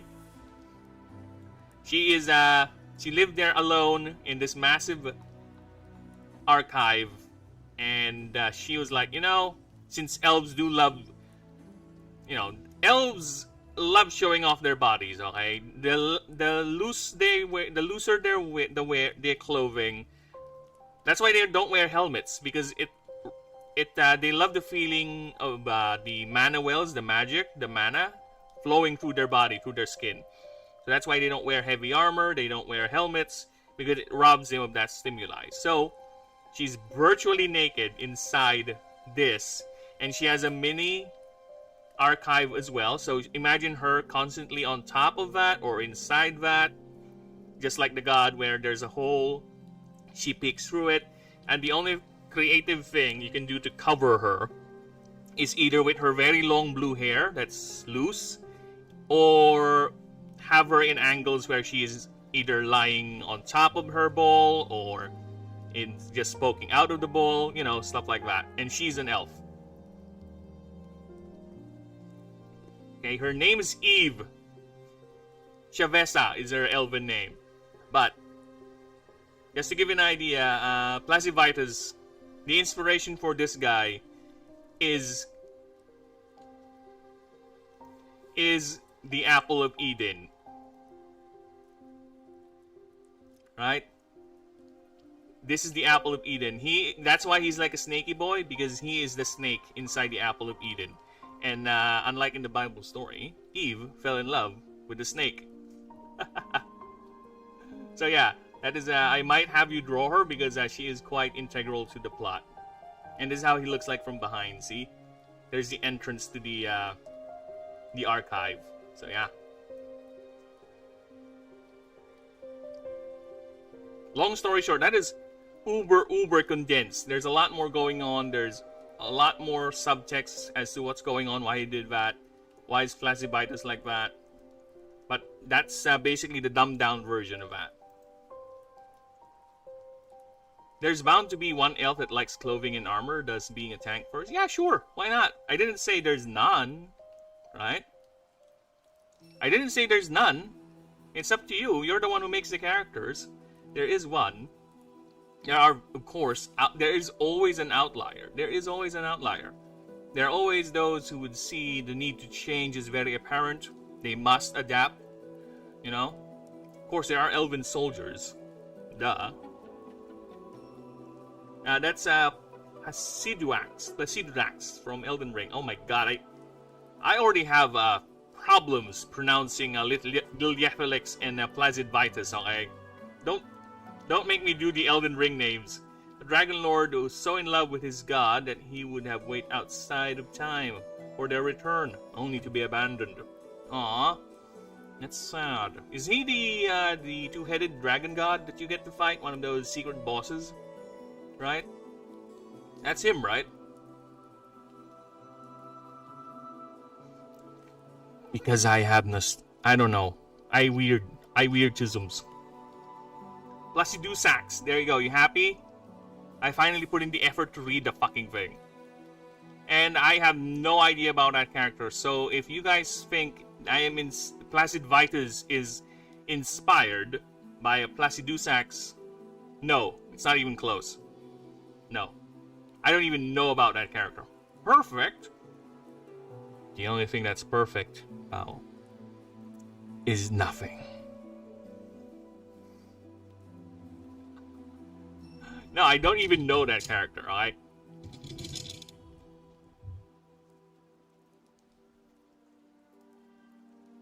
That's the thing. I do agree with that. That we now live in a time that a lot of art, whether it be creative media, movies, stories, has to have some sort of a similarity or an inspiration, be it subconscious or conscious. So the lines of plagiarism is getting blurred as more and more creative projects or expressions come out there, right? Because one way or another, your work would be be like someone else's, even though you're not aware.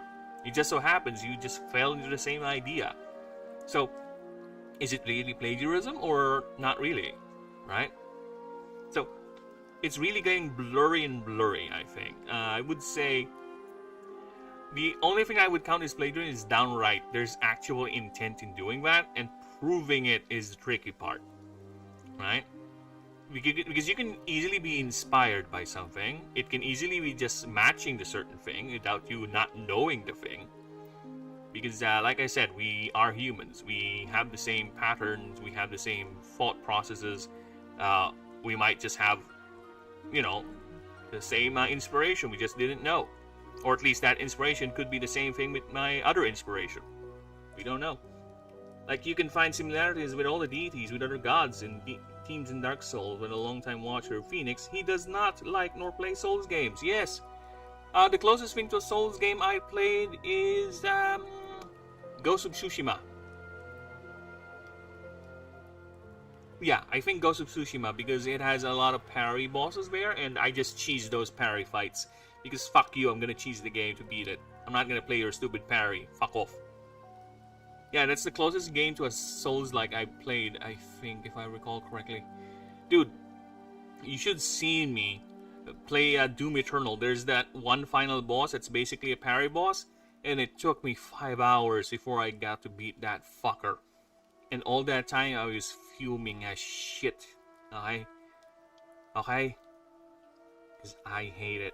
I despise that motherfucker. Okay? I don't like parrying. I'm not good at it. I'm far too fucking slow to deal with such bullshit. Okay, and among that, I just am not interested in a parry boss. Fuck that. The teams get blurry and blurry. If you want to... Dude, what is original nowadays? Right? What is... By original, I mean truly original. Like, no one there... There's nothing like it. The best thing you can do is create your own spin to it that it's really different. But I won't even say my work is original, truly original, because it's bound to be inspired by something. That's the thing. It's just that I'm not plagiarizing it because this is my own unique spin at it. An entirely new language, new culture, new world, and etc. And let's be honest, no one wants to read something completely disconnected from our reality. It depends. I like Eldritch Horror, and Eldritch Horror is basically the idea of knowing something that's unknowable. Right? Or something that's not meant to be understood by us. So that's totally disconnected to our reality, in a sense, right? I like that. In fact, some of the inspiration, especially with the void types, is just like that. Once we get to proofreading the creature profiles, you'll see the void types are literally defying explanation. Their biology does not make sense. You really gotta play Ultra Kill. Maybe. You don't have to parry, but let's just say you can parry. To be fair, yeah, you're correct on that. A lot of the Souls games I've seen is not really parry heavy, right? But I just don't have I just have little patience when it comes to finding bosses over and over again, especially if it's not something I'm keenly interested in. Right? Yeah, but most of the horror is written in a way to be presented to us, no? And it's more on the drive for human curiosity and paying for it, where the idea is that you think it's either the character thinks they can understand it, they're driven by this drive to understand it, and in the end, no, they're not, they're incapable, they're biting off more than they can chew, right? It depends on the story, but yeah, you are correct on that regard. A lot of Eldritch horrors don't show the side. Actually, I don't recall any Eldritch story where it's the Eldritch horror itself is the main character. Oh, speaking of King in Yellow, Bao. Speaking of Eldritch, I think I've shown you this. Who's that? This is the god of matter, industry, and the tangible, and I think this, if you're really into, to Eldritch stuff, like, brain. Sorry, my brain is not working anymore. Eldritch horror type stories, I think this guy is quite familiar. His hard-like cocoon is actually called the Yellow Crown. Yes, this thing. Basically, he's being fought over by two major companies for custody because he's, again, a god. And what better way for your company to prosper than to have a god as your patron, as directly as one of your patrons. You provide for the god, and the god returns back resources to you, even more riches. So yes, this design was actually inspired by Nyarlathotep. Yes, look at that. That is him, or rather, my own twist with the design. See? But instead of fleshy eldritch stuff, he is more of a biomechanical monstrosity. The only organic part of Horadses is the one housed inside his core, but other than that, he's all mechanical. Oh, biomechanical at least. Because he's that insecure.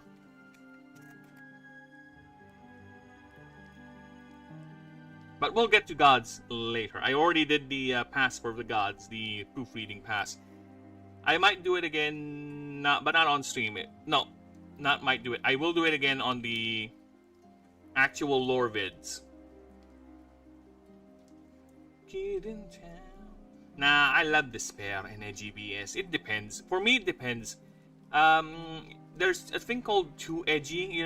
Being edgy for the sake of edgy, where it's just unsubstantive now. There's no substance to it. It's just there just to, because whomever made it just want to be edgy. It's boring. But for me, I prefer things that there's actual substance as to why they're there, rather than they're just there, right?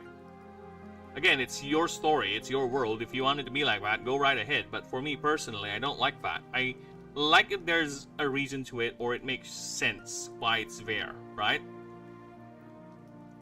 Even though it's edgy, even though it's dark, right? It's sure there are people who just do it because there's a thrill of it, right?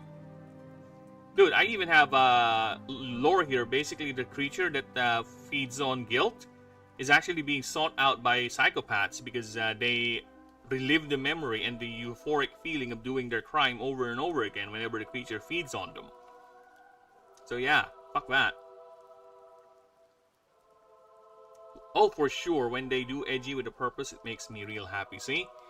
Yeah, because it not only you're satisfied with the execution, it also doesn't pull you out of the story. It doesn't, that doesn't make sense.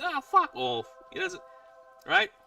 Again, if you just want to watch the fancy things, just go ahead and watch the clips of it. Go ahead and do that. Go watch Berserk. I have seen clips and pages of the manga. I know what you mean because there are some Eldritch enemies there later on. And yeah, I see the designs. But they're all humanoid though. I don't know. But yeah, I gotta say there's some good art with some of those Eldritch enemies. Maybe. They do say Berserk is actually good. And didn't they say the anime for Berserk is horrible and just go for the manga? I recall being warned about the Berserk anime being horrible, being bad. Actually, you know what? I'm gonna spoil you on some Ultra Killer. Okay, you do that, while I go ahead and proofread the Rogue. This is the Rogue. There's all... You know, before I actually read the Rogue, there's one anime that I am hesitant on watching because it's very, most likely, a majority of it is a lot of old anime cringe. But I would watch it not because I find it cool, because I find it very, very hilarious. This one. This anime right here. Tomare wa no shinderu. Dude. It's supposed to be bad. In a way, it is badass. For me, I find the whole premise and how they do their powers, everything is hilarious to me. For me, it's like a parody of a post-apocalyptic anime over-the-top nonsense. Okay?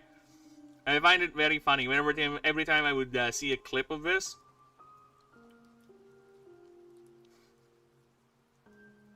I think it's from what I've seen, I think this show is leaning more on the cool side, you know, rather than the sensical side. But maybe it's not something I've seen yet, but I only seen clips of it. It's just filling me with that energy. I could be wrong, right? There's a 1970s version that's better. Yeah, I've heard that one is better. The newer one is made with 3D. It depends, man. But here's the thing. The way they do 3D animation, it's an excuse for quick production or easy animation, which is fine, right? It makes the job easy. But the way it looks, it's so out of place. That's my problem. Dude, the recent Gundam animes are using 3D animation and it's fucking horrible. Right? Dude, I don't know. Let me just show you some of the Gundam... Oh, yeah, by the way, pal, while I'm looking for Gundam clips. Right? We're on for later tonight, right? It's Wednesday. We gonna watch?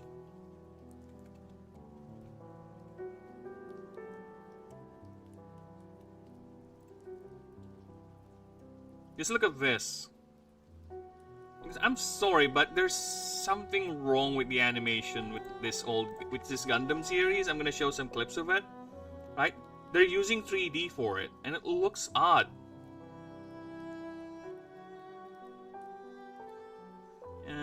Let's see.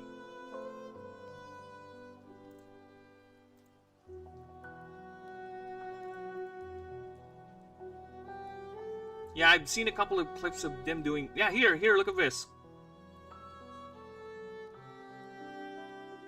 Look at this. This is one clip. So do we choose this class? Off! Stupid ads. For the sake of... I don't care. Fuck off, Ragnarok. Look at this. Look at this. This is a fight. And look how weird it looks. The way it moves.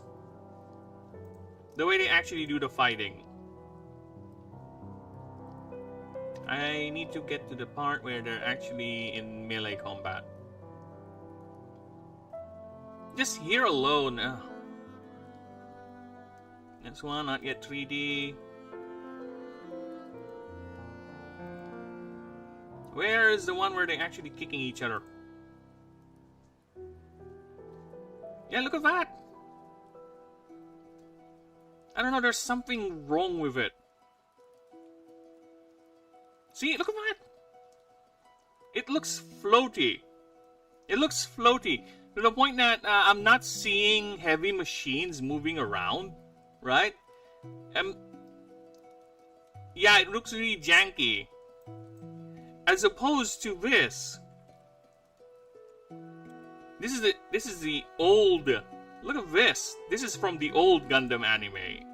Look how impactful, how much more oomph there is, yeah? How weighty everything feels and how more stylized it is. Right? Just look at that. Here, let me show you the part where it's actually gonna fire its main gun. See, everything screams expression. Like every bit of detail with it, right? Just look at the way the beam fires and everything, the shading on the tall geese. Let me show you where it's actually fighting.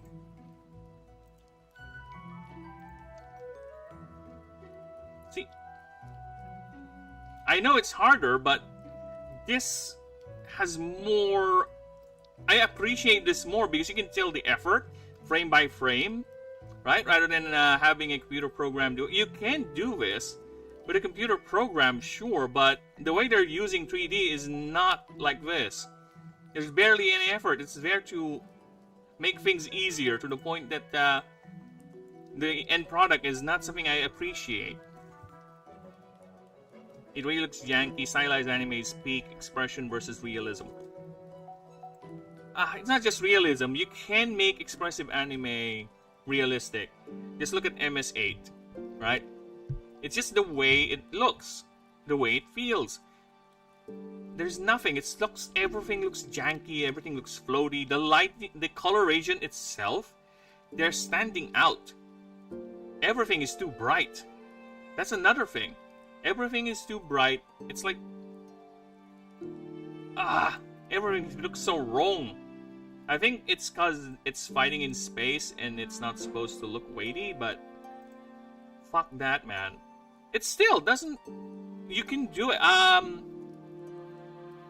Once we watch, if you ever get to watch Gundam Thunderbolt, you would see, even when they're fighting in space, the way the Gundam, the mobile suits move, you can feel the weight behind it.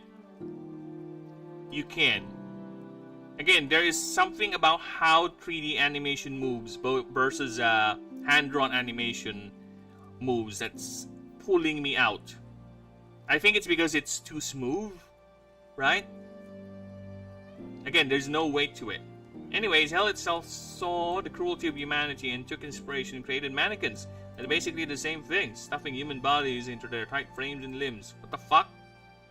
Is this the Ultra Kill thing? I have no idea what you're talking about.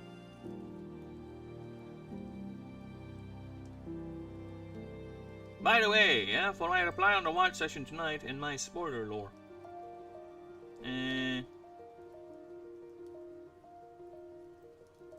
Oh, okay. I'll just message you. I'll just message you around 11 maybe when I wake up.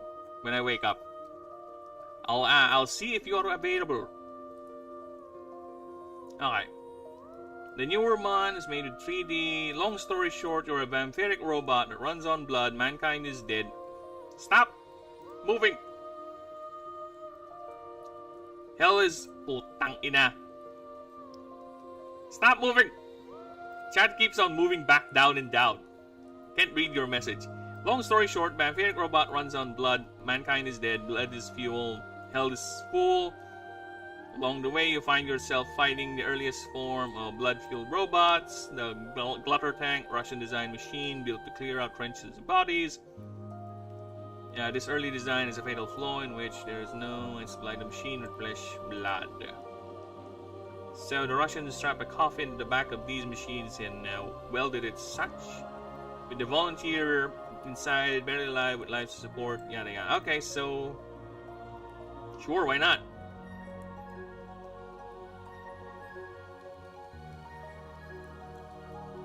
If not, there's always Saturday. Yep, there's always Saturday.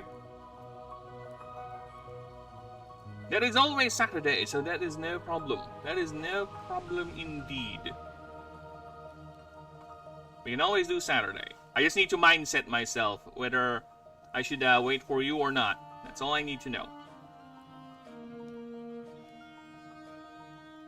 So yeah. That is an interesting concept.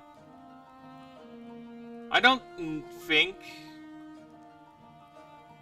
I can do something as edgy as that in this setting, but I did made a god with flesh puppets. I did made a god who has basically a harem of lobotomized concubine dragons. And he's a dragon too. So I have that.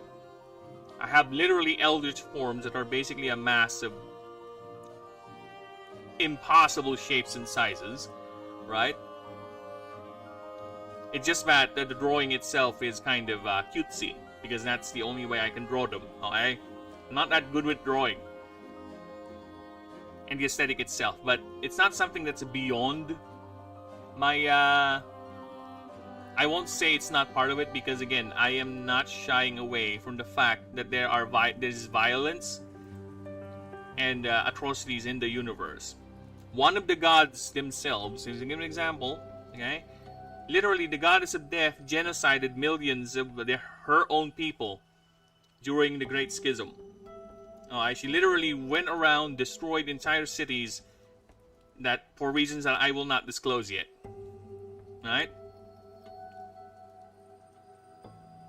So yeah, I am not shy. I do not shy away from such ideas. In fact, just looking at the character backgrounds, I literally have a character background here with guns. With fucking guns. Okay? But yeah, part of the lore is my fave because it's gruesome. It provides context for the existence of the player.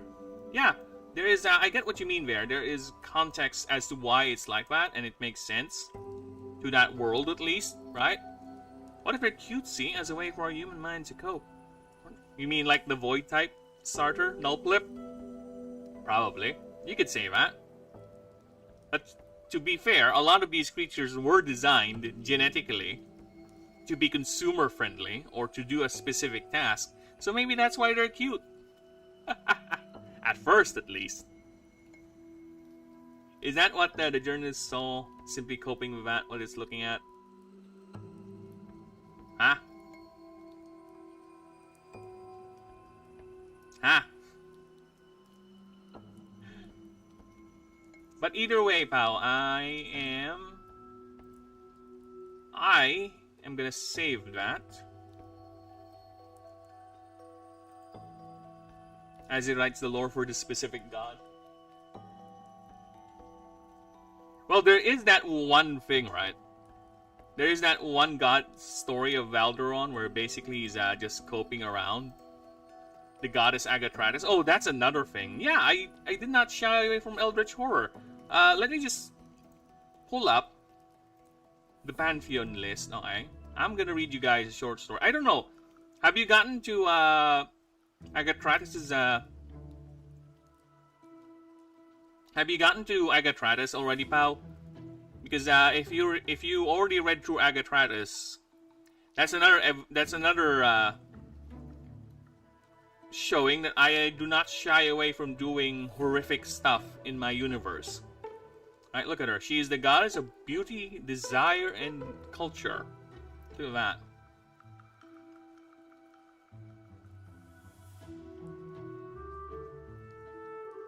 Well, it depends on the thing, pal. It depends.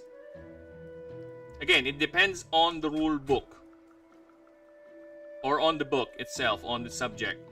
For the creatures, that is your David Attenborough. The Pantheon doc, is written more of a combination of collections of data from other sources molded in together as a need-to-know basis for you, the Astari. So basically what we have here is a combination of both secret lore, things that you don't know, the public does not know rather, and things that is generalized or basically known by the public. So that's why a lot of the god entries are flavor. And a lot of them are written to different accounts. Different, just for example with Agatratis herself, right? So let's just cut this. Long story short, right? It depends. There are many voices. Like for example, this one. This is a recovered personal log of an elf named Valderon Stargazer, right? This is gonna read the whole thing. Alright? We're gonna end on this. So this is lore. This personal diary of one Valderon Stargazer, archivist, Asdragad Imperial Academy, 505-758 eve of Grand Harvest Festival. Okay. History is such a marvelous thing. My kin lived for so long as the immortal one allows, and through the 356 cycles I have lived in this world, I am nothing but a paltry fledgling compared to the rest of my people. The majority of the history of Elbenkind prior to our exodus to this realm was defined by peace and calm, where the most pressing events was merely a legal debate about one's ancestry. Yet here in Ashen, I have never read nor experienced such a rich tapestry of turmoil and tribulations as those in the past scant century. From the rise and fall of the Auric dynasty and the tumultuous years of the tyrant's rule, those stories are made and remade as more evidence is brought into the light of revelation. Yet none have enthralled this humble servant of the chronicles more than the tragedy of the Lady of Song, the mourning queen Agatratis. She who was once a simple courtesan, a daughter of the great mother Yaldesh. She was the great hostess, blessing songs, dances, and artistry in all manners as she turned her husband's agrarian projects and centers into fields of beauty and pageantry. When Zogor Fael vanished and the horrors of the void devoured our ancient home system, it was her family that welcomed our siege ships. Then, during the times of the Great Schism, she, along with her husband, sheltered many, including our family, from the divine clashes and the roiling chaos of the interregnum. I remember our family wept as you shielded us, while your mother Yaldesh grew the vast forest of Magi Yaldeshi. Oh, how we wept when your Clarkensis, he who sustained us with his bounty, was felled by the butcher's blade, as the fallen Chrysalis absconded with you. His blades still stained in ichor, we wept. We thought you lost your golden locks that used to wave carelessly in the wind, which once filled halls and banquets with your charms. Instead, you became a trophy, a prize to be displayed. Your presence, once proudly displayed to all, was now shrouded beneath your murdered husband's veil. You can clearly see the voice, right? I'm just not writing a flat lore dump. There's a story happening here and with a distinct voice. My colleagues say the goddess's motivation for betraying the butcher was clear as starlight. Yet you bore him a daughter, and you endured him for so long. Yet, was it really that simple? Was it this is the desire I must find out. On the eve of your most hallowed celebrations, I endeavor to find you. Whatever that forlorn corner you sojourned to may be, your truth will come to light, your justice will be vindicated. This, my family owes you, and this much more. Alright? It's both a lore dump, you get an idea what Agatratis is, at least in the eyes of this Valderon Stargazer. So let's move on to part 2 of his story. Right? So look at this. We are switching again to a different style, a different format. Release section of case number 268419CX05140986 NF. Trial of Valderon Stargazer, mastermind of grand larceny of the Gold Stacks banking firm. Okay. So what happened? A moment ago, we were just reading about him trying to find out what happened with Agatratis. Now he's involved in a grand larceny case. Let's see what happened here. High Judicator Tarion. The accused stands here without legal counsel. Through diligent, arduous deliberation, we found the accused guilty of 10 counts of corruption, 20 counts of grand larceny, and 560 counts of bribing a public officer. Before the punishment is prescribed, does the defendant wish to speak before he's so unjustly wronged?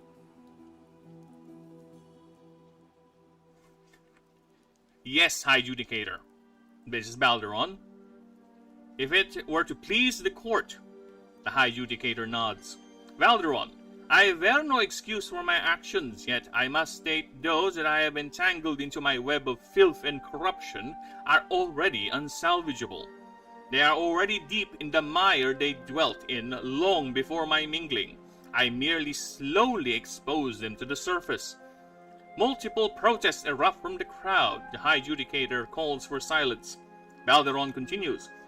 Yet I did not do it out of selfish pride, nor vainglorious pragmatism. I did it for the truth. More protests break out. Insults hurled. The High Judicator calls again for silence. Balderon noticeably looks up beyond the High Judicator. Man, I can't wait to go down the Ebersage route. He's the god of deceit and treachery, right? I'd be treachery if it ended up. Here's the thing. He is the god of deceit, trade, and peace. You have it wrong when it comes to treachery, pal. Being deceitful does not always mean you're being treacherous. You get my drift here? Being deceitful does not automatically equate you're being evil, you're being wrong, you're being malicious. No. He is also the god of peace. He is the greatest diplomat the Auric Confederation has ever seen. That's why he became a god of that. Because he is so good at being so deceitful, at playing you for the fool, or letting you believe you're winning even though you're... Here's to give you an idea. He wins an argument by making you believe you won an argument. That's how good he is in manipulating people. He always gets the best deals even though you leave the room, you think you've outsmarted him. You leave the room thinking you have gained all the leverage and advantage, but in the end you'll slow... Oh fuck, I think I fell for his trap. That's how good Ebersage is as a diplomat for the Auric Confederation. That's how he plays. Okay? To the point that the goddess of justice herself, Bellatrix, who can read every little micro-expression you have, she cannot read Ebersage. The god of deceit cannot be read by the goddess of justice. That's why she cannot render a judgment onto him. Because if you're gonna follow Bellatrix's god path, you would come to blows with the gods. Because part of her god track, her favor missions, is you punishing the gods. It's called accounting the unaccountable. Yes, that's one of her favor tracks, is for you going around the gods and having them punished. That's Bellatrix. Because justice has no ceiling. Even the gods deserve to merit punishment if they do wrong. And her problem is she cannot read Ebersage. She cannot discern whether he's guilty or not. That's how good he is, okay? He is the best goddamn diplomat ever. That's why, for me, as the author, as the creator of Ebersage, if you ask me if he's pretending or if he's actually crazy now, I'll tell you no, I don't know. I will tell you this right now, anyone listening right now. If you ask me if the god of deceit that I have made, that fractured god that has 10 personalities currently living inside his fractured mind, is faking it or not, I don't know. I can't honestly tell you. Because that's how Ebersage is. Okay? Sure, I will write his lines. I will do things. Maybe a hint or there, maybe something. But if you ask me personally, I don't really know. I can't tell you, man. Ask Ebersage. See if you can get an answer. I beg there should be some kind of reward. Oh, there will be. There's like how many favor tracks with him. There's a lot of missions you gotta play with him. And the final reward is you being bonded with him. You can use him in the fight. Do you not want to use the god of deceit in your team? Right?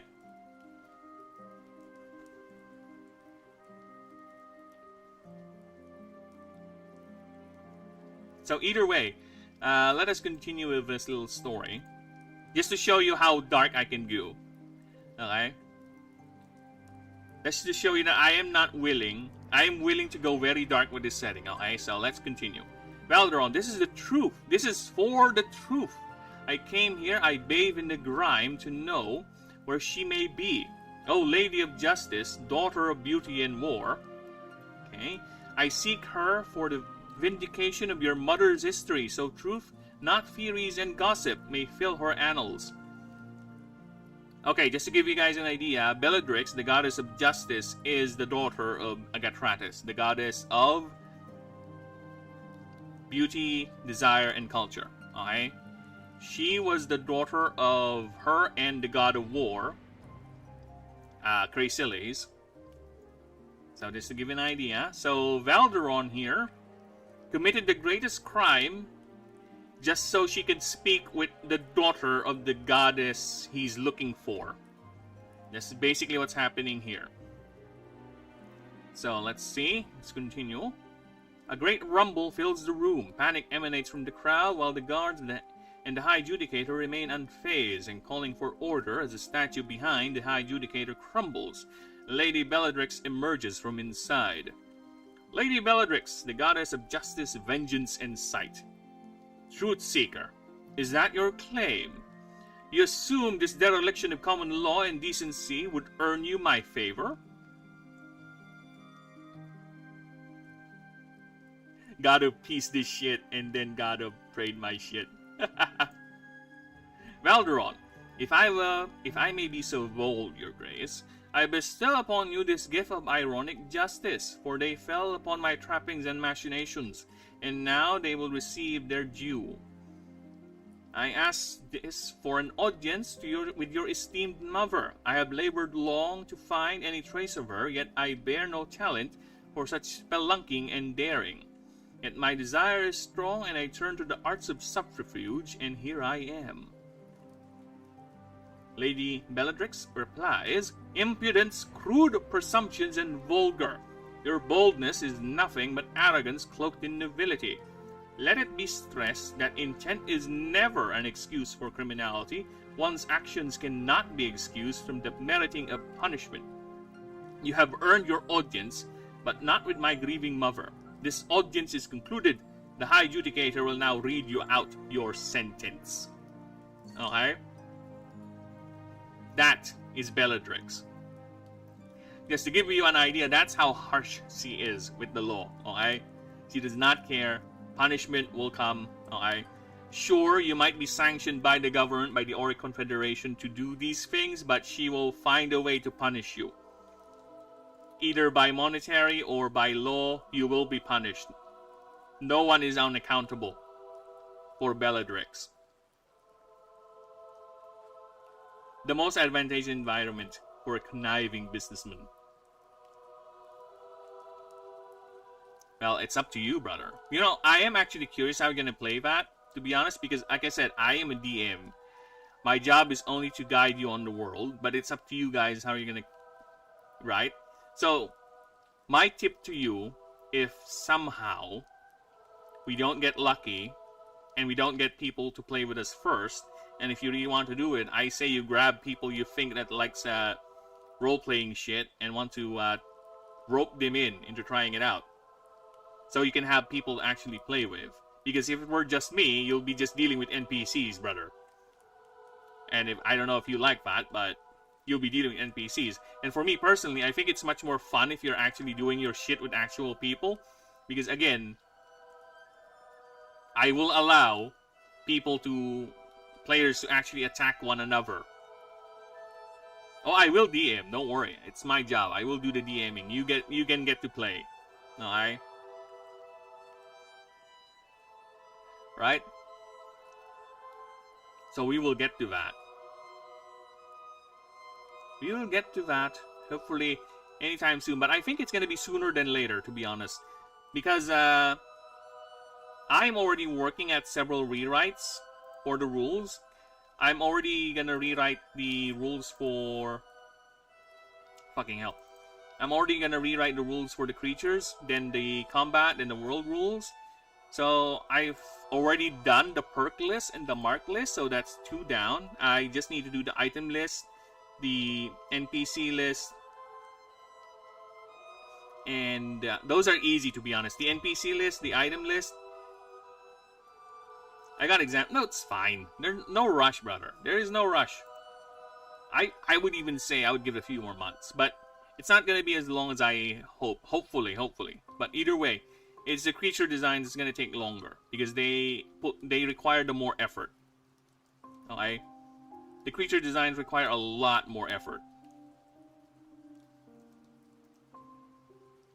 So let us continue with the story. So yeah, he's been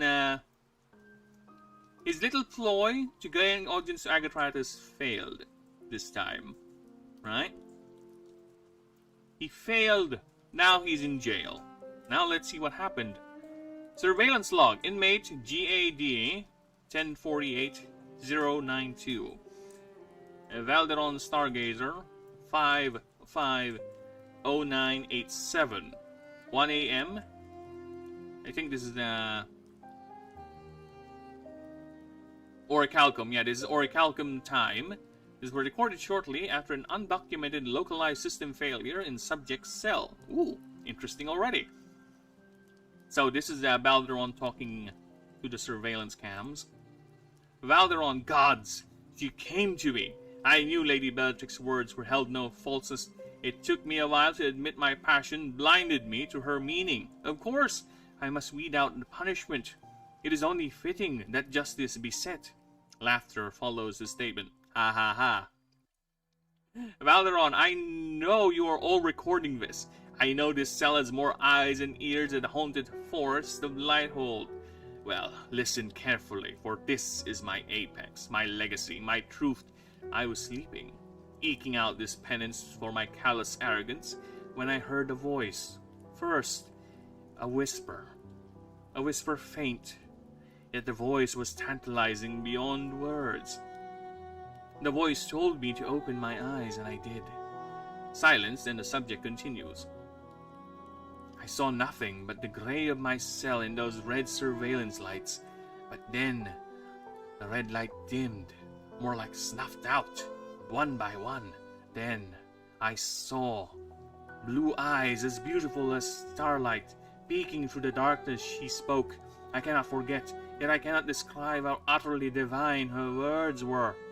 This is Agatratus speaking, the goddess again of culture, beauty, and desire. Peer into my mirror. See your deepest desire. Context time. Since I'm rushing this, Agatratus, the goddess of culture, has a thing called the Mirror of Agatratus, which basically shows your inner desire.